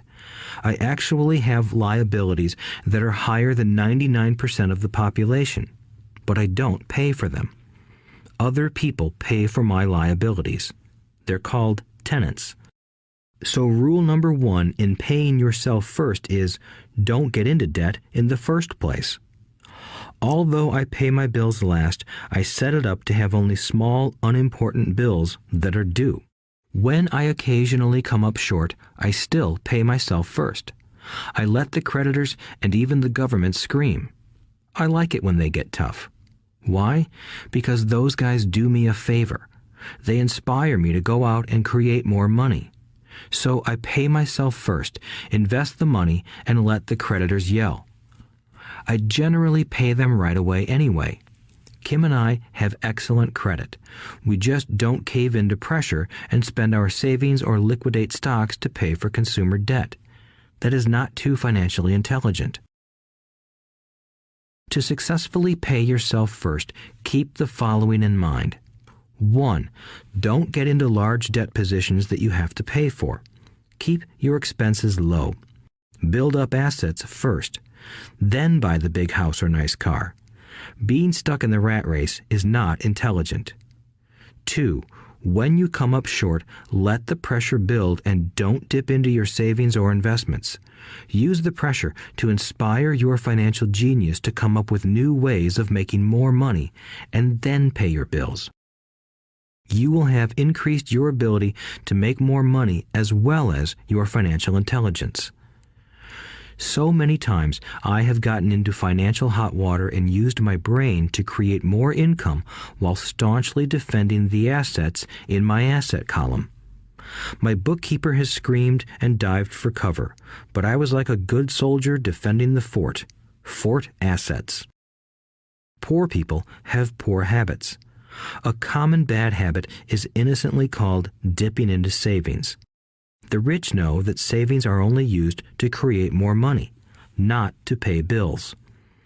I know that sounds tough, but as I said, if you're not tough inside, the world will always push you around anyway. If you do not like financial pressure, then find a formula that works for you.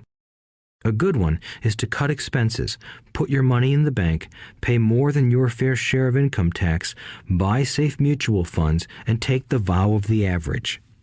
But this violates the pay yourself first rule. This rule does not encourage self-sacrifice or financial abstinence. It doesn't mean pay yourself first and starve. Life was meant to be enjoyed. If you call on your financial genius, you can have all the goodies of life, get rich, and pay bills. And that is financial intelligence. 6. Pay your brokers well. The power of good advice. Sometimes I see people posting a sign in front of their house that says, "For sale by owner," or I see people on TV claiming to be discount brokers. My rich dad taught me to take the opposite approach. He believed in paying professionals well, and I have adopted that policy also. Today, I have expensive attorneys, accountants, real estate brokers, and stockbrokers. Why? Because if, and I do mean if, the people are professionals, their services should make you money. And the more money they make, the more money I make. We live in the information age. Information is priceless. A good broker should provide you with information as well as take the time to educate you. I have several brokers who do that for me. Some taught me when I had little or no money, and I am still with them today. What I pay a broker is tiny in comparison with what kind of money I can make because of the information they provide. I love it when my real estate broker or stockbroker makes a lot of money because that usually means I made a lot of money. A good broker saves me time in addition to making me money. Like when I bought the vacant land for $9,000 and sold it immediately for over $25,000 so I could buy my Porsche quicker. A broker is my eyes and ears in the market. They're there every day, so I do not have to be. I'd rather play golf. People who sell their house on their own must not value their time much. Why would I want to save a few bucks when I could use that time to make more money or spend it with those I love? What I find funny is that so many poor and middle-class people insist on tipping restaurant help 15 to 20%, even for bad service, but complain about paying a broker 3 to 7%. They enjoy tipping people in the expense column and stiffing people in the asset column. That is not financially intelligent. Keep in mind that not all brokers are created equal. Unfortunately, most brokers are only salespeople. They sell, but they themselves own little or no real estate. There is a tremendous difference between a broker who sells houses and a broker who sells investments. The same is true for stock, bond, mutual fund, and insurance, brokers who call themselves financial planners.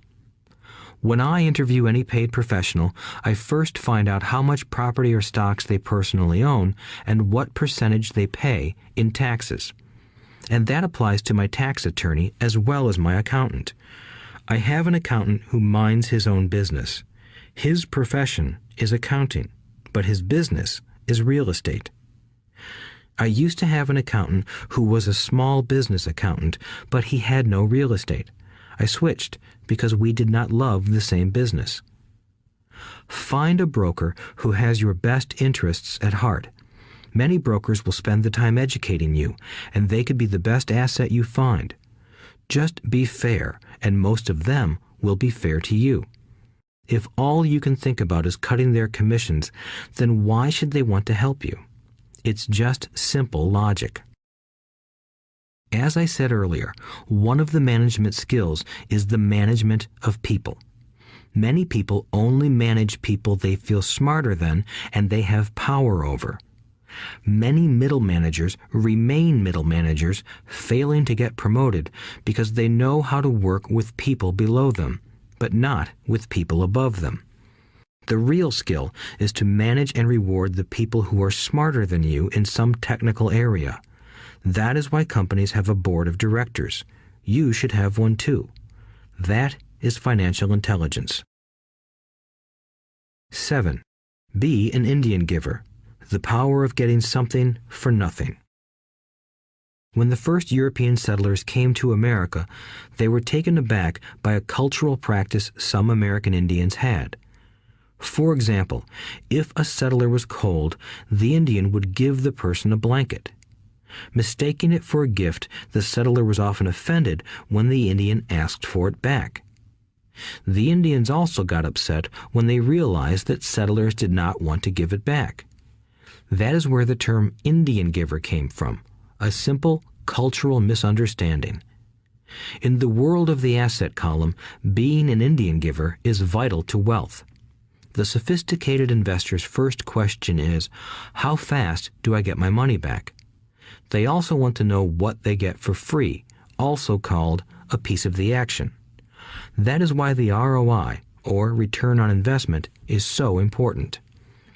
For example, I found a small condominium that was in foreclosure a few blocks from where I lived. The bank wanted $60,000 and I submitted a bid for $50,000, which they took simply because, along with my bid, was a cashier's check for $50,000. They realized I was serious. Most investors would say, "Aren't you tying up a lot of cash? Would it not be better to get a loan on it?" The answer is, not in this case. My investment company uses this condominium as a vacation rental in the winter months when the snowbirds come to Arizona. It rents for $2,500 a month for 4 months out of the year. For rental during the off-season, it rents for only $1,000 a month. I had my money back in about 3 years. Now I own this asset, which pumps money out for me, month in and month out. The same is done with stocks. Frequently, my broker calls and recommends I move a sizable amount of money into the stock of a company that he feels is just about to make a move that will add value to the stock, like announcing a new product. I will move my money in for a week to a month while the stock moves up.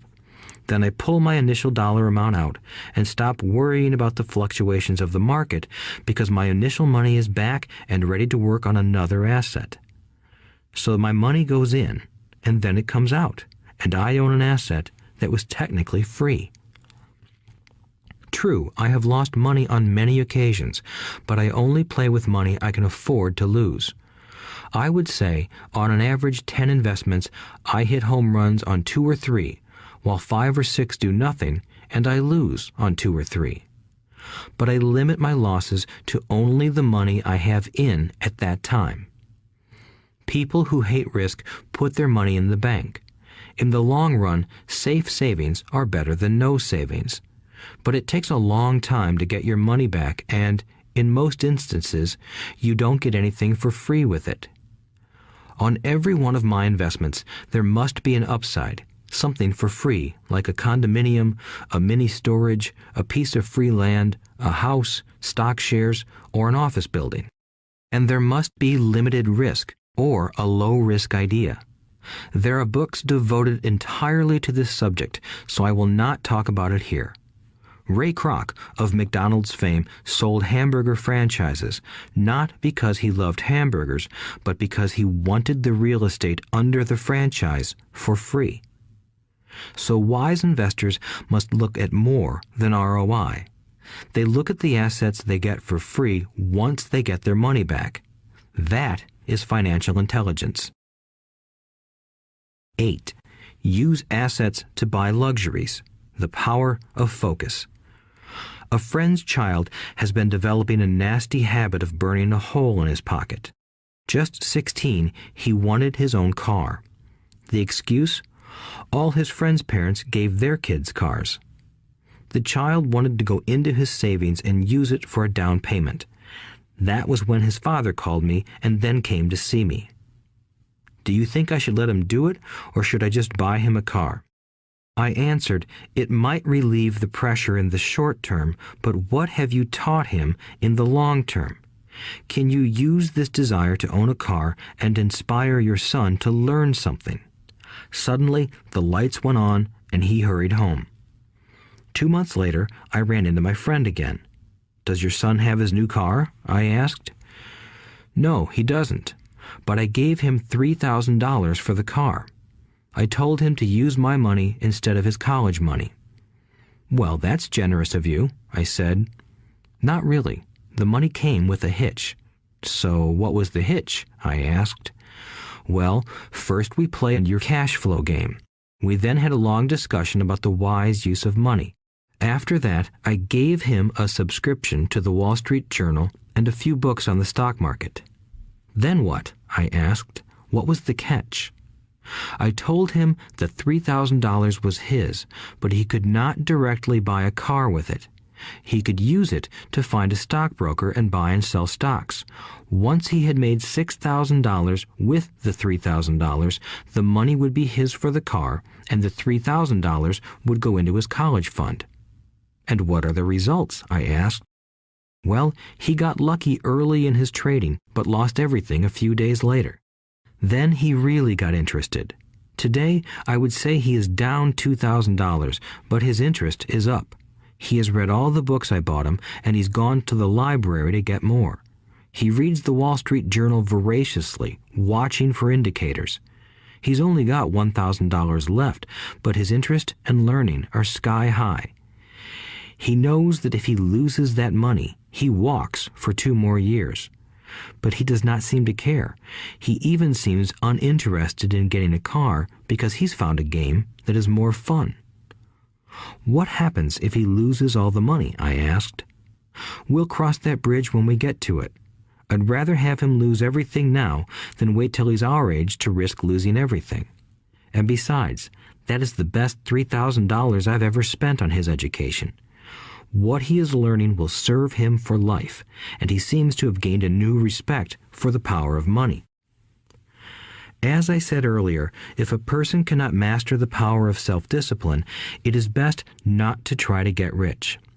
I say this because although the process of developing cash flow from an asset column is easy in theory, what's hard is the mental fortitude to direct money to the correct use.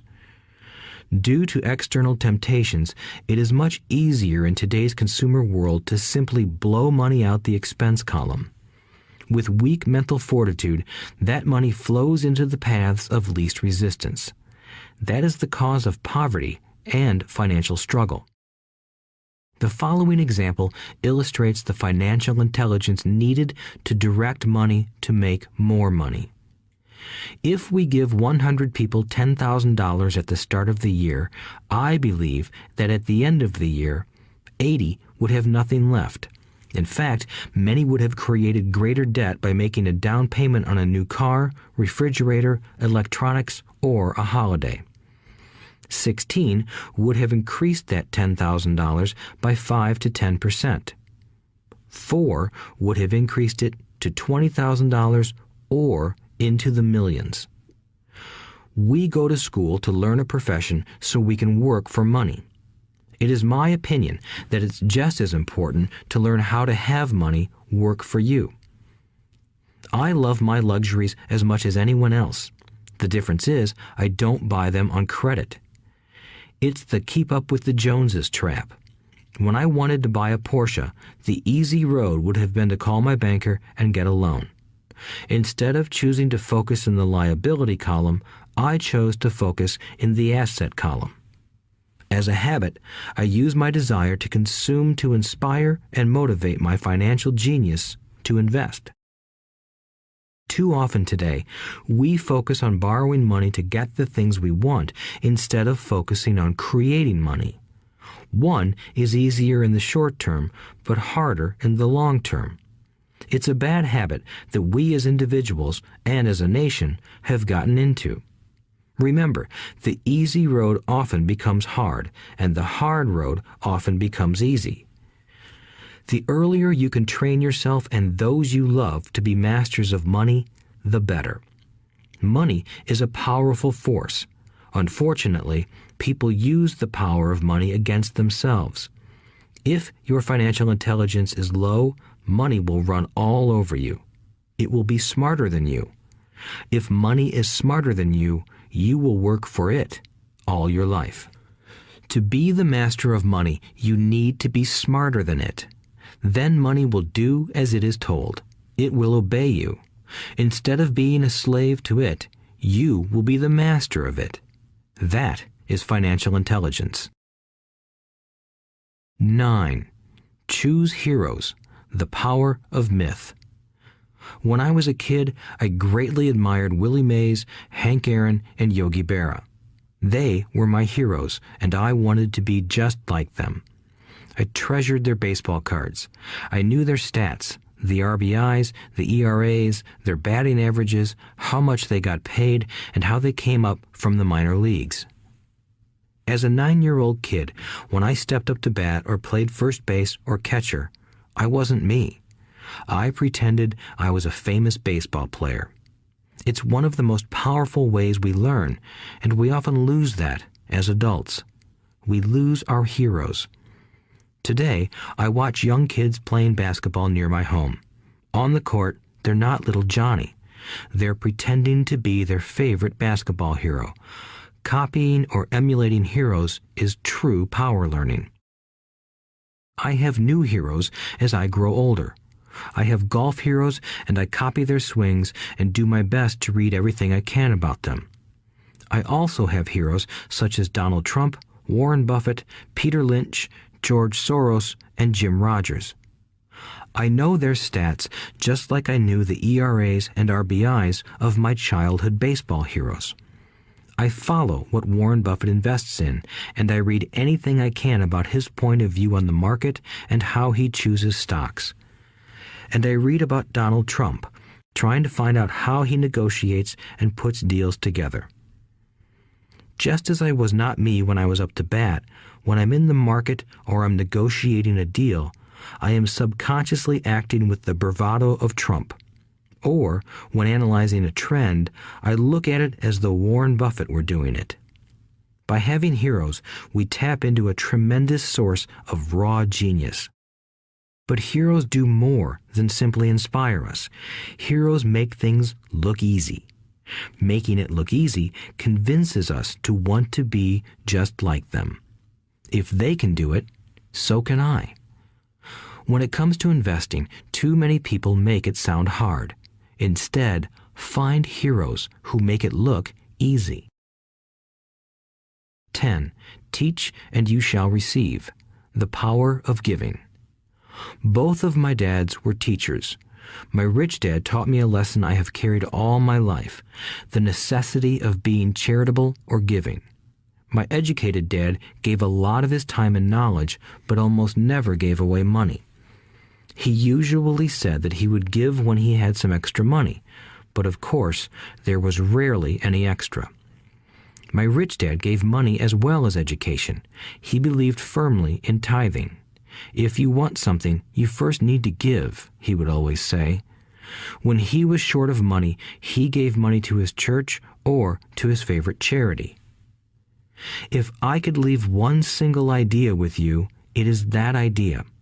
Whenever you feel short or in need of something, give what you want first, and it will come back in buckets. That is true for money, a smile, love, or friendship. I know it is often the last thing a person may want to do, but it has always worked for me. I trust that the principle of reciprocity is true, and I give what I want. I want money, so I give money, and it comes back in multiples. I want sales, so I help someone else sell something, and sales come to me. I want contacts, and I help someone else get contacts.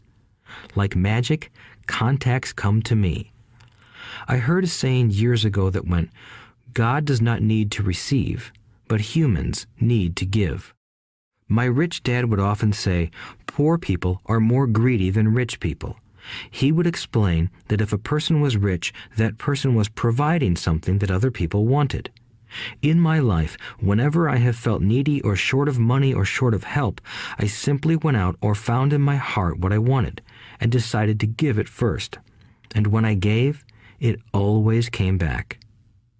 It reminds me of the story of the guy sitting with firewood in his arms on a cold, freezing night.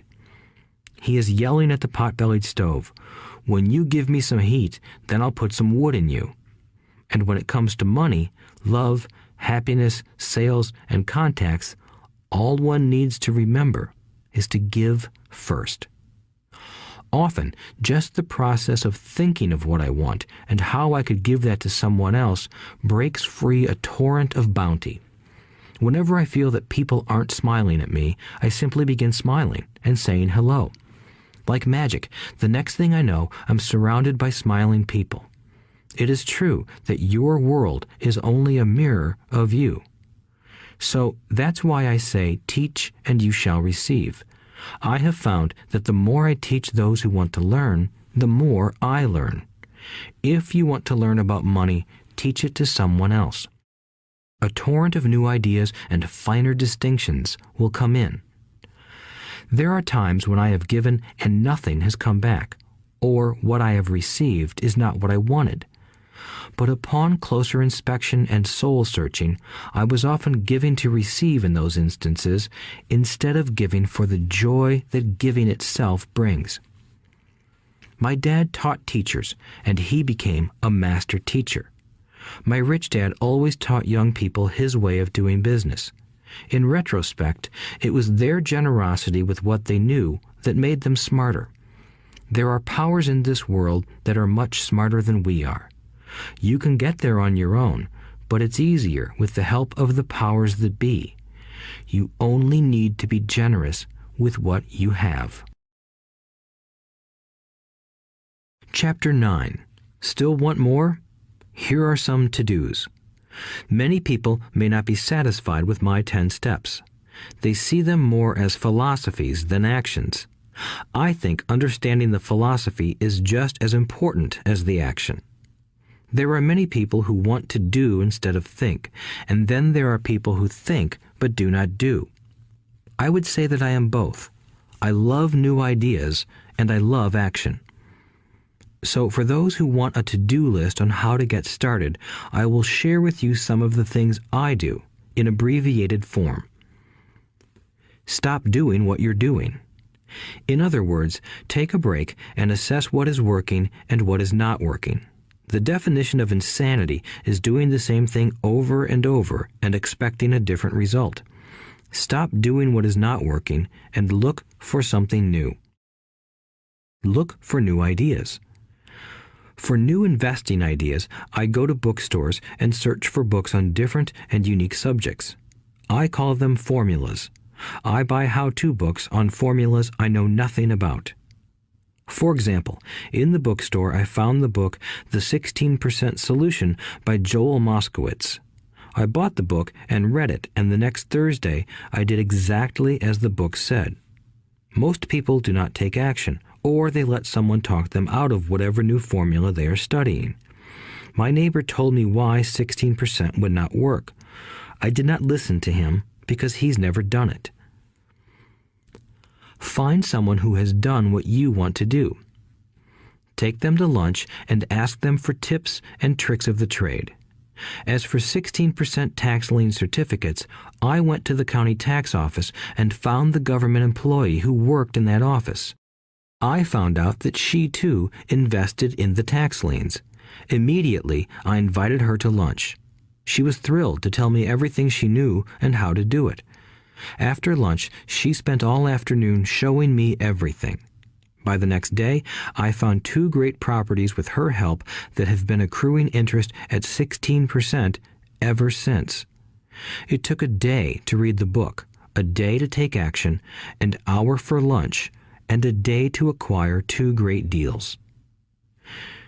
Take classes, read, and attend seminars. I search newspapers and the internet for new and interesting classes, many of which are free or inexpensive.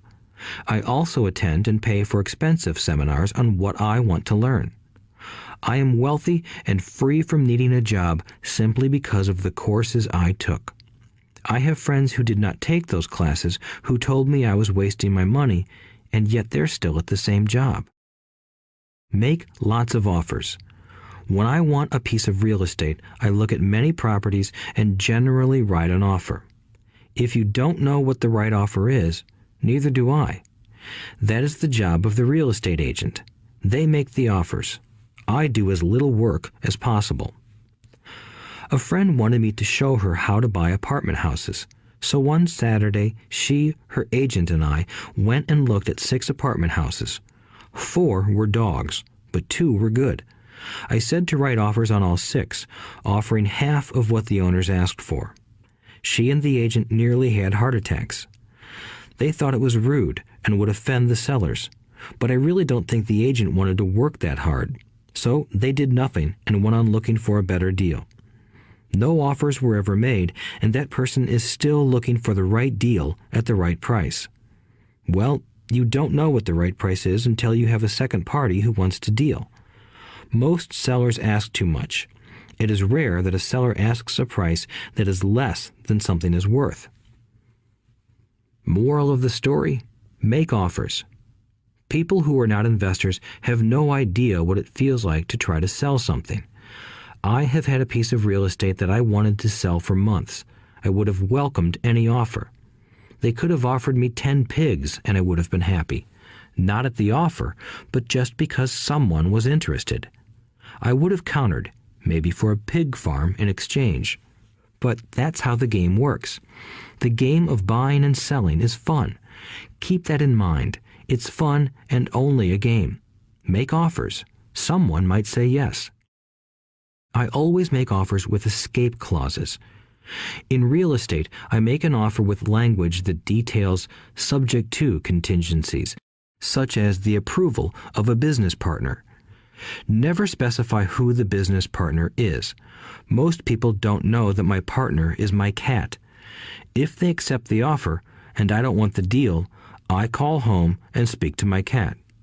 I make this ridiculous statement to illustrate how absurdly easy and simple the game is. So many people make things too difficult and take it too seriously. Finding a good deal, the right business, the right people, the right investors, or whatever is just like dating. You must go to the market and talk to a lot of people, make a lot of offers, counter-offers, negotiate, reject, and accept. I know single people who sit at home and wait for the phone to ring, but it's better to go to the market, even if it's only the supermarket. Search, offer, reject, negotiate, and accept are all parts of the process of almost everything in life. Jog, walk, or drive a certain area once a month for 10 minutes.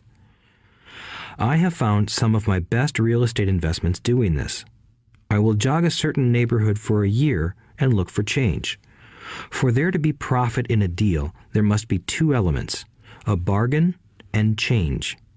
There are lots of bargains, but it's change that turns a bargain into a profitable opportunity. So when I jog a neighborhood I might like to invest in. It is the repetition that causes me to notice slight differences. I notice real estate signs that are up for a long time. That means the seller might be more agreeable to deal. I watch for moving trucks going in or out. I stop and talk to the drivers. I talk to the postal carriers. It's amazing how much information they acquire about an area. I find a bad area, especially an area that the news has scared everyone away from. I drive it for sometimes a year, waiting for signs of something changing for the better. I talk to retailers, especially new ones, and find out why they're moving in. It takes only a few minutes a month, and I do it while doing something else, like exercising or going to and from the store. Shop for bargains in all markets. Consumers will always be poor. When the supermarket has a sale, say on toilet paper, the consumer runs in and stocks up. But when the housing or stock market has a sale, most often called a crash or correction, the same consumer often runs away from it. When the supermarket raises its prices, the consumer shops somewhere else. But when housing or the stock market raises their prices, the same consumer often rushes in and starts buying. Always remember, profits are made in the buying, not in the selling. Look in the right places. A neighbor bought a condominium for $100,000. I bought the identical condo next door for $50,000. He told me he's waiting for the price to go up. I told him that profit is made when you buy, not when you sell. He shopped with a real estate broker who owns no property of her own. I shopped at the foreclosure auction. I paid $500 for a class on how to do this. My neighbor thought that the $500 for a real estate investment class was too expensive. He said he could not afford the money or the time. So he waits for the prices to go up. Look for people who want to buy first, then look for someone who wants to sell. A friend was looking for a certain piece of land. He had the money, but did not have the time. I found a large piece of land, larger than what my friend wanted to buy, tied it up with an option, called my friend, and he said he wanted a piece of it. So I sold the piece to him and then bought the land. I kept the remaining land as mine for free. Moral of the story: buy the pie and cut it in pieces. Most people look for what they can afford, so they look too small. They buy only a piece of the pie, so they end up paying more for less. Small thinkers don't get the big breaks. If you want to get richer, think big. Think big. Retailers love giving volume discounts simply because most business people love big spenders. So even if you're small, you can always think big. When my company was in the market for computers, I called several friends and asked them if they were ready to buy also. We then went to different dealers and negotiated a great deal because we wanted to buy so many. I have done the same with stocks. Small people remain small because they think small, act alone, or don't act at all. Learn from history. All the big companies on the stock exchange started out as small companies. Colonel Sanders did not get rich until after he lost everything in his 60s. Bill Gates was one of the richest men in the world before he was 30. Action always beats inaction. These are just a few of the things I have done and continue to do to recognize opportunities. The important words are have done and do. As repeated many times throughout this audiobook, you must take action before you can receive the financial rewards. Act now. Final thoughts. I would like to share some final thoughts with you. The main reason I wrote this book, and the reason it has remained a bestseller since 2000, was to share insights into how increased financial intelligence can be used to solve many of life's common problems. Without financial training, we all too often use the standard formulas to get through life. Work hard, save, borrow, and pay excessive taxes. Today, more than ever, we need better information. I use the following story as an example of a financial problem that confronts many young families today. How do you afford a good education for your children and provide for your own retirement? It requires using financial intelligence instead of hard work. A friend of mine was griping one day about how hard it was to save money for his 4 children's college educations. He was putting $300 away in a college fund each month and had so far accumulated only about $12,000. He had about 12 more years to save for college since his oldest child was then 6 years old. At the time, the real estate market in Phoenix was terrible. People were giving houses away. I suggested to my friend that he buy a house with some of the money in his college fund. The idea intrigued him, and we began to discuss the possibility. His primary concern was that he did not have credit with the bank to buy another house since he was so overextended. I assured him that there were other ways to finance a property rather than through the bank. We looked for a house for 2 weeks, a house that would fit all our criteria. There were plenty to choose from, so shopping was fun. Finally, we found a 3-bedroom, 2-bath home in a prime neighborhood. The owner had been downsized and needed to sell that day because he and his family were moving to California where another job waited. The owner wanted $102,000, but we offered only $79,000. He took it immediately and agreed to carry back the loan with a 10% down payment. All my friend had to come up with was $7,900. As soon as the owner moved, my friend put the house up for rent. After all expenses were paid, including the mortgage, he put $125 in his pocket each month. His plan was to keep the house for 12 years and let the mortgage get paid down faster by applying the extra $125 to the principal each month. We figured that in 12 years, a large portion of the mortgage would be paid off and he could possibly be clearing $800 a month by the time his first child went to college. He could also sell the house if it had appreciated in value. 3 years later, the real estate market greatly improved in Phoenix, and he was offered $156,000 for the same house by the tenant who lived in it. Again, he asked me what I thought. I advised that he sell it, using a 1031 tax-deferred exchange. Suddenly, he had nearly $80,000 to operate with.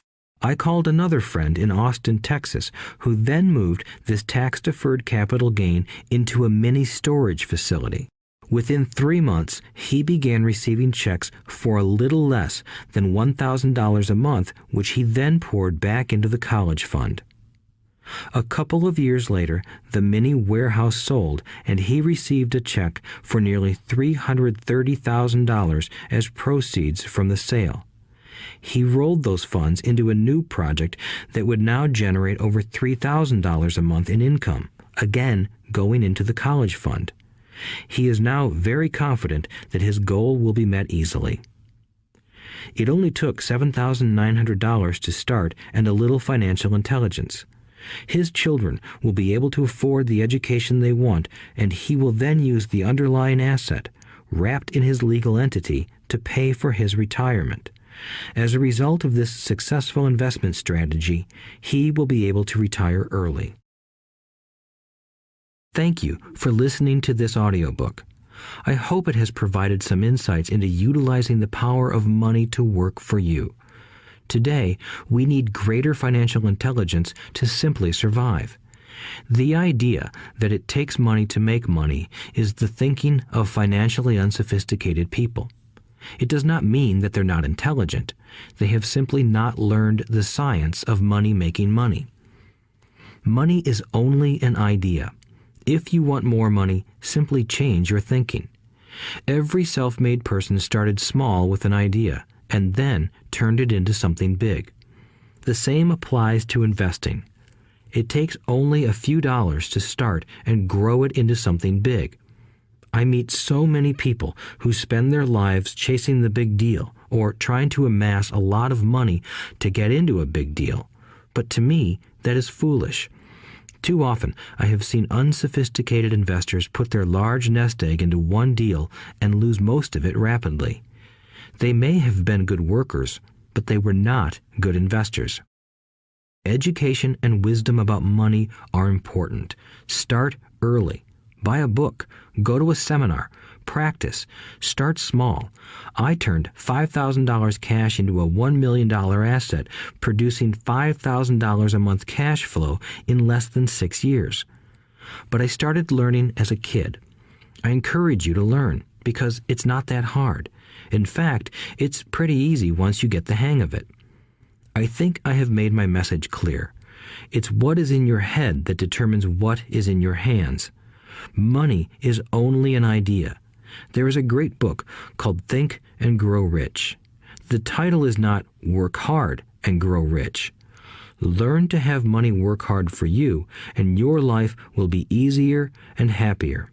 Today, don't play it safe. Play it smart. The three incomes.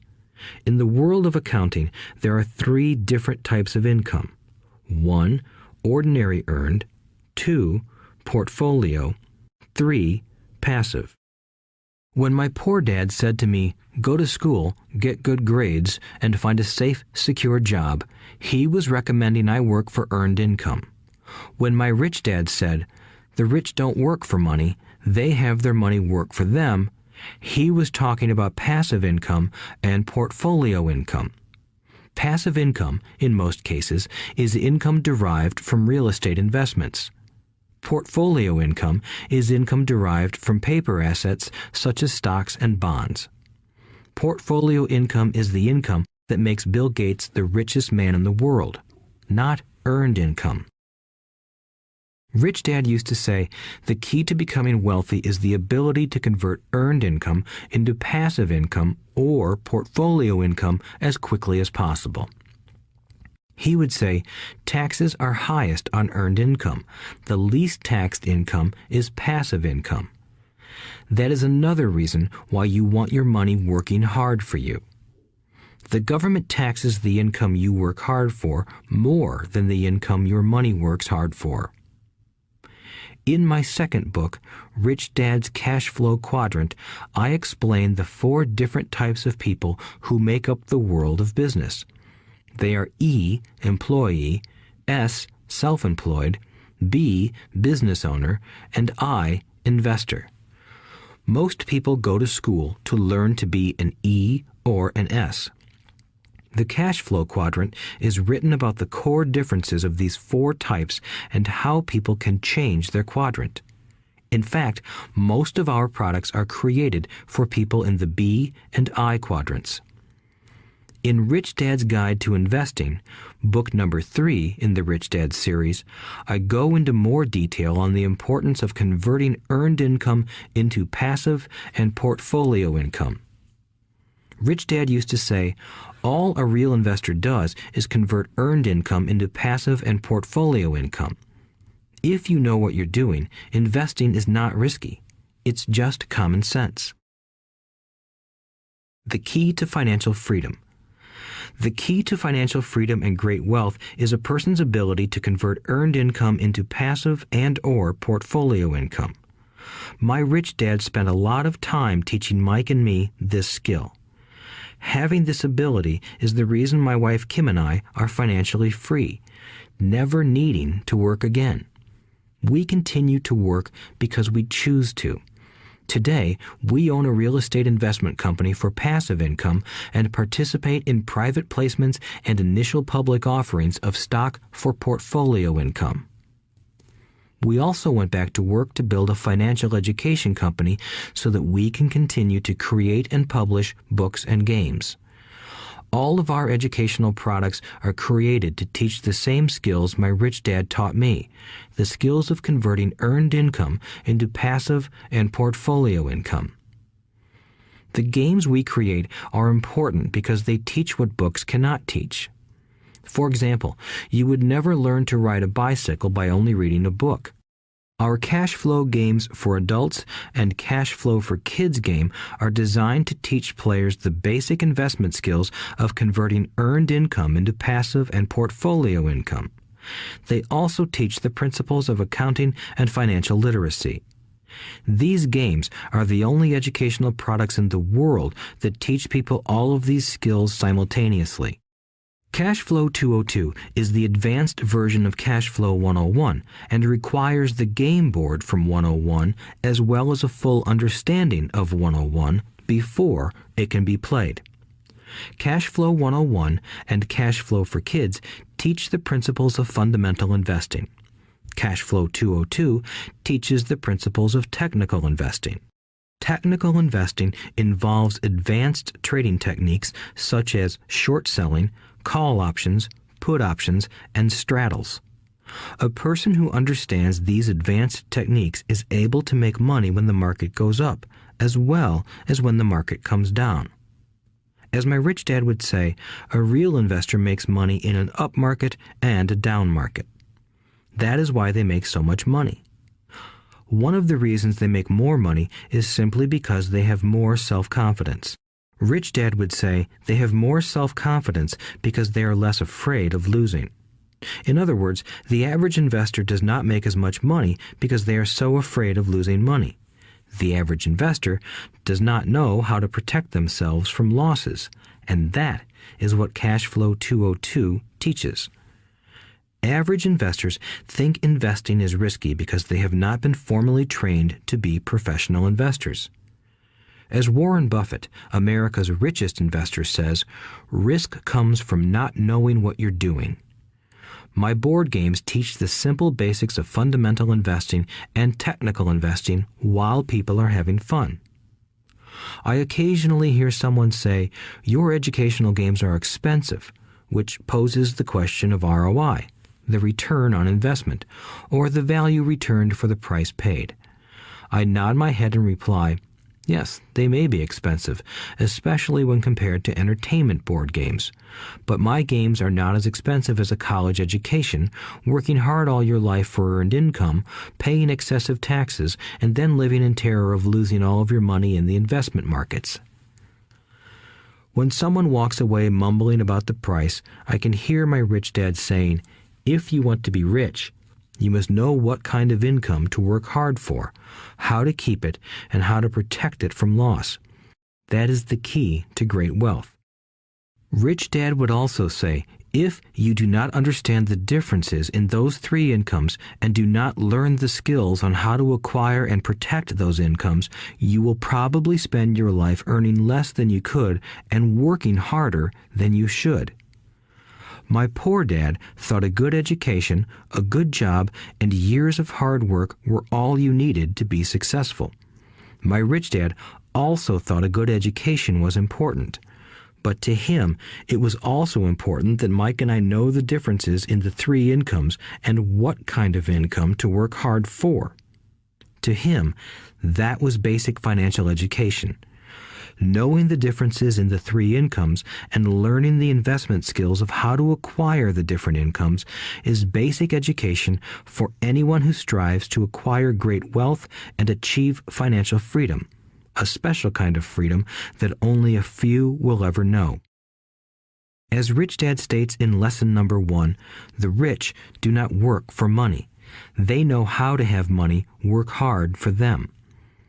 Rich Dad said, earned income is money you work for, and passive and portfolio income is money working for you. Knowing that little difference has been significant in my life. Or, as Robert Frost ends his poem, and that has made all the difference. Take action. All of you were given two great gifts, your mind and your time. It is up to you to do what you please with both. With each dollar bill that enters your hand, you and only you have the power to determine your destiny. Spend it foolishly, and you choose to be poor. Spend it on liabilities, and you join the middle class. Invest it in your mind and learn how to acquire assets, and you will be choosing wealth as your goal and your future. The choice is yours and only yours. Every day, with every dollar, you decide to be rich, poor, or middle class. Choose to share this knowledge with your children, and you choose to prepare them for the world that awaits. No one else will. You and your children's future will be determined by choices you make today, not tomorrow. I wish you great wealth and much happiness with this fabulous gift called life. Robert Kiyosaki.